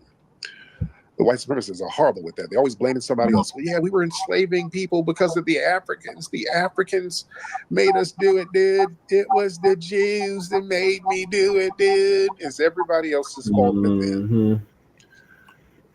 They run and control everything, but everybody else made them do it. Yeah. So yeah, these people are psychologically insane. They got a deep psychological insecurity. Many white supremacists, they're haunted by the knowledge of their group's violent legacy. That shit haunts them. You dig? That's why they're always projecting. They just sit around projecting all of their evil shit because they know it's destroying them from the inside. Yeah. So they externalize the guilt and the fear by accusing Black people of the very thing that they've done. You know, it's hard to live with yourself knowing that's what you come from. Right. Y'all sat up here raping people, selling children, lynching folks and eating the body parts and just come on, you got to wake up and look at yourself. So you got to start lying. You know, they're doing it to me, dude. It's the Blacks that's really the violent ones, dude. That helps you cope with that nonsense. The white supremacy, it's a very sick thing. It's a very sick thing. It really is. William Long, what's up, man? Are you still in here, William? William, are you a Democrat Don't shill? understand it, what it is, People and how said it that your works, tweets or are very it's Democrat tweak you understand what shill like, William. And all nine Let me get you out of here. All right, because you ain't saying nothing. All right, let me get some more folks in here. Let's get Ugly Truth. Let's get Ugly Truth in the building. Ugly Truth in the building. All right. I'm good, Truth. How are you? I'm doing pretty good. I just wanted to say two things. I really feel like this whole thing was a distraction from Carmelo Anthony. Yeah. And which whole thing? Which whole thing? Which thing? The thing about this draft getting strung out, and now this is like the first story on the news. You get what I'm saying? I don't know. No. I don't. No. It's not a distraction. There's multiple things happen in life, man. It's not a distraction. People be saying that, oh, this is a distraction. No, multiple things happen. Shit happens. Life happens. Yeah. You know, everything is not no distraction. You know that. What's up, Trey? How are you, man? I'm all right. I'm good, Trey. What city you in, Trey? LA. There you go. What's going on with you, man? Yeah. So look, man, y'all missed one thing. The brother, what the African brother said. And this is why I'm big on delineation. He said when Africans come here, they put African American. What can we do to stop that shit? We got to stop to delineate. We got to put this shit, because I don't want them claiming, you know what I'm saying? What can we do? Doing what we do now, delineating and demanding that we use foundational Black American. That's why we use that term. Right. Yeah, we've already solved that. We just got to get it on the paperwork. Yeah. Again, African American, that term, we got to let that shit go. Right. Then let it go. That's an ineffective term. Let that shit go. Let it go. We've already moved on. Yeah, that's why a decade ago, maybe a lot of the Tether class, the African American is problematic with them, because now we ain't claiming it like that. Right. So because we ain't claiming it, they don't really want to claim it like that. Yeah. Because now when we hear somebody say African American, that raises antennas now. Yeah. To be real, when somebody says they're African American, sounds like they're trying to run a game. Yeah. Like, hey man, where you from? I'm African American. That's what it sounds like. Okay, where you from? Where your family from? Then you start asking more questions. Right. So when people say African American at this point, it almost sounds like it's a trick. Yeah. Yeah. Yeah. Oh, it sounds like a trick now, because people know that we've delineated. Yeah. The delineation is very, very real. Very. So yeah, we've stopped all of the nonsense by using foundational Black American. That's a very powerful term, family. Yeah. And people know it. That's why it's made the impact that it's made. That's why everybody's using it now. Everybody's using it now, which they should. We've delineated. Right. And we've delineated in a way where people cannot remix the history. I saw, I should have put this video up earlier. I saw a chick who's a Liberian immigrant. She was on TikTok and she was talking about she came here from Liberia when she was 6, and she was upset because foundational Black Americans, they ain't letting her claim it, and she's trying to claim that her dad from Liberia, some of his relatives came from here, so she's one of the original foundational Black Americans. Everything was so plugged, I didn't realize everything was a plug. And then the mouse had died. I was like, fuck. I had to go figure out how to plug everything back in. Oh, okay. I moved to the next topic already, but what were your thoughts on that damn tether that was trying to remix our history? The professor? Yeah, what Professor Black Truth went over. Yeah, you mean like he just came over here to basically get an education or whatever. Mm-hmm. So he's not very thankful for the privileges he got. So yeah, pretty much what we say about everything else, you know? Yeah. Montreal, made up shit, little hurt feelings. Mm-hmm. And it's not like you understand what I'm saying? Well, he obviously was over it, traumatized a little bit. From 40 years ago. Yeah, it just seemed like a whole bunch. So I'm ready to move on because I kind of forgot everything I was going to say on that last subject. All right, I got to rewind this because you missed what she said. So let me rewind it. What I missed? What is this about? You missed this tether talking about she's the original FBA. Yeah, I did. We watched Black Alpha. Oh yeah, that's right. So did. He's just recapping that. Yeah. Okay, carry on. I'm back. My country, she fled it, she did this, she did that. No, I am the original FBA. Yes, your reparations tomorrow. What have your country done for y'all? How y'all want to attack me about my country, she fled it, she did this, she did that. No, I am the original FBA. Yes, I said it because I could prove it. I said it. I come from a country called Liberia. My father peoples was from America. My father people come from America.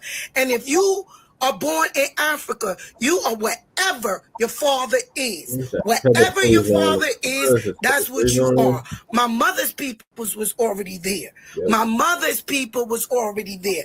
But I bet you I know everything about your American Black history, your Frank What does she mean Hampton, by eating the body part? and that metaphorically all the or creators that created America. So I don't get it. Because one thing you're not gonna do to me, I'm a Pisces. I'm not gonna shut my mouth when I know what I know. When I came to America, that beautiful Black woman taught me the history of America. She didn't wait for no schools. I hated doing book reports that the schools didn't give me, and she gave me the book report. She educated me and my siblings that came from Africa about what is going on in this country. So we shouldn't get it twisted that everybody loves us, because they don't. So I don't know what you're talking about. Like I said, if you ever get the reparation, yes, us Africans are getting it too. No, the hell you're not. We are getting it too. You think I'm gonna skip my reparations? Get the hell out of here. Half of y'all don't even know your family history tree. Get the hell out of here.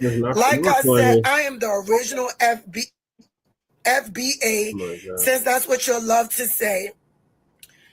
I am a foundational Black. Okay? No, the fuck you're not. Do a research on my history. He's a fleeing tether. My country is called Liberia. That's where I was birthed. And I stayed there until I was like 6 years old. What do you want me to do? It's not like I was an adult, 20-something years old, and said, ooh, I need to flee to America because America is a great place. I didn't even know what America was. When I came here, I didn't even know nothing about this country. So, again, what are we talking about here? And I will always be a Black American at heart. But I'm a truth teller. I tell my truth the way I see it. It could be wrong, but I tell it the way I see it. Ain't nobody gonna tell me that I am not a Black American. So what the hell are you talking about? I've been riding for my peoples. Y'all just saw this video. Go down to all the other videos when Africans come after Americans. How I stick up for Americans. I don't pick and choose sides. I have nothing about hatred in my art. No hatred, no nothing. I love Caribbean peoples. They're my peoples. I love black people, black Americans. They're my peoples. I grew up on Shaolin, Staten Island, Yonkers, New York, 47 Riverdale, Bronx, Mount Vernon. Get the hell out of here. Shut the Hop on in, sir. Wow. Tariq, what's going on? I'm good, man. How are you? Everything good. Appreciate it.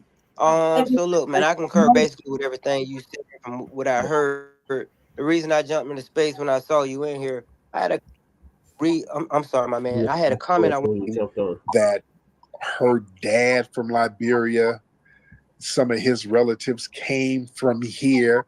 So she's one of the original foundational Black Americans, and she wants reparations and all of this bullshit. So you got people still trying to find ways to crowbar themselves into the damn lineage. Look, if you are from Liberia, you are not no foundational Black American, because the Liberians are far removed and they had an ethnogenesis. Most of us did not go to Liberia. It was only a handful. Let's be very clear, because that's another con game. They've been trying to find little back doors to the reparations. So let's get something straight. Liberians, if you were in Liberia, you had to immigrate here. You are not a foundational Black American. You had an ethnogenesis. The same way we are not Nigerian. Right. You understand? You see how that works? My dad. People when I go to Nigeria, I ain't getting nothing. I gotta immigrate there. I gotta get a visa. Yeah, they're not welcoming me there as a citizen. I'm not a citizen of Nigeria or Ghana or none of those places. You understand? And she's so angry Just like about now, you are not a foundational Black American. What is your point? Even if you had somebody who went over there in the mid 1800s, they had an ethnogenesis. They had an ethnogenesis, just like we had an ethnogenesis. You see, that's how that worked. If you had to immigrate here, you were not a foundational Black American. If you had to go through paperwork, yeah, she said she didn't know what America was. Become naturalized. That has been allocated for and pledge an oath. By American slaves. You have to take a pledge and all that. You are not a foundational Black American. Foundational Black Americans don't take pledges. We don't, because we're of the soil already. So we didn't have to pledge nothing. We are the soil. You understand that? That's a real different dynamic. You understand? Say Fred Hampton's name right. All right, let me get our history. Let me see. A lot of folks in here. You can say what you're gonna say. Oh Lord, I can't. Not bushmeat barrister. Oh my God, not barrister. Go ahead. Shatters. I hate when he brings in colors and shit. It's like, well, I like what point? Some of them are hilarious though. Some of them colors are hilarious. Majority of it is just all ass kissing and everything else. No, look, you get the tethers. You get the tethers that be talking shit. Let's just say this. Let's just say this real quick. Like I got like really weird. Like, okay, look, man. Like her like first of all, she's a tip. She's from Liberia or whatever the fuck she said. I forgot what she said. She's from Liberia. She was born and raised in Liberia. Who cares, right? Who cares where she was born and raised? She said since she's 6. Who gives a fuck? Then you want to tell us about your mama homeschooling you. Okay, cool, whatever. Right? Because that's the gist of it. Right? Yeah. And then to be like, you know, my dad's peoples and from here, that doesn't mean dick. That's like somebody saying they got a drop of black blood. Yeah. That should be considered, right? Mm-hmm. By the 1 drop rule, right? That's why I heard it in my ear. Yeah. And I'm like, the way she stated is almost mocking, like, I'm the you know, whatever the fuck she said. She said she's the original FBA. Oh, stupid. Because comb your hair. You're not like original about shit. Comb your hair, bitch. Right. She's so fucking angry about whatever. Like nobody gives a fuck. I can dig it. Everybody want to come at me and blah, blah, blah, blah, blah, blah. Bitch, you put yourself in FBA business. That's probably what happened. You probably had a fucking opinion you should have kept to yourself. Mm-hmm. and motherfuckers got on your ass, and then you decide you want to be defensive and talk about where you're from and where you're not from. But the reality, Tariq's been saying, prayers up for your dad, Fortune Thought. Tariq's been saying, hold your own motherfucking nuts for how many years now? 6. Well, we've been saying sue your colonizer for rep, right? But like, hold your own fucking nuts, sue your colonizer. Like colonizer to sue. That is what you're gonna get in on the fucking foundational Black American fucking. That's the thing, Lady Shay. Her colonizer is technically the United States, because that was the first. That was the first American colony in Africa. So then she's right. She could get FBA reparations if she could prove it, but she can't prove that. And she was born. She was born in Liberia. She wasn't born in the United States. Then the people's traced back to the killing fields. That's the question. That's what she's trying to say. Well, is it true or is it true or not? Trying to say. They're just talking shit. Nobody went to go do the research, huh? I'm over it. That's what she's trying to say. Yeah, nobody's gonna do the research except just talk shit. What are we doing right here? If she has a claim, she doesn't have a claim. No, she doesn't. Nobody did the research. Obviously, they did. This is why she did the TikTok. Because you just said that she could possibly get reparations through our claim. I said if she could prove it. Yes, but nobody knows if she couldn't prove it or not. Nobody went and did the research. We're just talking shit. It's all shit talking. I'm over it. I'm done. I'm over it. Because, like, why get Yeah, prayers up to your mom as well, cuz collectively outraged over this if nobody's going to go do the research to find out if her father's peoples qualify, or her mother's peoples qualify. Just she didn't say no. Her mother's people didn't qualify. Her mother's people. Yes, she do. She told us. Nobody did the research. She told us. She literally said her mom is from Liberia. Okay, her but mom's side of the family's from Liberia. Of her father's her people, father's side, she said, was from the United States. Right. She, so nobody. Hold on, let it say. She didn't say what state her people on her dad's side is from. Doesn't matter. She didn't say what time period they were here. Doesn't matter.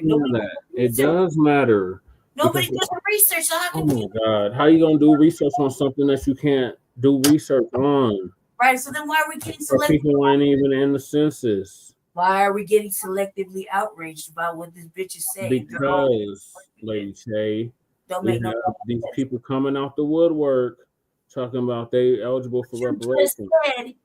Said that Liberians. What'd you say? What'd you say about Liberians? Liberia was an American colony. It was a French and American colony. That's why their capital is named after the 5th president of the United States, James Monrovia. Uh-huh. And in the early to mid 1800s, they had that Back to Africa movement, where the people that moved to Liberia, they gave up their citizenship and moved over there. And like we had an ethnogenesis here, they had an ethnogenesis here, or there rather. So, okay, so to the ethnogenesis, could she potentially, if her father's people could trace their lineage back, she potentially qualify? If she can prove it. But she can't prove it. Semantics. Hypothetically. It's not semantics. Hypothetically, what she could. There is no hypothetical. It's either you can prove your lineage or you can't. I don't know, man. I don't want to live at that bitch's house to know what the fuck she's talking about. Look at it. Look how crazy she look. She all angry for no goddamn reason. But I'm cool.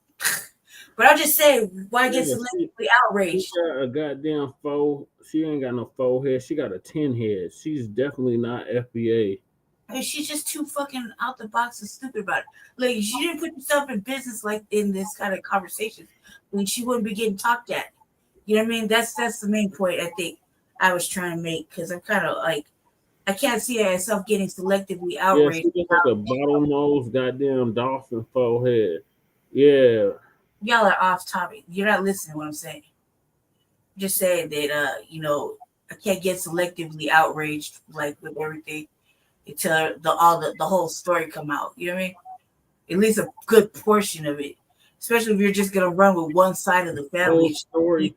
Do you even see the flag that she has up there? That's not the United States flag. Okay. That's the Liberian flag. Well, bitch likes Liberia. I don't give a fuck, man. I'm not gonna be selectively outraged over this broad that nobody can knows whether or not she does. She's an immigrant. Like she high. At the end of the day, Lady Chase, she's an immigrant. Just say that. She's not FBA. She's an immigrant. That's the whole point. You got these immigrants claiming that they're FBA. That's the whole point. She calls in. However, FBA is not FBA. Didn't she say her father's people's? Cause that's what she said, Lady Shay. But we don't know if there's any truth to any of that. She might just be so how can anybody be outraged? That's my point. The outrage is like we've been saying for 6 years, Lady Shay. You just want to be argumentative now. No. I'm just asking. No. That's what you're doing. Understand what I'm saying, though? Even if you're not wrong, Jesse, does anybody understand what I'm saying? No, Lady Chain, we don't understand what you're saying because she's not of the lineage. She's not of the lineage. She can't prove that she's of the lineage. We don't know that. Lady Chain. What? Nobody did the research, cuz. Okay, then you do the research. Since nobody did the research, you do the research. I don't give a fuck about the research when Liberia became a country. Who gives a fuck? No, you do. You keep saying do the research. No. She's talking about her father. No, Lady K, you keep saying do the research. Aren't you the one that keeps saying do the research? Do the research. So do the research on when Liberia became a country. I can't get selectively and equate that with the Civil War time. No. And see if her family was even on the 1870 census. I don't know, man. That first of all, who finds out that kind of information? That sounds You're a detective. You do the detective work, right? You do that. Yes. You're being an ass. Somebody in the New Black media do the research. How about that? Well, then the research is being done. What do you mean? Why? Because you got these $5 FBAs. That's why. You got any and everybody trying to get in on our claim. That's why. That's why there's outrage. This is shit we've been talking about for years. That people from immigrant backgrounds was going to try to claim that they was FBA. This is shit we've been talking about for years, Lady Che. This is nothing new. Yes, but that's not the point of the Oh my God. I give up. You win. I give up. Go ahead, carry on. I don't know what I'm talking about. I'm sorry. My bad. Didn't mean to interrupt the show. Carry on. Which play? I don't know if I want to hear from Bushmeat Barrister. Let me see. Let me get Hampton Friedman in here. Let's get Brother Hampton Friedman in the building. What's up, Yoshi? I see you, Yoshi. Hampton, what's up, brother? What's good, family? Peace to the family. Peace, Tariq. Peace, Nikki the God. Peace to the FBA family. Tariq, that point you just made was phenomenal. That woman actually has foundational Black American ancestry, but she ain't a foundational Black American. Right. You know what I'm saying? Mm-hmm. Same way we acknowledge, we got some distant ancestors from way back on the continent, way back in some distant region that don't exist no more, or some kingdom that's been completely obliterated. That might be true, but she has foundational Black American ancestry, but she ain't one of us. Right. And the one thing I did want to say with this, the brother that said this is a distraction, I'm glad that you kind of touched on that point. Real life happens simultaneously. One thing doesn't happen at a time. And I really want our people, foundational Black Americans specifically during this delineation movement, to be aware that that's almost like some Pan-Africanist talk. Remember when Pan-Africanism was the big thing and everybody was kind of on that, brother, this is a distraction. That's a distraction. Don't be distracted by this and don't be distracted by that. Listen, man, it's more than one TV on at the same time. Right. And we got to be aware of what's really going on. And we got to understand that this foundational Black American thing now is global, baby. It's worldwide. They know us. We mainstream. And we owe a lot of that to you, brother. Peace and salute. I'll land my plane. Man, much respect to you, Brother Hampton. Much respect to that brother. Yes, indeed. Oh, man. Who is this person? Let's get, let me see. We got a lot of folks in here. Coach. Let's get Coach. Let's get Coach in the building. I'll just say the first name. Coach, what's up, Coach? Hey, what's up, Tariq? What's up, Coach? How are you? I'm good. How about yourself, I'm sir? good, man. What's going on with you? Not much, man. I want to first say appreciate you, but just to go back to Shador, I seen Boomer Esiason. He's a former quarterback for the Jets or whatnot, and he was talking about how everybody was collude. Well, the owners came together and they said they don't want to draft and take him off the list. So it was just more than one group of teams that actually did that. So that just kind of goes into like them kind of collude against him.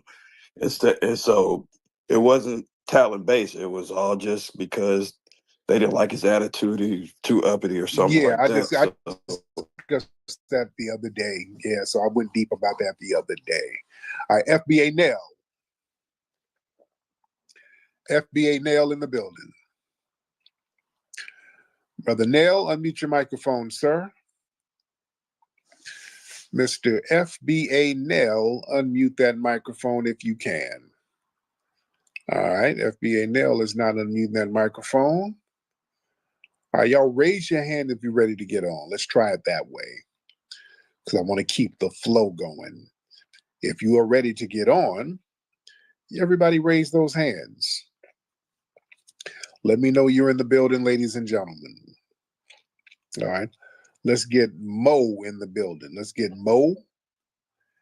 Let's get Mr. Mo in the building. Mo, what's happening? Mo, where you at?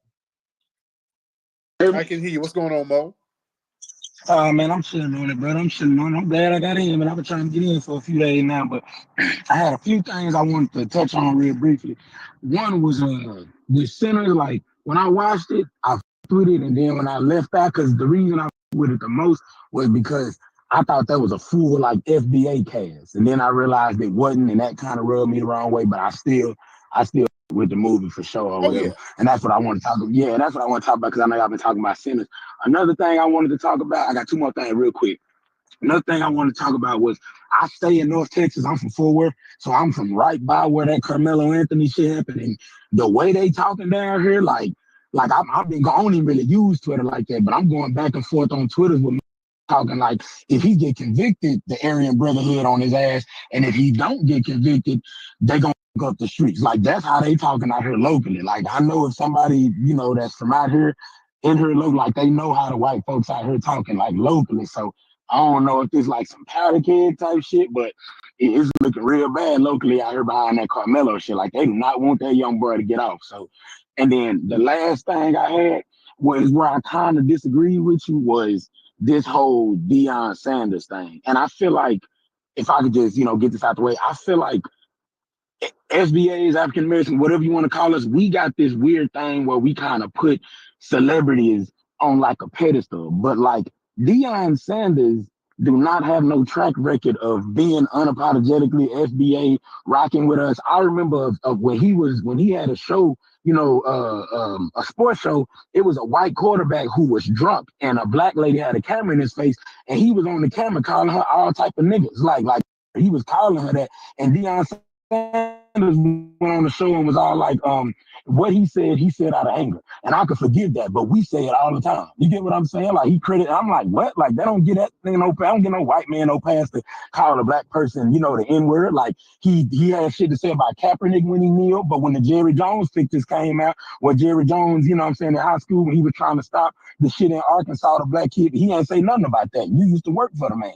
So I'm like, Like, I don't think we should look at Deion Sanders like he's somebody that just got a history of like, you know, yeah, he pop his shit, but you pop your shit from, in my opinion, from a house nigga standpoint. You work for white people and you pop your shit as a, you know, as an athlete, but you don't pop your shit to white people. You pop your shit, you know, after making white people hundreds of millions of dollars, you pop your shit to other niggas. But then, like, so I feel like it's kind of on some, like, you know, chickens coming home to roost type shit. Like, yeah, like you align yourself with these people, and then when they done with you and they feel like you an uppity nigga, now they treat you how they treat uppity niggas and shit like that. And you ain't never stood up to them, so I feel like that's kind of what you on. But shit, yeah, I just land right there. Thank you so much. And my thing with Deion, you know, Deion did some great things for the HBCU. He went up there and got that thing popping. And I've seen him check some white reporters. I remember one white reporter, you know, I'm gonna give him his props what props are due. Deion did great things for the HBCU, uplifting that and going out there and really using his star power to uplift that. So you know, he's done some things for the community. There was one white reporter who didn't want to call. He kept calling by his first name. He's like, "Yo, I'm Coach Prime, I'm Coach Deion, or whatever." And the white reporter tried to be slick and just kept calling him Deion. Deion got the hell up and walked off on his ass. You dig? So yeah, Deion, he does, you know, he's done some great things. I'm not gonna take nothing away. You know, he kind of, you know, every now and then you got to do the all lives matter shit. You know, you gotta kind of be on some neutral shit. Yeah, I get it. You can't be super duper radical working within those sports circles. You know, so he has to play the game strategically, and I get it. So, you know, Deion is a solid dude. All right. Well, he did turn around to see you bust, so I'll give him that. All right. Well, since Lady Shorty said her thoughts on this, I'm gonna move to the next topic, and that is the crime report. California University allows anti-Black hate crimes. Great. Family and fellow soldiers, I'm the professor, and this is the moment of truth. And now the Friday Crime Report. Moraga, California, fall semester 2024 and spring semester 2025. What part of California is that in? Oakland residents Tia Honeycutt and James Brickley said they felt good about sending their son to St. Mary's College of California in Moraga last fall. But by spring semester, they noticed something was off. He wanted to come home more often. You know, he would say, you know, pick me up on Thursday. Soon, their son David, a freshman, would text them in fear from his dorm room. He told them a handful of students were shouting curse words, including the N-word outside of his room. He believes he was targeted because he's Black. He recorded part of it on video and shared it with ABC 7 News. Let's imagine for a moment, or any parent, that it's your child, and they're behind this door, hearing kill the N-word, kill the N-word. You can for a moment imagine, you know, how he felt, his fear. David, who does not want to be shown on camera out of fear of retaliation, said he reported the incident to his resident assistant and campus advisors. So it was kind of very disheartening. And I was like promised that things were going to change or things that were going to happen, and just nothing happened. Weeks later, David told me that's when things escalated. He took this image of the door to the communal bathroom in his dorm. Someone carved "kill N-words" in the door. We have blurred that racial slur. Days later, another incident on campus prompting the university to send out this alert obtained by ABC 7 News, warning of a hate crime involving property damage, threatening language, and racial slurs written into restrooms. Moraga PD confirms it is investigating these incidents as hate crimes. They tell me in that meeting, University President Roger Thompson expressed concern, but not the solutions they wanted to hear. He said to us that we should think about moving David out of the school. That was his solution to having a not out of the dorm, out of the school. Out of the school. To a different school. Right. So that was his response to a toxic culture, was to have David leave and let the toxic culture persist. Why does it take us getting in touch with you, Julian? Why did we have to go to ABC News and report these hate crimes on that campus and heard nothing? In a follow-up statement, a university spokesperson said the president expressed understanding should the parents wish for their student to transfer to a new school. Why aren't the perpetrators in these crimes, the ones that are kicked out of school? For the better part of 30 years, whenever we've been hearing about school discrimination, we've had trash like Ed Blum whining about non-existent reverse discrimination against white students. Meanwhile, black students who are and have always been the targets of racial discrimination in schools, well, the Ed Blums of the world are not concerned about that at all. That's because their entire agenda is to protect and promote anti-black racism. But of course, you have people who ordinarily would otherwise claim that they're opposed to the Ed Blums of the world who are actually helping them to do it.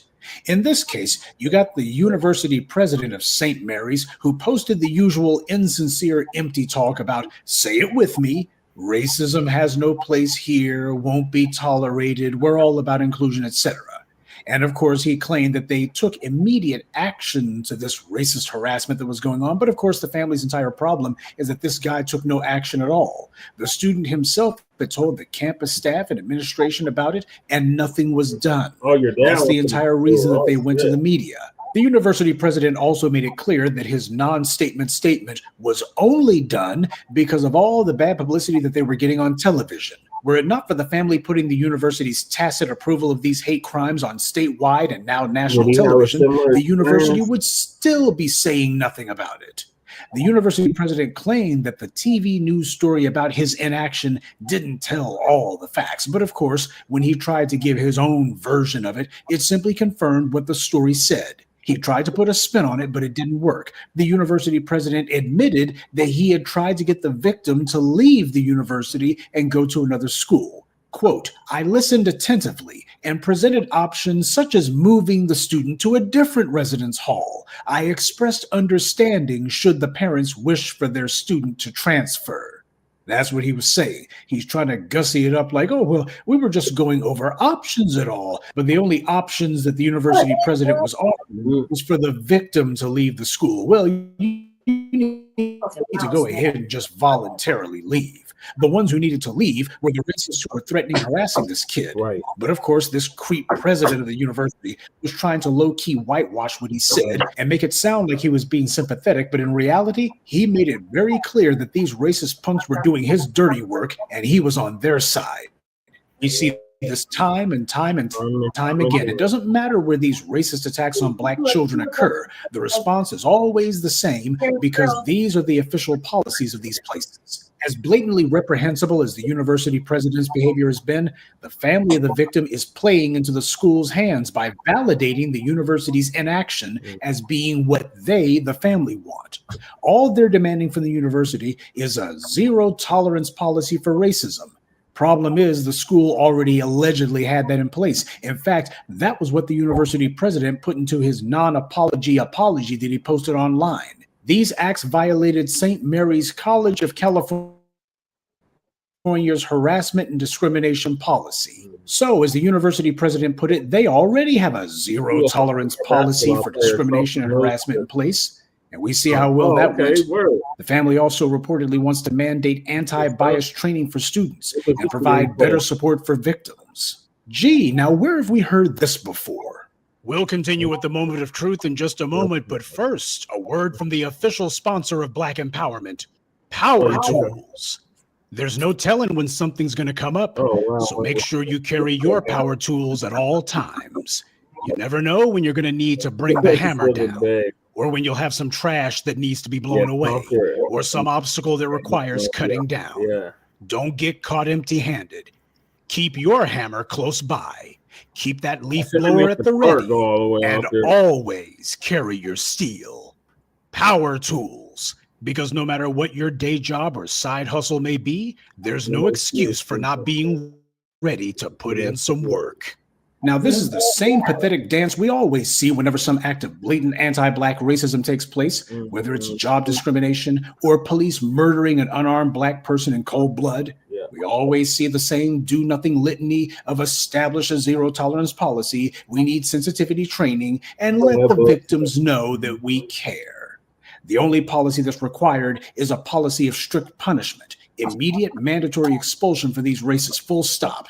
Because if these kinds of threats and intimidation were being perpetrated against any other group or any other kind of person other than a black person, the expulsions would have already happened. Right now, we're seeing pure hysteria merely about criticizing Israel. We're hearing that being called anti-Semitic, and anyone who does so has to be expelled. In fact, if they're not native-born Americans, they need to be deported. They're not doing this in response to any alleged anti-Jewish slurs or threats, because that's not what's happening. Instead, they're doing it merely if you criticize a geopolitical entity. That's anti-Semitic, and that's grounds for you to be expelled. See, there's nothing racial going on there. It's merely political. The federal government began shutting down school. University presidents were being fired during the Biden administration. Yep. That's when that was going on. Yep. You didn't hear the Democrats say boo about it. None of them said we got to get these university presidents reinstated, or we're going to stop all of these witch hunts, or if we have anybody who's threatening schools over legitimate free speech, we're going to find a way to sanction them. And now that the orange man is back in the White House, we see that the Biden administration's policies have been continued and are now being intensified. We see a continuity of policy. When it comes to everybody, black people get absolutely no protections, but everybody else they go to the mat for. And now criticizing Israel means that the Trump administration will do what the Biden administration hinted at. Federal funds being withheld, that's weaponizing the Treasury for a foreign government. Making phony claims that white people are being discriminated against but never actually able to prove it is being dignified, which is what the Biden administration was giving tacit approval to. Meanwhile, as usual, black students who are actually being threatened, harassed, persecuted, not phony pretend mistreatment, but the real thing, the schools do what they always do. Nothing. And you don't see anyone dragging this university president before the Senate or in front of the cameras to demand that he answer for how he created and allowed and protected an environment of violent anti-black racism on his campus. And yes, the reprobates in the GOP are in charge of the U.S. Senate, but these hate crimes happen in the state of California, where Democrats run the entire place. So why hasn't this university president been dragged before the California legislature? Democrats should be demanding that he be fired, that he be punished, make an example out of him. But unfortunately, the victim's the wrong color for that. In the same way that this university president is protecting anti-black racism, so do all of these Democratic politicians. If criticizing Israel results in police storming protest groups on campus, students being expelled, and those deported if they're foreigners, then making violent threats against black students should carry far more serious consequences and punishments. And keep in mind, all of this is happening in the so-called liberal state of California, and it happened in the East Bay area. That means that they're just east of Oakland, which is Kamala Harris's old stomping grounds, and where she began her career as a professional prosecutor. And this university is only 25 miles from San Francisco, which is where both Gavin Newsom and Nancy Pelosi hang their hats. So this place is within spitting distance of them. But what are they doing and saying? See, for all of the DNC shills and plants and suck-ups who infest the comment sections around here, I want to know, what is it the Democrats are going to do to push back against all of this racism that's going on? It makes absolutely no sense for somebody to sit there and say, oh, look at this. Trump is trying to enshrine discrimination into the laws. They've been doing this for decades. It's not new. And Democrats have given no response to it. Ed Blum isn't doing anything that he hasn't been doing since the 90s, but the only difference is there's a bunch of Federalist Society flunkies who now comprise the majority on the Supreme Court. Democrats saw all of these pieces being put in place by the white right, and they did nothing about it. And as we see in states like California, where the Democrats are in charge, they're actually protecting these racists. All of this is happening in what the white media would tell us is the most liberal city in America, in the most liberal state in America. And you see it's as racist as anything in Mississippi or Louisiana or Ron DeSantis' Florida or Greg Abbott's Texas. The deliberate, intentional targeting of black children in these schools is the reason that there needs to be a specific dedicated hate crime law just to protect black people and to enable real consequences for the perpetrators of these crimes and those who protect and enable them. Nothing happens in a vacuum under white supremacy. You know that the school administration was in on this. They probably know the perpetrators and their parents. America's schools are not for learning. They're for indoctrination. So whether it's teaching that slavery was a benefit in Florida or protecting hate criminals in California, the curriculum is always the same: reading, writing, and racism. And that's this week's Friday Crime Report. Keep your eyes open and stay on alert, because there's a lot worse criminals out there than the ones the white corporate media chooses to show you. Good day and be one. I'd like to take a moment to mention some of our contributors: Sharice Matthews, Stay Positive, Jimmy Whitfield, Wally Bilal, and Joy Henderson. Salute to them, and thank you to everyone for listening, liking, and sharing this message. Black empowerment only exists because of you. Yeah, so this dude should definitely be fired and lose his teacher certificate and all of that shit. Lose his damn pension, lose his 401k, all of that in a perfect world. But this is not that. This is a system of racism, white supremacy, and as Dr. Francis Cress Welsing put it, racism and white supremacy is conscious and subconscious behavior to maintain the white genetic survival, to prevent white genetic annihilation. So there you have it. What are your thoughts, Lady Che? Power tools.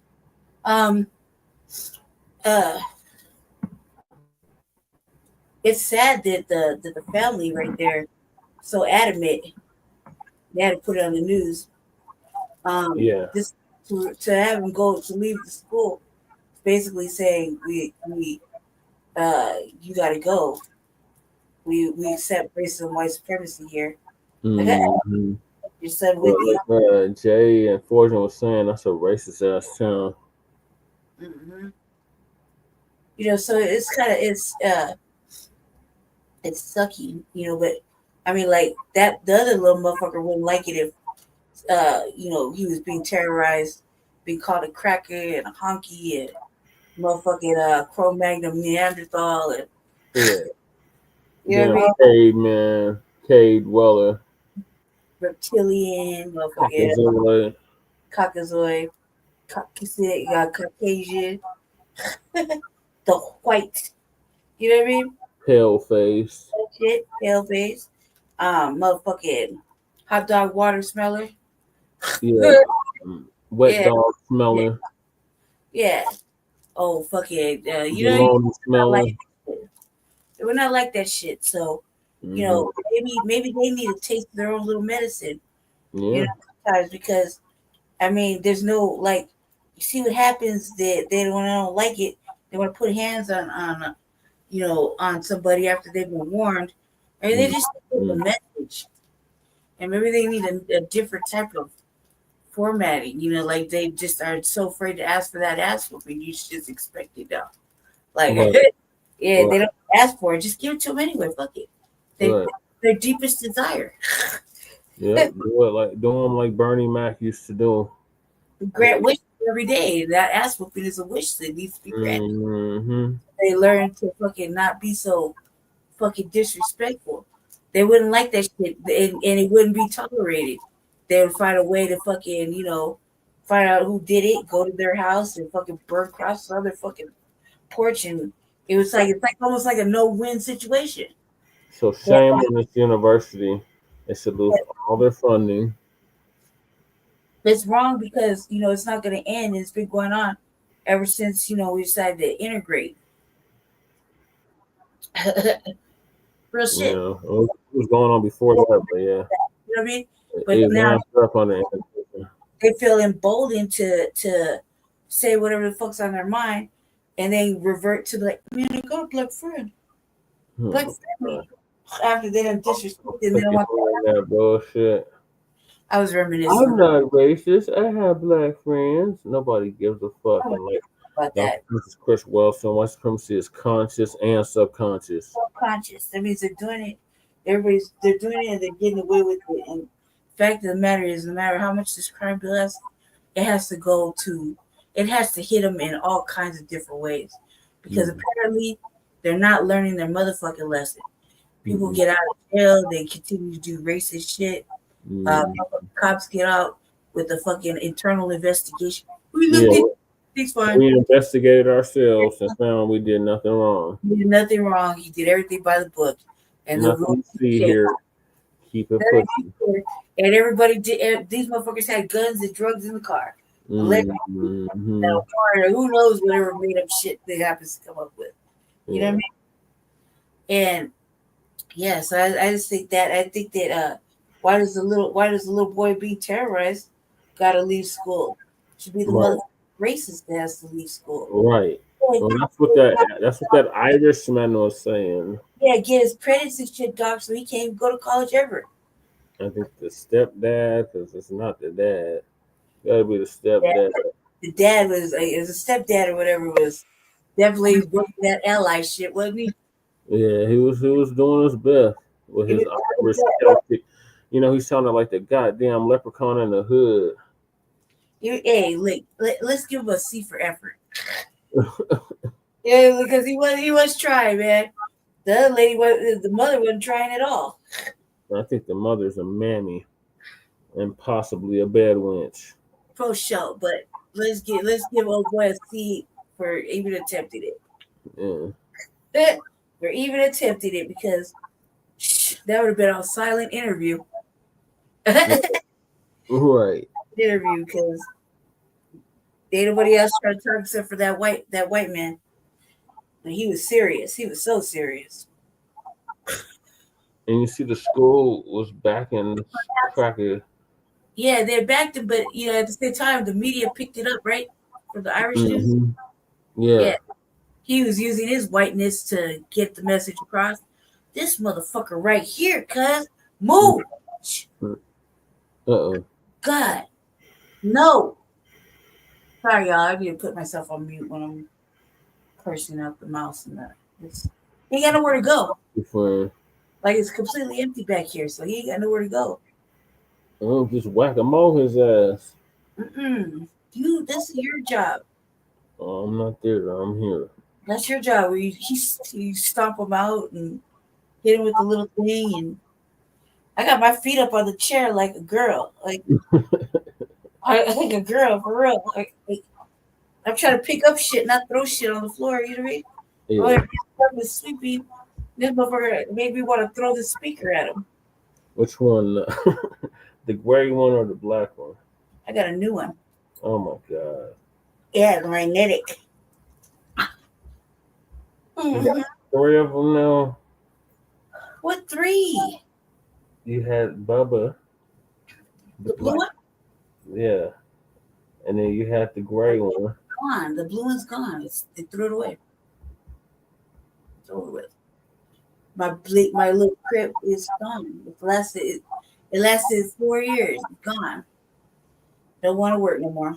Then I got the little one you just left me with, so you got the big ones. I'm not talking about the speaker. I'm talking about the mousy friends. Oh, this is a little gray mix, the one that Birdman claps and looks at me. Oh my god, that's the one that was in the crate. That's the one that stares at me like on his he was up on the curtain, man. Oh hell no. Like, for some reason, am I like all up on the curtain? The desk and everything's all up on the curtain. And I was like, what the fuck? What was moving behind the curtain? It was this motherfucker trying to climb down, and then he got nowhere to hide because I'm sweeping, right? I'm trying to sweep as best I can. Look, I'm doing everything in little pieces because I can't do it, family. Yeah. Like, I can't. Oh my god. Fucking go somewhere, cuz. You're ruining me, man. You're ruining me.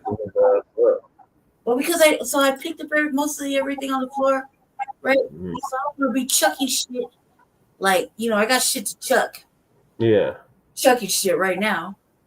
But then that means I have to go all the way over there and pick it back up. And that was a hard thing to do, to go plug in the cords. It was a struggle. Yeah. Well, I'm having my feet up on the chair, like, all scary and shit. But, like, really, I could be chucking a lot of shit. I got, like, 15 things right here in front of me. I could be chucking across the room. Right. Just terrorizing me. The black one is in the living room. The black one was sitting in a little red Corvette. Family and fellow soldiers. And they get up in the window, cuz, like house cats. Like you want to go outside so bad. Get the fuck up out my crib. Go outside. We will not miss you. Right. Go. Bye. Please, bitch. Don't tell nobody else. Yeah. Let the dude download that app again and get their ass to run out. Oh, with the speaker, with the sound. Yeah. No, I was hoping that I was looking at stuff to make a mousetrap with. Yeah, you can do it too. I was like, damn, they got everything, a little rolly thing. That siren or whatever was working. Remember, you had like 5 or 6 of them motherfuckers, and they all jumped out the window and died. Oh, the speakers? No, the mousy friends. They jump out the window and die. They went out the front door and died. Yeah, but then they came back for some odd reason.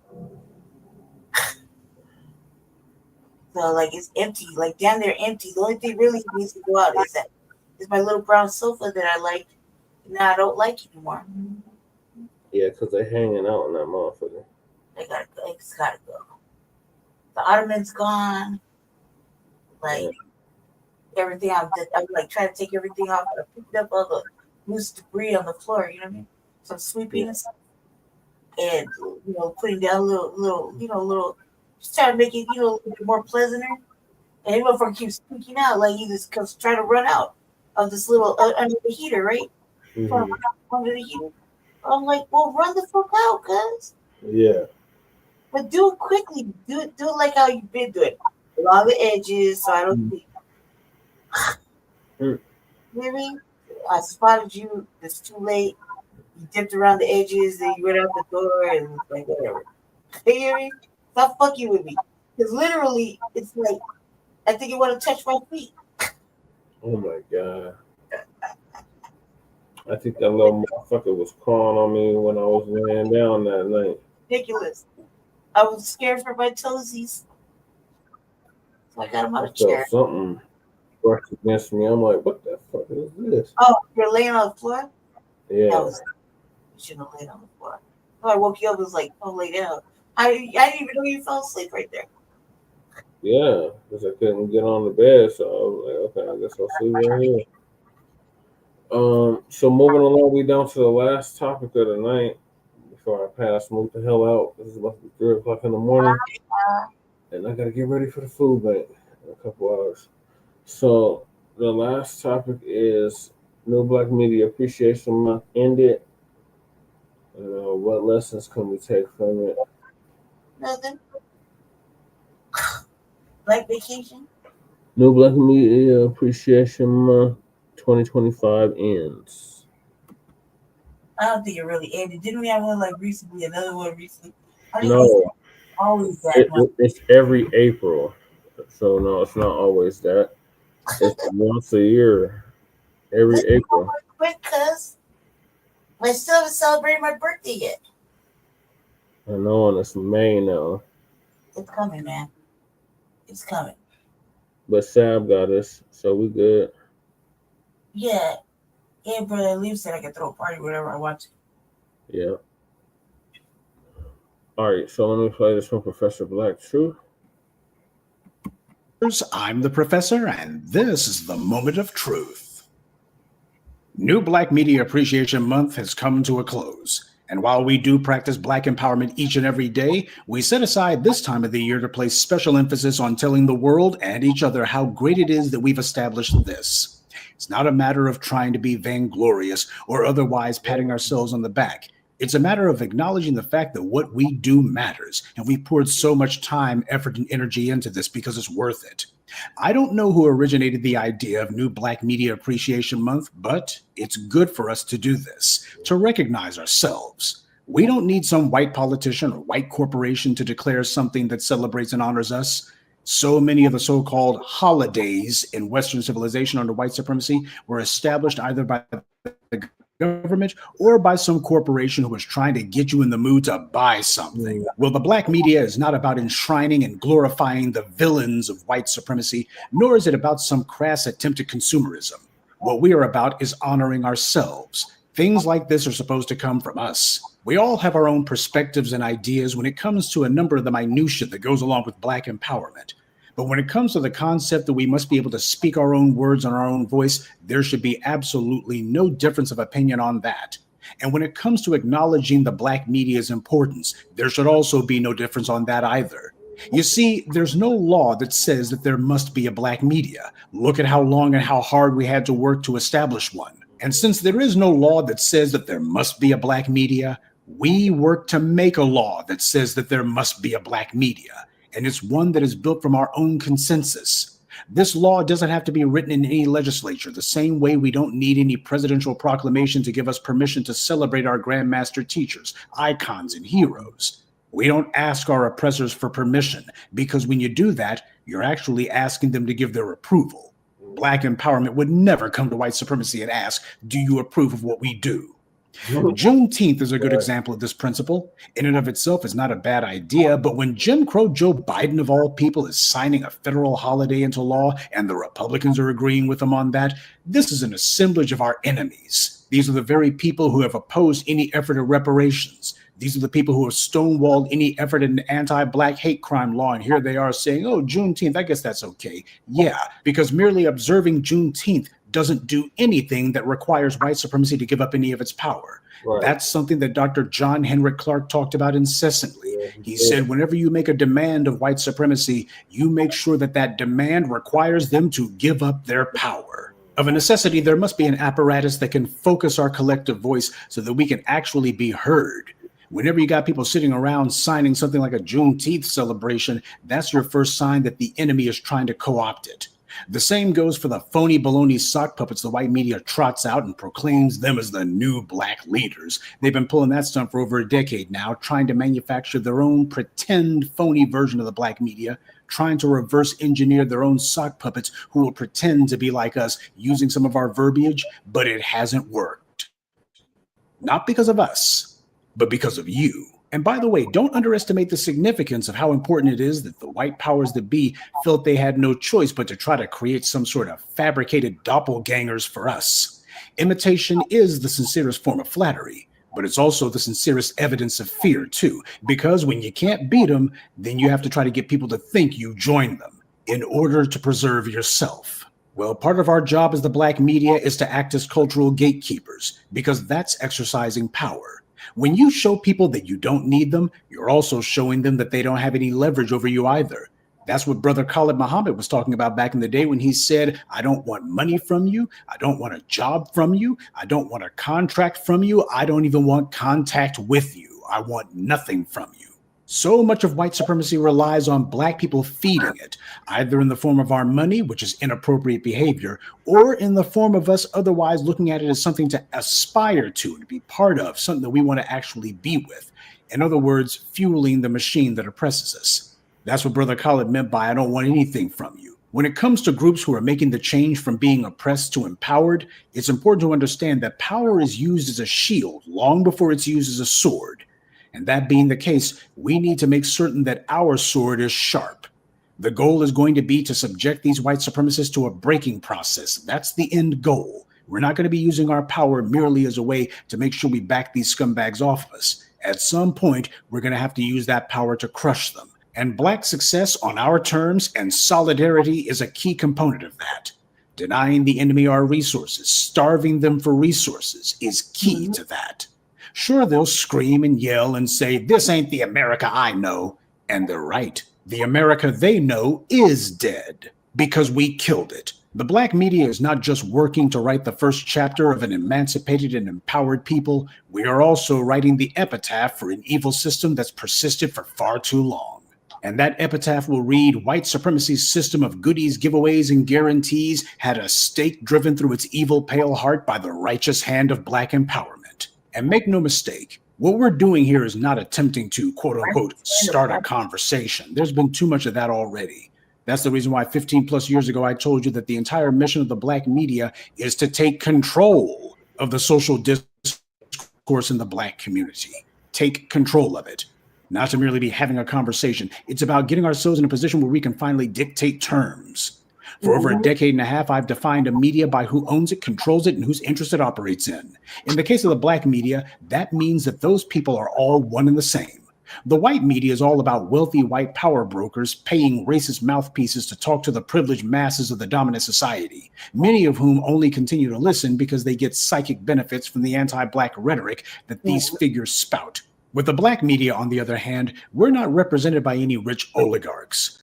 We represent the people, you. And the individuals behind the microphones are not being paid by some bankroll to say whatever's expedient to a handful of rich racists. We listen to you, and then we say what you know to be true. It's not about us leading you.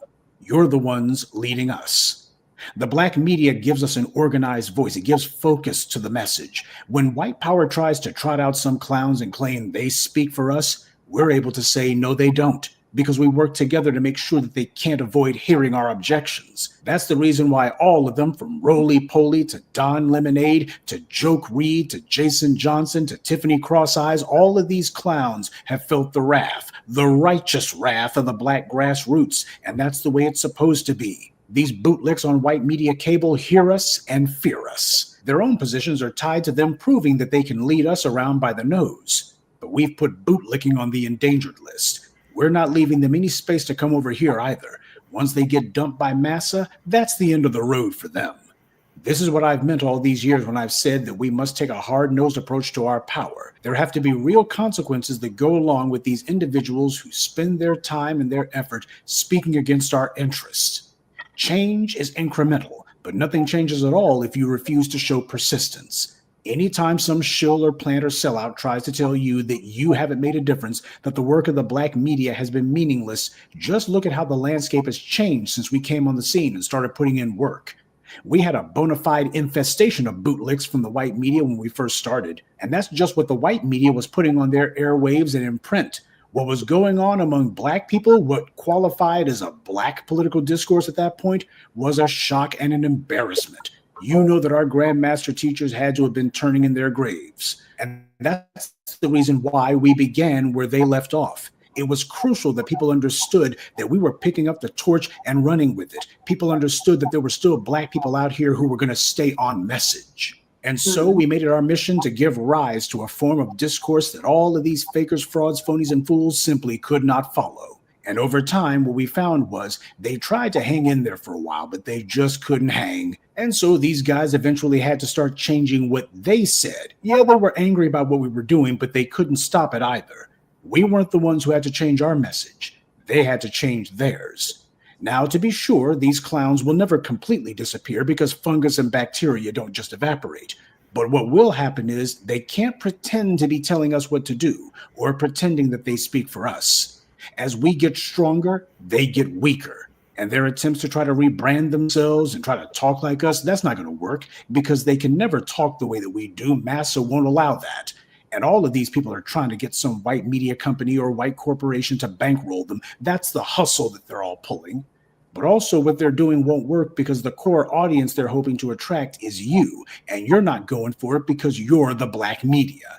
They think the Black media are just people like myself, the people who are behind the microphone, the people whose names or screen names they may know. They think, well, that's the Black media. That's who we need to defeat. They've never understood that the Black media doesn't operate the way the white media does. The white media is all about dictating opinions to a bunch of brainless schlubs. The Black media is about taking the truth that the masses have been saying and focusing it towards the enemy, having people brave enough to speak the words that the masses demand be spoken. They don't get that, because it's a completely different thing. The Black media is not trying to dictate your opinions to you. What the Black media is doing is dictating your demands to the enemy. The days of some paid prostitute on the white media's payroll attacking anyone who tells the truth are over. Shills who say exactly the opposite of what Black people believe, and then they claim that they're speaking for Black folks because they got a certain amount of melanin, those days are over. As the Black media, we keep receipts. We remind you of who our enemies are and why they're the enemy. That's what a media is supposed to do.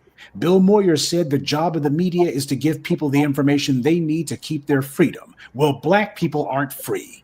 So the job of the Black media is to give you the information you need to get your power. Insight and foresight. Those are the twin fulcrums upon which the Black media turns.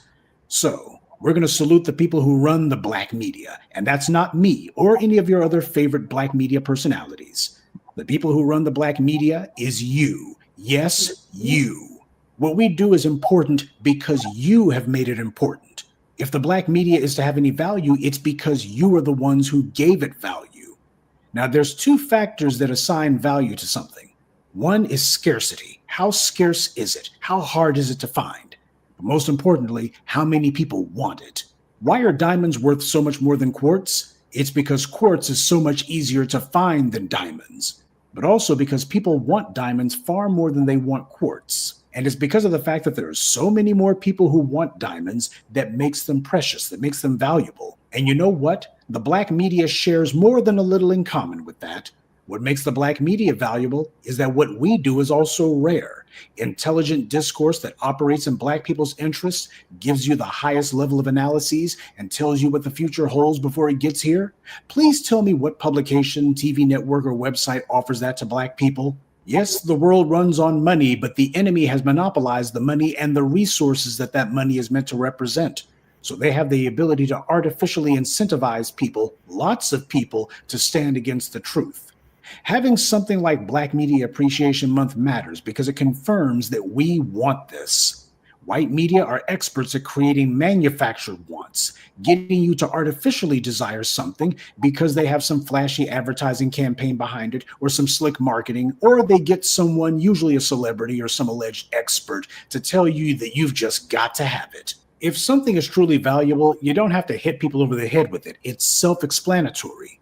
On the other hand, if something is actually valueless and you're trying to con people, well, then you have to tell them that it's valuable. New Black Media Appreciation Month isn't about celebrating the words or the impact of the people behind the mic. It's about telling the world about the inspiration that motivated so many of us to start doing this. And that motivation is you. It's my hope that whatever it is that I or any of the other members of the New Black Media do not only enlightens you, but that it also informs you. Whether you're at home, on the way to work, at your job, on vacation, preparing meals for yourself or your family, getting ready to make a business deal, or you're traveling, you're at the airport or the train or on a boat or wherever, you need to hear someone somewhere saying something that is relevant specifically to you, something that validates and honors your worldview and reminds you that no matter where you are, you're not alone. That's what the Black media does. The B1 Brigade is all of us. I'm not the leader. The code is the leader. And you're not followers either. We are all of us family and fellow soldiers. In closing, I also want to invite and implore you to tell people about whomever your favorite Black media personality may happen to be. Enthusiasm is contagious. The white media's entire technology is to create artificial phony enthusiasm, fake excitement, because people get sucked into that very easily. Well, we don't do phony here. And while you're busy making sure that more people hear about the Black media's work, those of us behind the microphones are going to double and redouble our efforts to make sure that we're doing exactly what it is that you want us to do, to make ourselves worthy of the attention and the interest and support that you've given to us over all of these years. A media that is not beholden to the people that it speaks to is also a media that doesn't deserve to exist. So I'm sure I speak for all of the members of the New Black Media when I say that we could not possibly have gotten this far without you, because we wouldn't even exist without you. And for that, we owe you our deepest and most heartfelt gratitude, as well as our sincerest effort to continue making ourselves worthy of everything you have done for us. Thank you.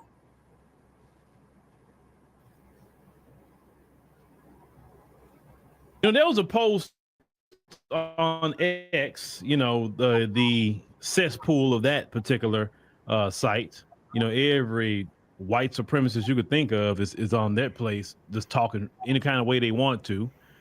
But Marjorie Taylor Greene, you know, the Supreme Karen herself, you know, bad built butch body, that one, you know, shout out to Jasmine Crockett for calling her that. Well, Marjorie Taylor Greene made a post that kind of caught my attention. I say, that's interesting.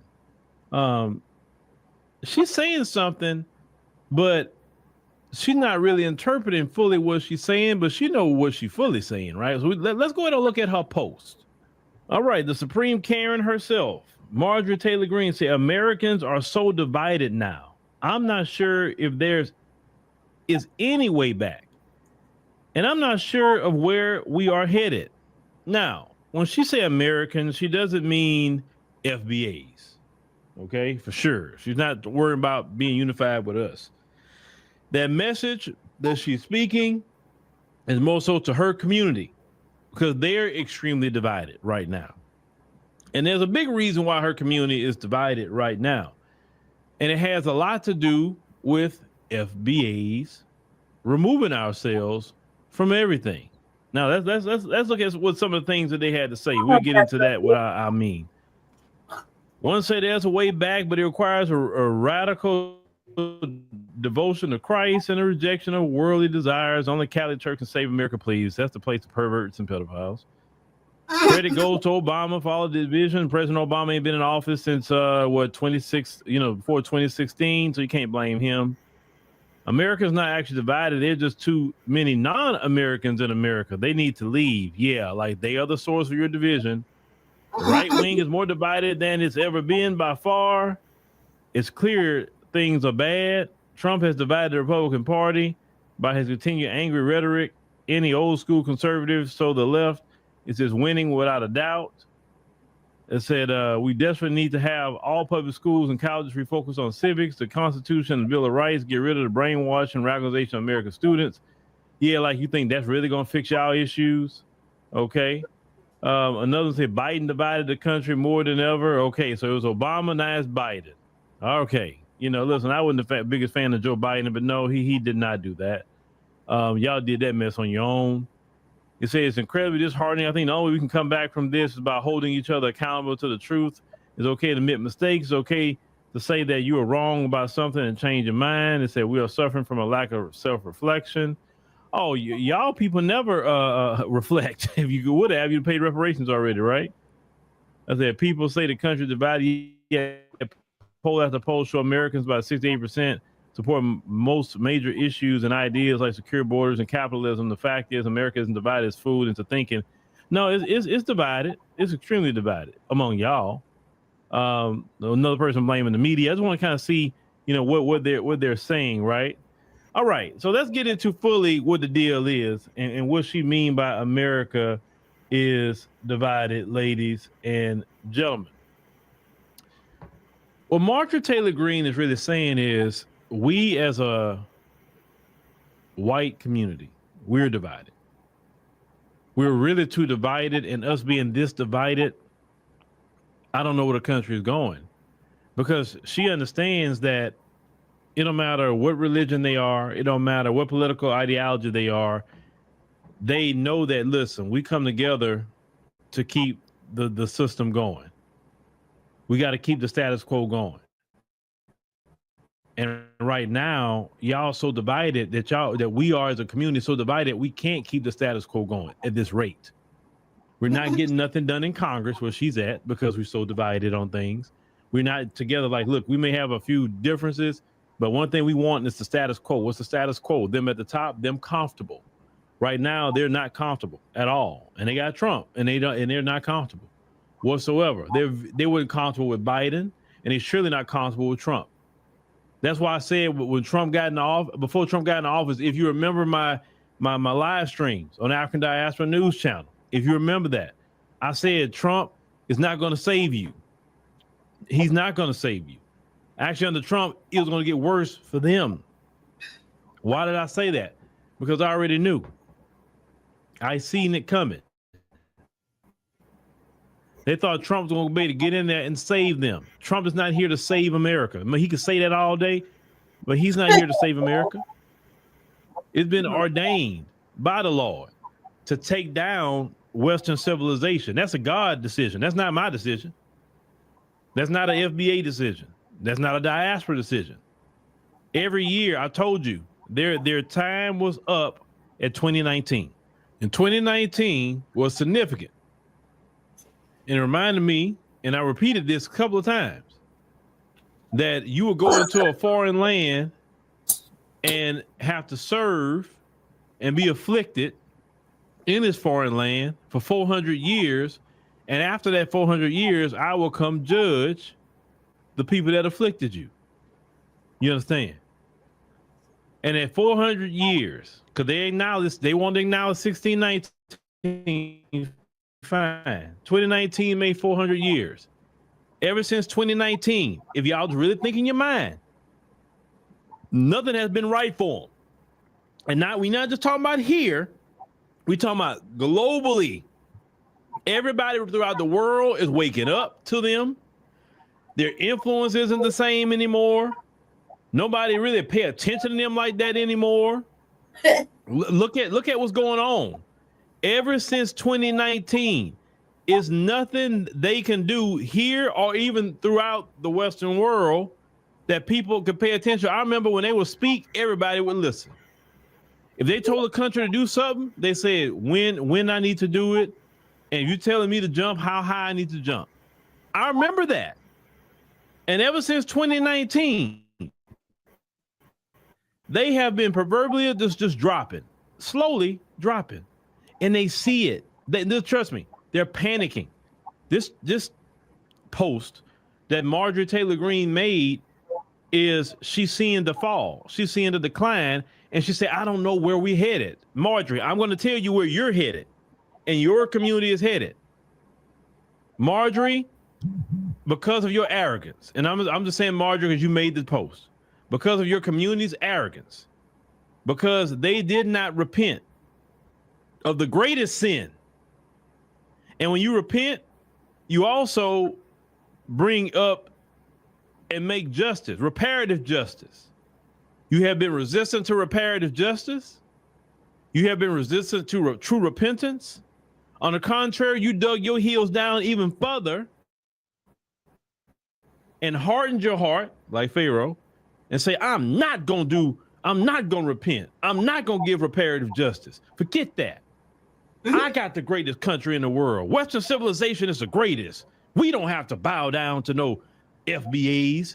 We don't have to treat nobody in the Caribbean right or Latin America right or Africa right. We ain't got to do that. We are Western civilization. We are rich. What do we need from those people? Any of them. And what did the scripture teach? Pride go before what? A fall. Black people have warned you for years about your actions, about your ways. Black people tried to stand up for what's right.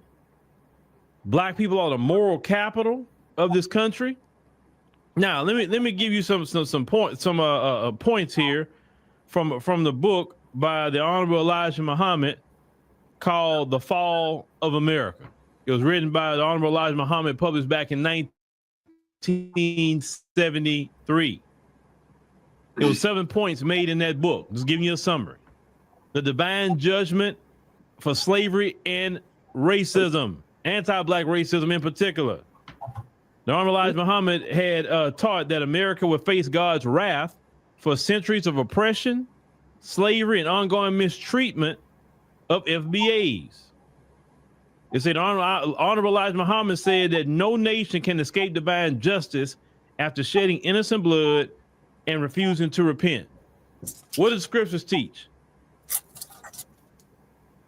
God himself, we're talking about God, he hates the shedding of innocent blood. And you built your empire off of doing it.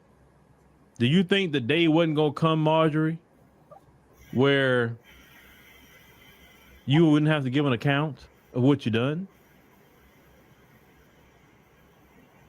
Another point that was made in the book was about natural disasters as punishment as well. The Honorable Elijah Muhammad had described increasingly destructive weather, floods, hail, snow, droughts, and earthquakes as a sign of the Lord's anger. Look at the weather patterns. You've seen they've not been normal. They say these disasters intensify and devastate key parts of America's infrastructure and agriculture. Okay, this is what Honorable Elijah Muhammad had predicted. We're talking about 1973. In the book, he talks about the economic collapse. The Honorable Elijah Muhammad had predicted the fall of the U.S. dollar, massive debt, and the collapse, let's say, of America's economic system. He said he warns that foreign nations would abandon America financially. He said isolating it and worsening the collapse. The other point he made was about international isolation and enemies. He asserts that America loses the friendship and support of many nations around the world. You're starting to see that, actually. Eventually, other powers, especially Russia and China. Now, he talked about Russia and China back in 1973. China was nowhere near where it's at today back in 1973. In 1973, China was a third world country. But Russia and China, in particular, would turn against America in global conflict. Then he talked about the internal division and moral decay. The Honorable Elijah Muhammad highlights America's moral and spiritual decline, corruption, decadence, drugs, family breakdown as weakening its foundation. And all that has happened. Every bit of that has happened. Remember, this is what he said in 1973. We in 2025. That was a book of prophecy, literally. See, God has sent many prophets to America, and they never listen. God always sends his prophets and warn you so many times before the destruction. He continued to say racial division, political infighting, what Marjorie Taylor Greene is talking about right now, and lawlessness will grow worse. He also talked about wars abroad and at home. He said America's involvement in wars, it cannot win, especially in Asia and the Middle East. He said it would drain its resources and morale. He said he also foresaw civil unrest and possible revolution at home. As we talked about in 1973. But this is the biggest one. This is the biggest one, and this is what has started to speed up the calamity. Was it Donald Trump? No. He's a part of it, but no. The Honorable Elijah Muhammad. His last point, the 7 points of the book itself, you can read it, The Fall of America. Departure of the righteous. We're talking about the FBAs.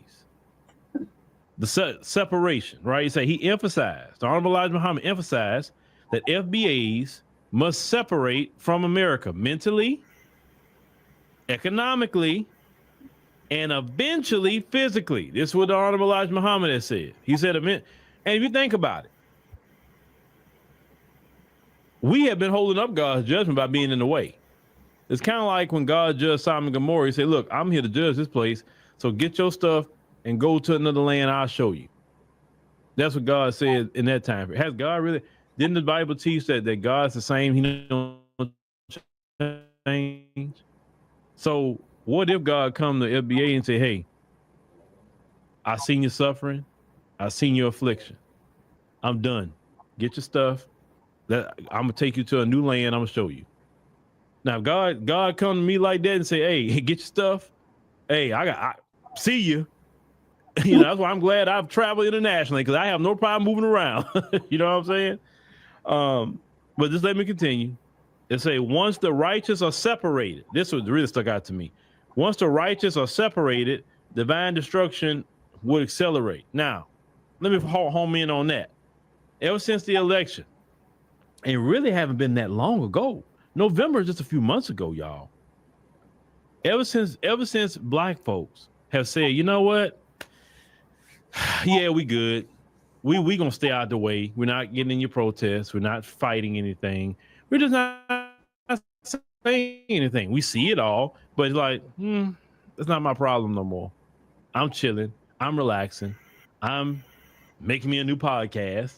I'm traveling, here. I'm traveling there. I'm dancing. I'm having a good time. I'm just acting like not a care in the world. And then the folks may say, you FBAs, you don't see the chaos in this country going on? What is wrong with y'all? What? What chaos? We don't see no chaos. Why are you coming over here? Fix it. You in control, right? Fix it. Why are you coming to us for? Leave us alone. They're like, sir, yes, I need the menu. I don't want to hear that. I'm about to eat some good food over here today. FBAs are focusing on their health. FBAs are focusing on their wealth. Man, we making FBAs great again. Shoot, that's what we focusing on. We were focused on making us great again. That's it. We're not worrying about none of y'all. Because when we told y'all about how America really was, y'all had every nasty and anti-black racist thing to say to us. So now you can eat cake right now. You can eat cake. It doesn't bother me what happened, because my people have been done so wrong in this country for hundreds and hundreds and hundreds of years. Still up to now in 2025, my people is still suffering in this country. So don't come to us about your problem. That's your problem. Fix it. Go holler at Trump. Go holler at Congress. They work for y'all anyway. They don't do nothing for us. Even the black ones, so-called black ones, they don't do nothing for us either. They work for you. So go holler at them. What you come and tell us for? All these other groups saying black people, listen, we staying out the way. Everybody feel they better than us. Everybody say their culture's better. Everybody say we lazy. And okay, cool. Well, we slid to the side. We're gonna let all you hardworking people do what you need to do. We're gonna let you do all the hard work, right? Your culture is so much better. Well, hey, handle it. Show us how better your culture is. We're gonna sit back and just take notes. That's it. If we fight for something, we're gonna fight for something for FBAs. That's all people we fighting for at this point. We ain't fighting for nobody. We ain't fighting for no America. We ain't fighting for other groups. We fighting for FBAs only. That is it. That is the only people we're fighting for, is FBAs. We'll put it all on the line for us, but all you other groups, us fighting for you, that's canceled. That's expired. Us trying to save America, that's canceled. That's expired. Because when we tried to do it, you didn't treat us right. We tried to stand up for rights. See, some of you immigrant groups right now, we was fighting against police brutality and terrorism and all of that. A lot of you spoke against us too. You said that we should comply. It wasn't just the folks, it was you too. Oh, well, if you guys would just do what the laws say, it wouldn't do nothing to you.